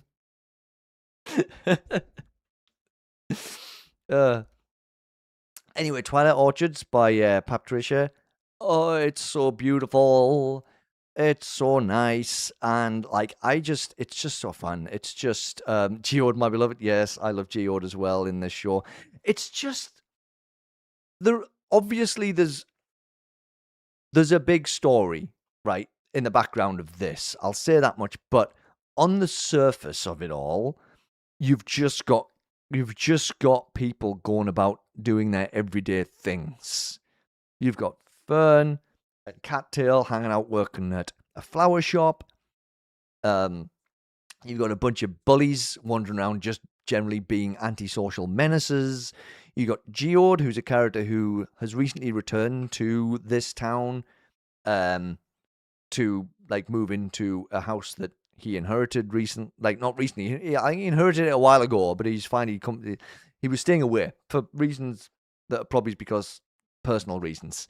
But so it's generally just characters hanging out, doing their daily stuff, and getting to like it's us getting to know their relationships and getting to hang out with them and understand them more and see how they kind of click with each other. It's very good. It's very again, it's one of those shows that's very chill. And there's no threat there. Even the bullies aren't super duper threats. They're just a bunch of jerks. Like the worst thing they do to Fern, they bully Fern a lot. They mostly bully Fern because the like co-leader of the gang of bullies has a crush on him. But he's trying to hide that by having himself a girlfriend at the moment. But like the worst thing they do to him is like draw on his face. I mean, one of them wants to do more to him, but everyone else keeps kind of vetoing that. Funny enough, the one who wants to do more to him is the girlfriend of the one who has the crush on him. So, you know, the bullies are just Team Rocket. Yeah, pretty much. Team Rocket, but potentially even more ineffective. Yes. Oh, that's such a good point. I totally agree with that. That's very true. Very fun. It's super nice. Twilight Orchards by Patricia, and I will thank Minty Town for mentioning this show to me because when he was working on Noya, he was originally going to make the shop that Rose, one of the main characters, works in, a flower shop. But he didn't want it to seem too much like Twilight Orchards. So there you go. That's how I got to find out about this show. And it's another situation where somebody else has, like, talking to them about their stuff has led me to another thing. And I will never get bored of that happening. I love that happening. Anyway, Twilight Orchards, super good. Okay, that's 45 shows. Oh my word. Next. Hey, look, it's Battle for Rafflesia, a Malaysian object show by Pancake Animates. Yeah, who brought this one up to me? I can't remember who it was, but it was interesting because I'm like, it's so cool to kind of step out of like the object show circle of, will be the majority of them that we usually engage with, which are just the English-speaking shows. So this one, actually a Malaysian show. It's got subtitles. It's got lots of cultural references to Malaysia, and one of the really fun things for me while I was going through this show was learning more about Malaysia, like learning more about some of the cultural things, the food, like some of the even the games they play, and like it was really interesting, and it was something I really enjoyed doing, and I'm gonna really enjoy going over more when more comes out. But like um it's not often that like I take that step out of just the English speaking comfort zone. It's like, oh, I must throw myself onto the stereotype train again. It's like no typical British guy doesn't want to listen to anything that's not in English. It's not even really that. It's just it's coming across that stuff, right? So I was really happy to have this one recommended to me, and like more than happy to check it out. And like Pancake is doing really good stuff with this show. It's very fun. Yeah, I know we already talked about it. It already popped up on my phone. We're probably going to watch it on stream. But yeah, so this was really fun again, and so you've got your Algebraian hosts, right? Alif and Bar, and then it's just from that point on, it's just kind of standard object show competition rules, right? Yep, all battled out, people get eliminated, all that kind of stuff. It's just standard. At this point, you know what the deal is with object show competitions, and they're battling for a Rafflesia. So the child. Yes, that's feel free. You two watch it. I'll probably be watching it more than well. I will be watching it more than once. That's for sure. But I think it would be fun to do a reaction thing. I was hoping it would have been out a bit earlier. The hope was it would come out before I streamed, but it's fine. It's going to be fun trying to set the screen up for it, but I think it would be fun to chill out and watch it and react to it. Okay. Sorry, Battle for Felicia, really good. All right, next. Okay, so the next show is the first one I did an object show Spotlight episode for. And Spotlight, if you haven't checked any of that stuff out, is basically when I go over a show that's got a fair few episodes out and I couldn't squeeze it into just a regular section in a Roundup episode. So the idea for Spotlight came about when I'm like, well, I've got this show to talk about, but it's got like 7 episodes out, or 6 it is. So I need to do a specific recording for it, and so Object Show Spotlight was born, and the first thing we talked about in Object Show Spotlight was Dibs. Dial It, Battle Show by, well, again, they were in a little bit earlier on, Zombie Turtle 17, Lucas and Gang. Lucas and Friends. made this one. And again, we talked about the concept when we talked about Tenant Tussle, which was Pick Pill's kind of dibs formula show. So the formula is someone fully animates and voices a scene, then someone calls dibs and does the next scene, and then takes the story on. And it's like kind of like passing the story between people and continuing the story. And one of the impressive things with dibs is, I mean, this happens when you have a whole bunch of super creative people working together. I think it would happen kind of regardless, but it's still cool to see it happen.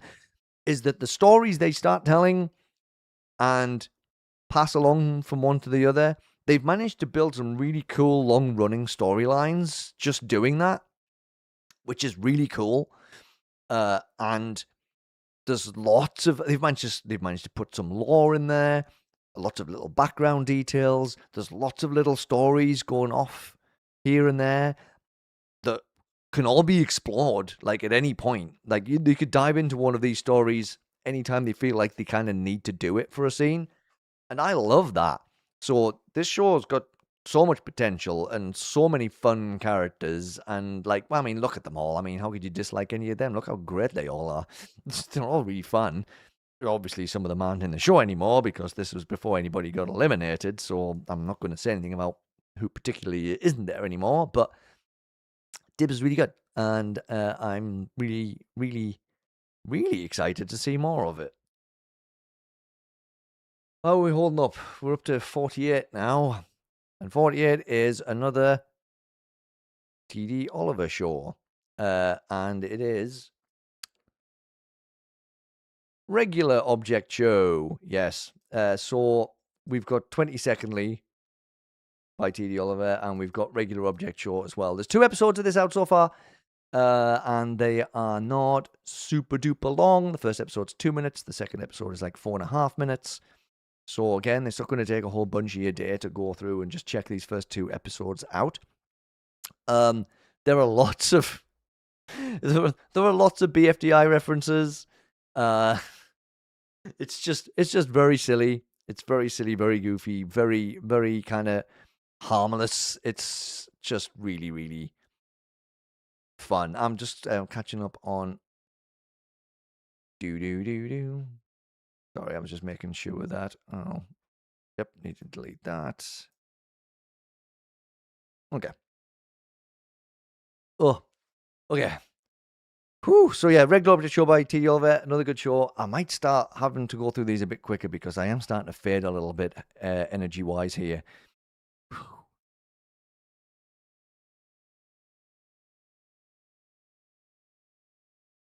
Silly Object Battle is show number 49. This is by Bunny Boy. Bunny Boy 8801, if I want to give him the full official name. The full official channel name. Oh, it's 8810. I got the numbers mixed up. I'm terrible. I'm a terrible fan. But this one is really interesting because it's another one that just started as like just the goofiest of goofy shows, and it's starting to really build up. It's starting to really build up into something more. Split something like it's a live stream. I wanted content for the live stream. That's why I'm going through all the shows I've talked about in one sitting. It's a one-off thing. It's like a retrospective of the last year, and I haven't got time to turn this into a different video.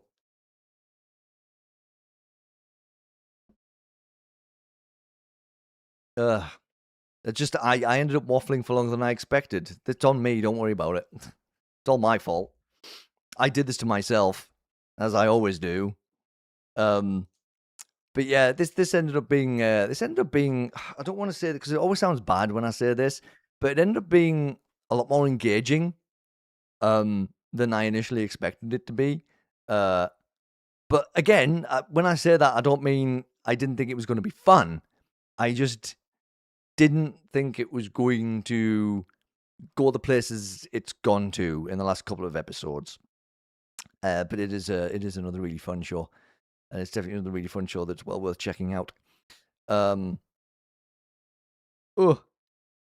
probably not going to watch Teapot 23, do a reaction on it. Actually, I'm starting to think I'm not going to do that. because I know all the people have probably already hovered off to watch it anyway, right? So the timing on that was kind of immaculate, to be honest, when I was in the middle of doing this.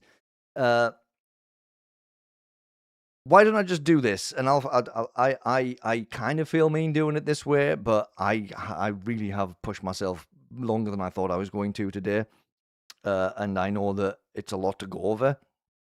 But let's quickly go over the other shows. I'll just drop them in, and I'll just quickly mention them all. So there's Double Down, which someone mentioned to me because essentially a new episode came out, episode 2, and it was another one of those shows where there was a big gap between episode 1 and episode 2, and episode 2 came out, but I didn't even know about the show, and someone was like, "Well, you didn't the episode 2 of this came out." I was like, I didn't even know there was an episode 1. I hadn't heard of it before, but it is really good, and it's a really like motivational story too, because at the end of the second episode, there's a big message from Pillow Pepper about how the the motivation to make the show kind of sure this isn't being made because the bonuses succeeding to get you, otherwise was kind of okay, interesting. But like, I lost my train of thought. Dang it. Right, yeah, the motivation kind of like drifted away because lots of other things happened and like life stuff happened.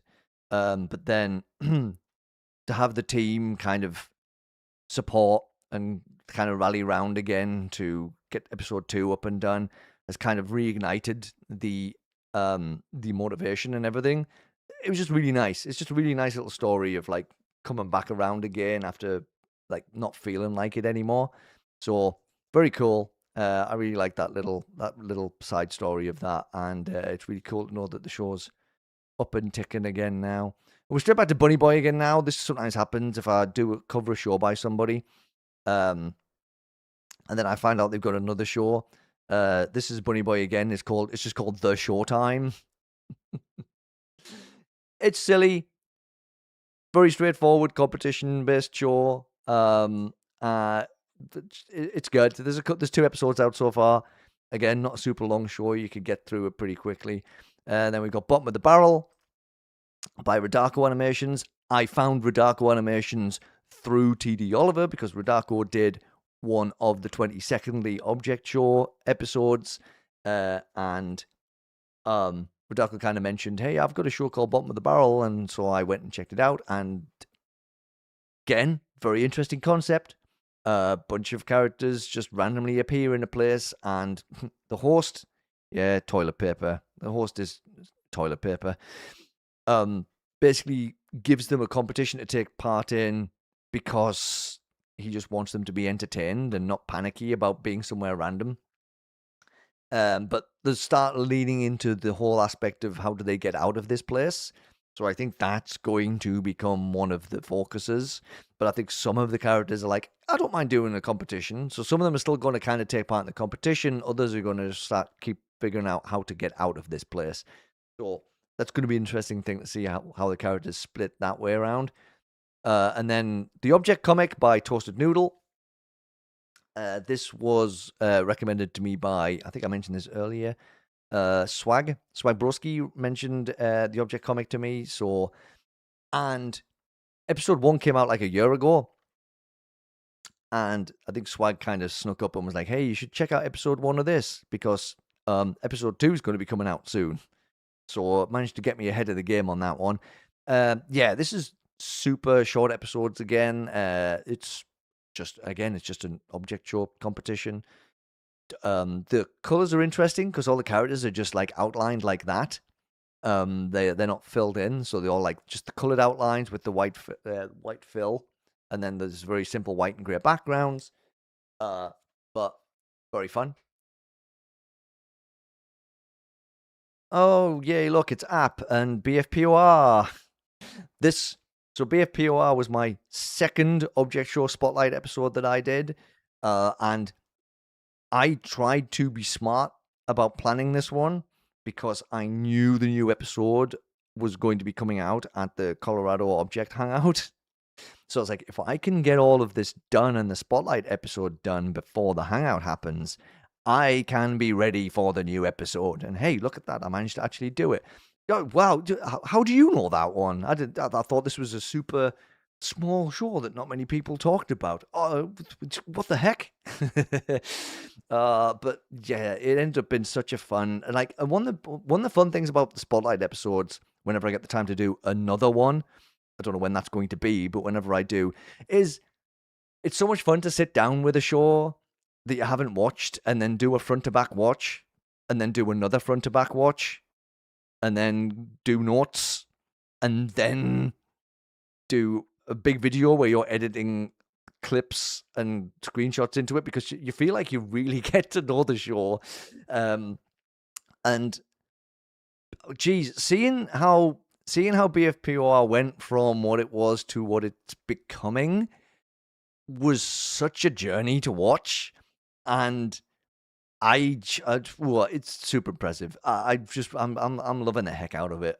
And like, again, I don't know. I'm not just saying this because Whoop Doo's here, but App is one of my favorite object show hosts by like a long way. The App has just got something, absolutely just something. It's that mixture of charisma and insanity that's just really, really stirring.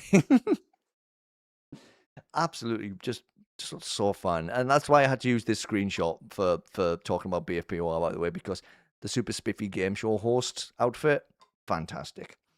But yeah, BFPOR, great stuff, absolute chaos.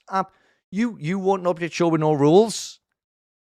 Like, well, very, very, very few rules. This is the one for you. You need to go check it out. Okay, now there's a few now that are actually, I believe, were also shown at the Colorado Hangout, because people were basically telling me, hey, these were other shows that popped up that you might want to check out that were at that show. So there's the Cool and Awesome Object Show. That popped up. If that wasn't obvious, and I'm being the channel, nah, I don't think that was obvious. Nah. I always have kind words. I very rarely have nasty words. Only when it's truly warranted. Okay, so the Cool and Awesome Object Show. There's a lot of interesting stuff going on in the first episode with this one. And I feel like there's a lot of story. It's not just, it's again set up as an object show competition, but, well, all of the characters were created by the host. And all right, inanimate and Sandy vibes slightly. But it's gonna be an interesting one to follow as it goes on. But only episode 1's out so far, well worth checking out. Then there's Object Lunatics, which feels like it's on the other side of that again. This feels more like it's just, again, I could be wrong, there's only one episode, just object show competition. Don't feel like there's any big stakes to it. The elimination sounds like, or the way it was described is, eliminated contestants, I think they get the chance, yep, they can either stick around and maybe rejoin at some point, or they can just go home. Those were the two options. And I'm like, that's fine. That's not horrendously horrific. I'm okay with that. So if that actually it remains the way, then we'll be fine. So hopefully it does remain that way, because I guess you still never know, huh? Back to Lucas again, because we got Dib's new friends recently, which was like a Dib's spin-off show. Because everybody on the Dibs team was like, whatever, go make some new friends. So Lucas did, and made new friends with a bunch of other cool people. And again, it's basically just Dibs with a bunch of new characters. And it's fine and fun, and I enjoyed it. And some of the characters in this one, I actually like more than some of the Dibs characters, the Dibs OG characters. So good job on that. I'm invested. I'm very invested and excited to see what happens next with that one. And then we got Anti-Up by Dan the Minifig, Daniel Duval. And this was also fantastic. And also might also have somebody who's in chat in it as well. But yeah, there's so much cool stuff going on with this show, though. And again, it's one of those ones where it's like one of the ones where all the characters just hit you straight from the get go. You just go, I like them, I like them, I like them. This is good. I like this interaction. It just all landed right, and I feel like this is going to be a really, really good show. I just get such good vibes from this one. Such good vibes. Um, it's just everything just feels like it fits. And all of the characters who had like some had slightly smaller parts because obviously in the first episode it's hard to get everybody introduced at the same time. So that's why you get a lot of episode 1A, 1B kind of things because you got to split this stuff up but all of the characters who got a good chunk of time, I was like I just feel like I've known this character for ages already. Just such good stuff. Such good stuff. Yeah, we love Andy Up. It's great. Cannot wait. Can wait. I keep saying I've got to stop saying can't wait because that feels like me being pushy. It's like I can't wait. Where is it? But genuinely, really, really looking forward to seeing what's coming next with this particular show. And then we head over to my third Spotlight related episode, as in the third show I did a Spotlight episode on. Jeez, my words are getting worse. It's Eyeball Battle Show by Doggy Arts. And this one came onto my radar because of a London OSC meetup where this was shot, and Doggy was one of the people who helped set it up. Technically, I feel there's no reason to label this as 1A when this basically just acts as a full first episode or an episode 0. Yeah. It's always it's always thinking about how to name something, you know? Your 1A or 0 or pilot even, you know? I'm cool with people just calling things episode 1. But I get it. Everybody's got different feelings and things about how they want to present things to people. But either way, gonna be fun. Things a whole lot like with more egregious. Oh yeah. Hey now, listen. It's how many letters can you put after your episode of your show name? You know, 1A, 1B, 1C. It would be hilarious if the next episode they released they actually called it 1D. just to be snarky about it. Oh geez. Anyway, sorry, I'm going to be talking about Eyeball Battle Show, aren't I? Yeah, this is delightful chaos. I don't really know how else to describe it. Like Eyeball is one of the like just more out there hosts for sure. Just like absolutely just flipping all over the place. It's also it's another one that I also appreciate because the eliminated contestants, they can either hang out in a house where the eliminated contestants are allowed to hang out, or they could just come and keep helping their teams out. And I was like, you know what? I like how just do whatever. I like the do whatever vibes in this show. And yeah, I had a lot of fun watching this one too. And then there's Low Effort Silly Show or Less by Platinum Comet, which I'm also really enjoying. Comedy EBS, still haven't watched the full thing, but everything I've seen looks like a lot of fun. It really is. It's it's just really silly. And sometimes you just need a little bit of something that's really silly.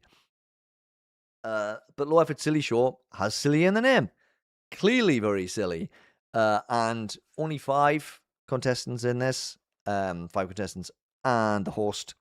And what's really fun about this one is it's got the whole, it's reality, not reality kind of thing. So the host, Dev, is the person making the show. The person who has these, that you see them at their computer looking at the characters from like the outside. And sometimes what the characters do affects the real world. There's like a challenge where you've got to throw an arrow at a board, and Barsign misses horrendously. Totally misses the target. The arrow actually flies out of the like screen and like into the wall. And like, okay, I love this. This is brilliant. And just like, I'm really invested in the characters. There's only 5 of them, but I'm really invested in them. especially Trash Bin and Glass Dome. I love those two so much. But yeah, again, this is another show. There's only like, I think there's 3 so far. How do I keep forgetting how many episodes of things there are? There are there are 3. There's the pilot, episode 1, episode 2. And they're all not super duper long, so you don't have to spend too much time checking this show out. You can get through it pretty quickly, and honestly, a delight. It's a real delight. And then next, you can tell we're really starting to catch up with where we are now with my shows, because Les was mentioned not long ago. Next up, yes, the broadcast objective, which I like. Who mentioned this to? It was weird because it ended up popping up in a few places at the same time. I think it was on my recommendeds, and then someone mentioned it in the Escape from Abject Reality Discord. Yeah, it definitely got mentioned in there. And then I got an email about it. Someone asking me if I would consider covering the new remake episode on OSR as well. I know it. So I was like, wow, it feels like I should probably cover this because it's just coming at me from all angles at this point. So yes, I really did enjoy that first remake episode, but now he's the dilemma I have, because I know that the remakes aren't gonna be. They're not doing remakes of every one, so it's like, what do I do here? Do I watch the original other episodes? Do I just wait for the? I kind of want to sit and wait for the other remakes to come out and then watch the other episodes. It's more of a, I guess you could say it's slightly maybe a selfish aspect of it, because I'm like, I don't know if I've got the capacity to put it in a spotlight anytime soon. So anyway, I'm still trying to figure that out. And I guess that's not, you don't need to know my brain and what my brain is trying to do. But I loved the first episode of this very much. Watching the visuals, otherwise you're going to be waiting a long time. I mean, that's the thing, but maybe I don't mind. Maybe I don't mind waiting. That was part of it.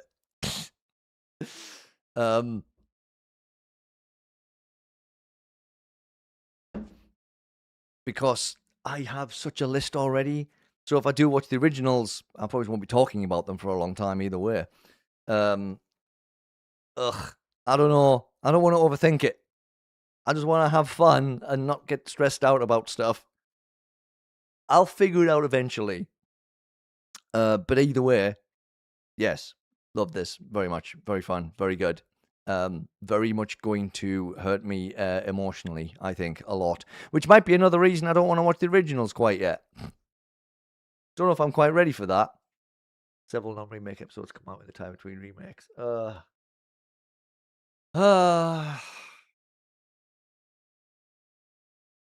right.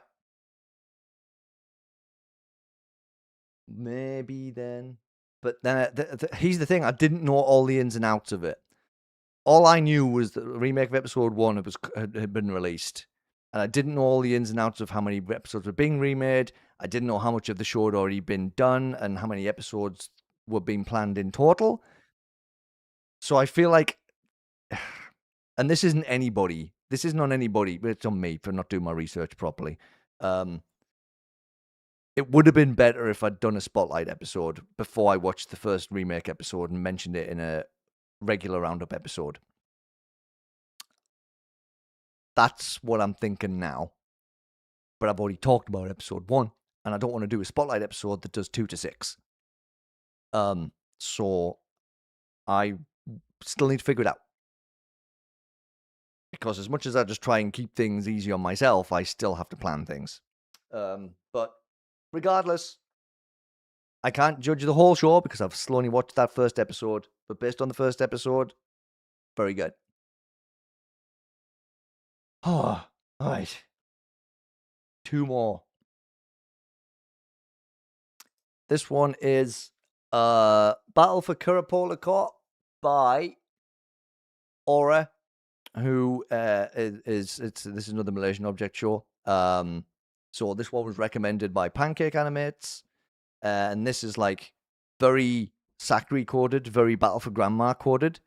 It's like a super short. It's going to be a bunch of super short challenges. So the first episode's the only one that's out right now. It's like a minute and a bit. You know, it's like it's not super long. Quick introduction to the characters in the first episode, what the prize is, and then the challenge, and it's just going to be quick hits. And I really enjoyed this first one, because I do like my really quick short challenges and quick short episodes. Sometimes it's just really fun, so it's worth checking out. We're up to like the newest episode of OSR. This is I was talking about this in the episode from yesterday, so you should know what's next if you've already checked that one out.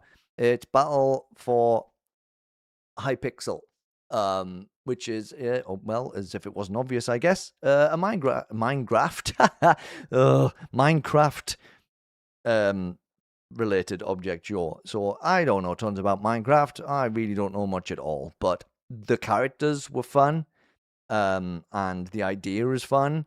So I didn't really need to know tons about Minecraft to enjoy this. And I do like the way all the backgrounds are like actually like Minecraft background. That's fun. That's fun. Instead of just dropping a bunch of Minecraft objects into like a void, to put them in an actual place. Cool. I like it. And that is by Maxio Games. And that, everybody, brings us up to date with everything I've talked about. I did want to check out an honorable mention, though, to one show we watched that it just had one episode. The creator has already said that they probably won't make any more of this. So it's just one little episode of it. It's called Don't Touch the Props. That was really fun as well. By I'll give you the channel name because it's easier to find. Ben H Media. Yeah, it's really fun. But Ben did say that, not expecting to do any more of the show. But it's a really, really fun little standalone thing. And like, even if there is no more of it, that first episode definitely could have left it at a place where more could be done. But it's also not a terrible place to just leave it as a whole. So it's good. It was really fun. So I had to check out an honorable mention. An honorable mention to that show as well. Whew, that's it. 63 different object shows that I have talked about since I started doing object show roundup. That's more than one show per episode. Oh, gosh, is my hair getting more matted or is it just me? Oh, look at that. Ooh, it's doing all kinds of stuff today. Ugh. Good enough. Good enough. I've got to look a little bit insane now and again. All right. I wanted to give shout out as well to shows that are currently in production, but are going to be. I know they're going to be really good when they do come out. So shows we talked about that haven't actually got shows yet. So we've got Sempiternity by Trinitine, which is in development right now. We've got Ampersand by Crispy Fish. We've seen a few teaser trailers for that show, and also lots of character design development. Flaws, of course. I will never ever forget the day I dropped the video that mentioned the Flaws teaser, and the Flaws crew just flipping invaded that video. I think it's still, other than one of the interview videos, or maybe a couple of the interview videos, I think it's one of my videos that has the most comments on it, because the Flaws crew were just like all piled in. But yeah, Flaws is looking really good. We've got a show, I can't remember what the actual word stands for, but it's just OW by Donnie the Fish Stick, who's just slowly picking away at doing stuff. There might not be anything for that one for a while, but I really like their character designs. And Can as well, which I talked about not too long ago, by Oogie's Objects. So that also looks really cool. So there's lots of cool stuff on the horizon as well that I am excited to see when they actually do land. And I want to mention a couple other things that have just kind of hovered into view that aren't just specific object show related stuff. So last year, I wish I'd been around for it when it was ongoing and then when it finished. But the 48-hour OSC Film Festival, which has been going for, I think last year's was the 5th one, by Braden Whiteside, hosted, sorry, by Braden Whiteside, or Lego TD61 on YouTube. I watched some of those shorts from last year. I didn't get through all of them though. I was a bit biased, picky, and I only watched ones by people whose shows I was watching at the time. I know I'm bad, but if it happens again this year, I want to get ahead of it this year, and I really want to try and watch all of them because that's a really cool idea. So that was something else that's really cool that popped up in the OSC. Bonnie's 100 OSC tips video, very, very cool. I still share that now and again with people and say this has got some really cool stuff in it.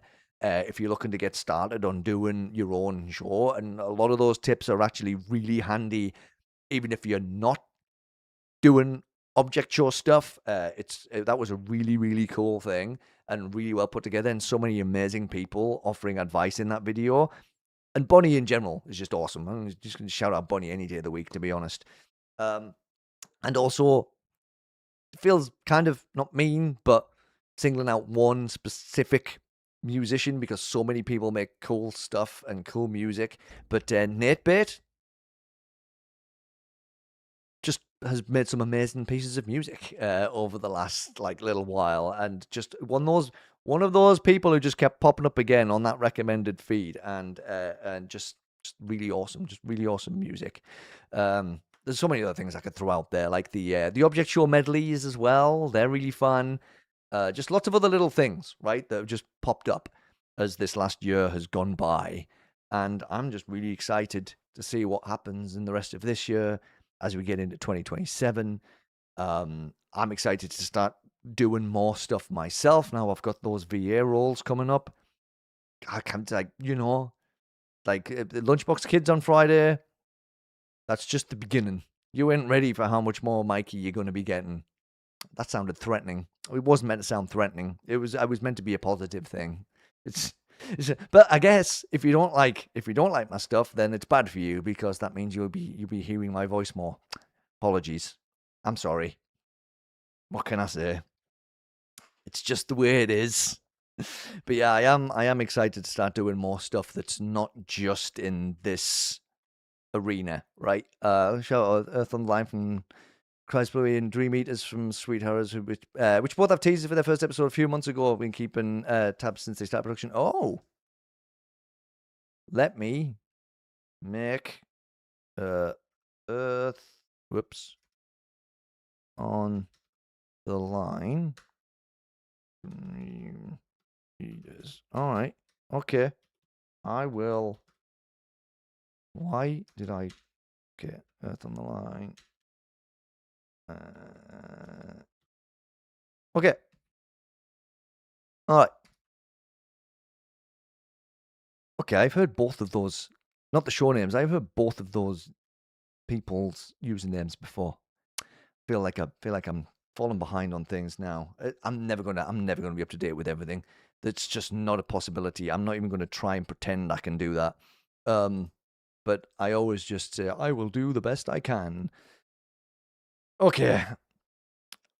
All right. So what I want to do now is a nice one-off thing to do, which I'm not going to do regularly, but we'll do it because we happen to be live right now. Let's watch Teapot 23. But I need to put my headphones in. And I need to make sure I can set up the dual audio and that the dual audio works, because hopefully YouTube's good at doing that. So I guess if you want to wait and watch Teapot 23 yourselves, you can hover off, but if not, if you want to do a watch party,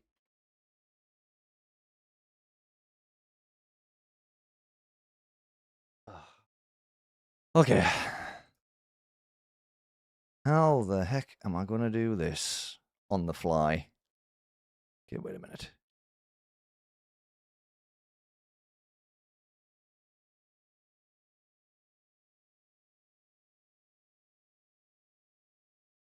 Oh, jeez. More adverts. Absolutely bombarded by them.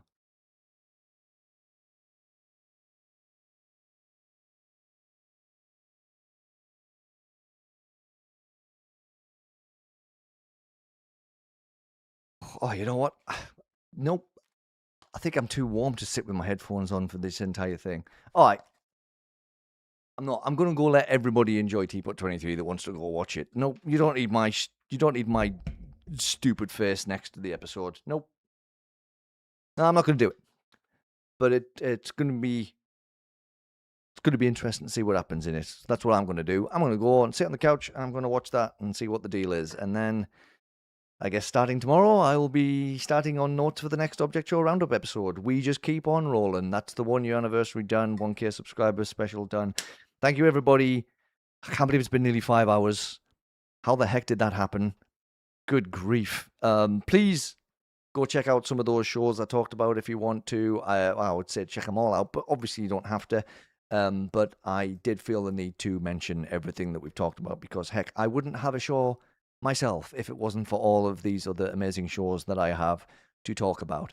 And again, over the last year, having the chance to talk to so many amazing people, get to really watch so many cool shows, and like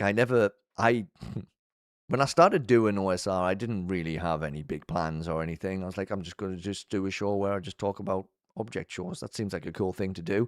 That seems like it would be a pretty fun thing to do. And then it's just the way it's gone from that to getting to interview loads of amazing people and being able to hang out with so many cool people today, which like I say, when I started streams, I go, this could just be me talking to myself for a few hours. The fact that so many people came and showed up, I appreciate all of you so much. Thank you. This last year's been like really good. I feel like I've never really landed in any community specifically. You know, it's like I kind of like this thing, I kind of like that thing. But the OSC has been not even lying, like life changing. Really, I feel better as a person. I feel like I've learned a lot about myself. And oh, damn it.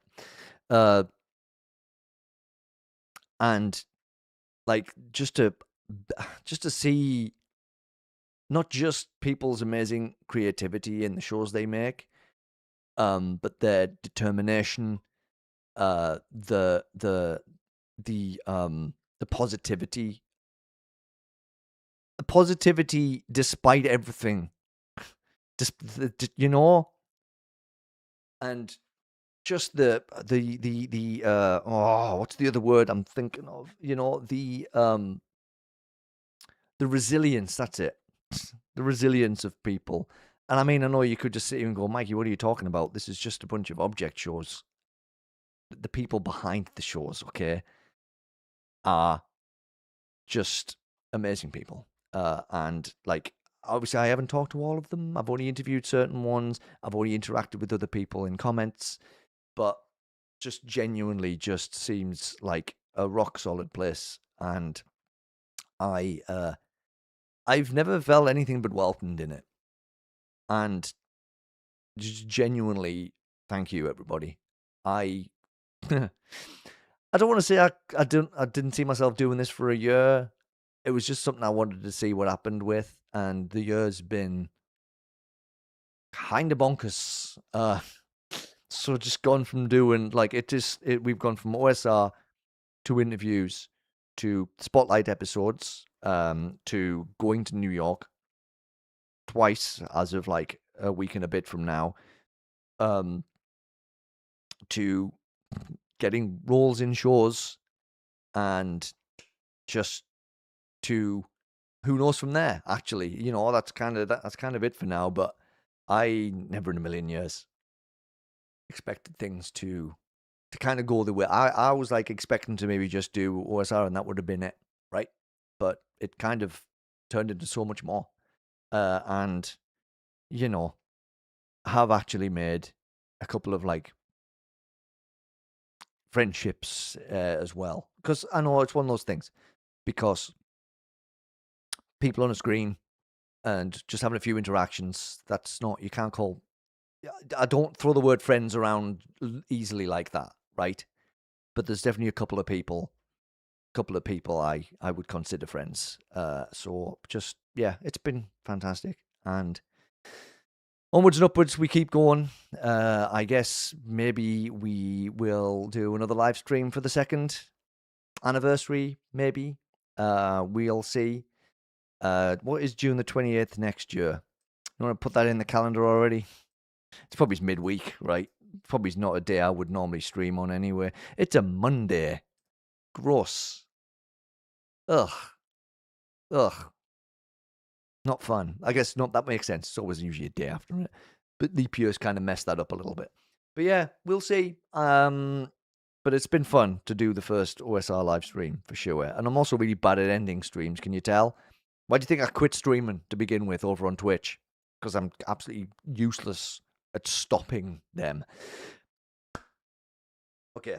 Big thank you again, everybody. It's been an absolute blast hanging out with you all today. And regularly scheduled Object Show Roundups will be back, next week. I might do a midweek episode. I feel like I might need to, because now I've got Teapot 23 and Lunchbox Kids 5 already lined up. So I guess we'll just see how my week goes. But I am on vacation now, so I have more time.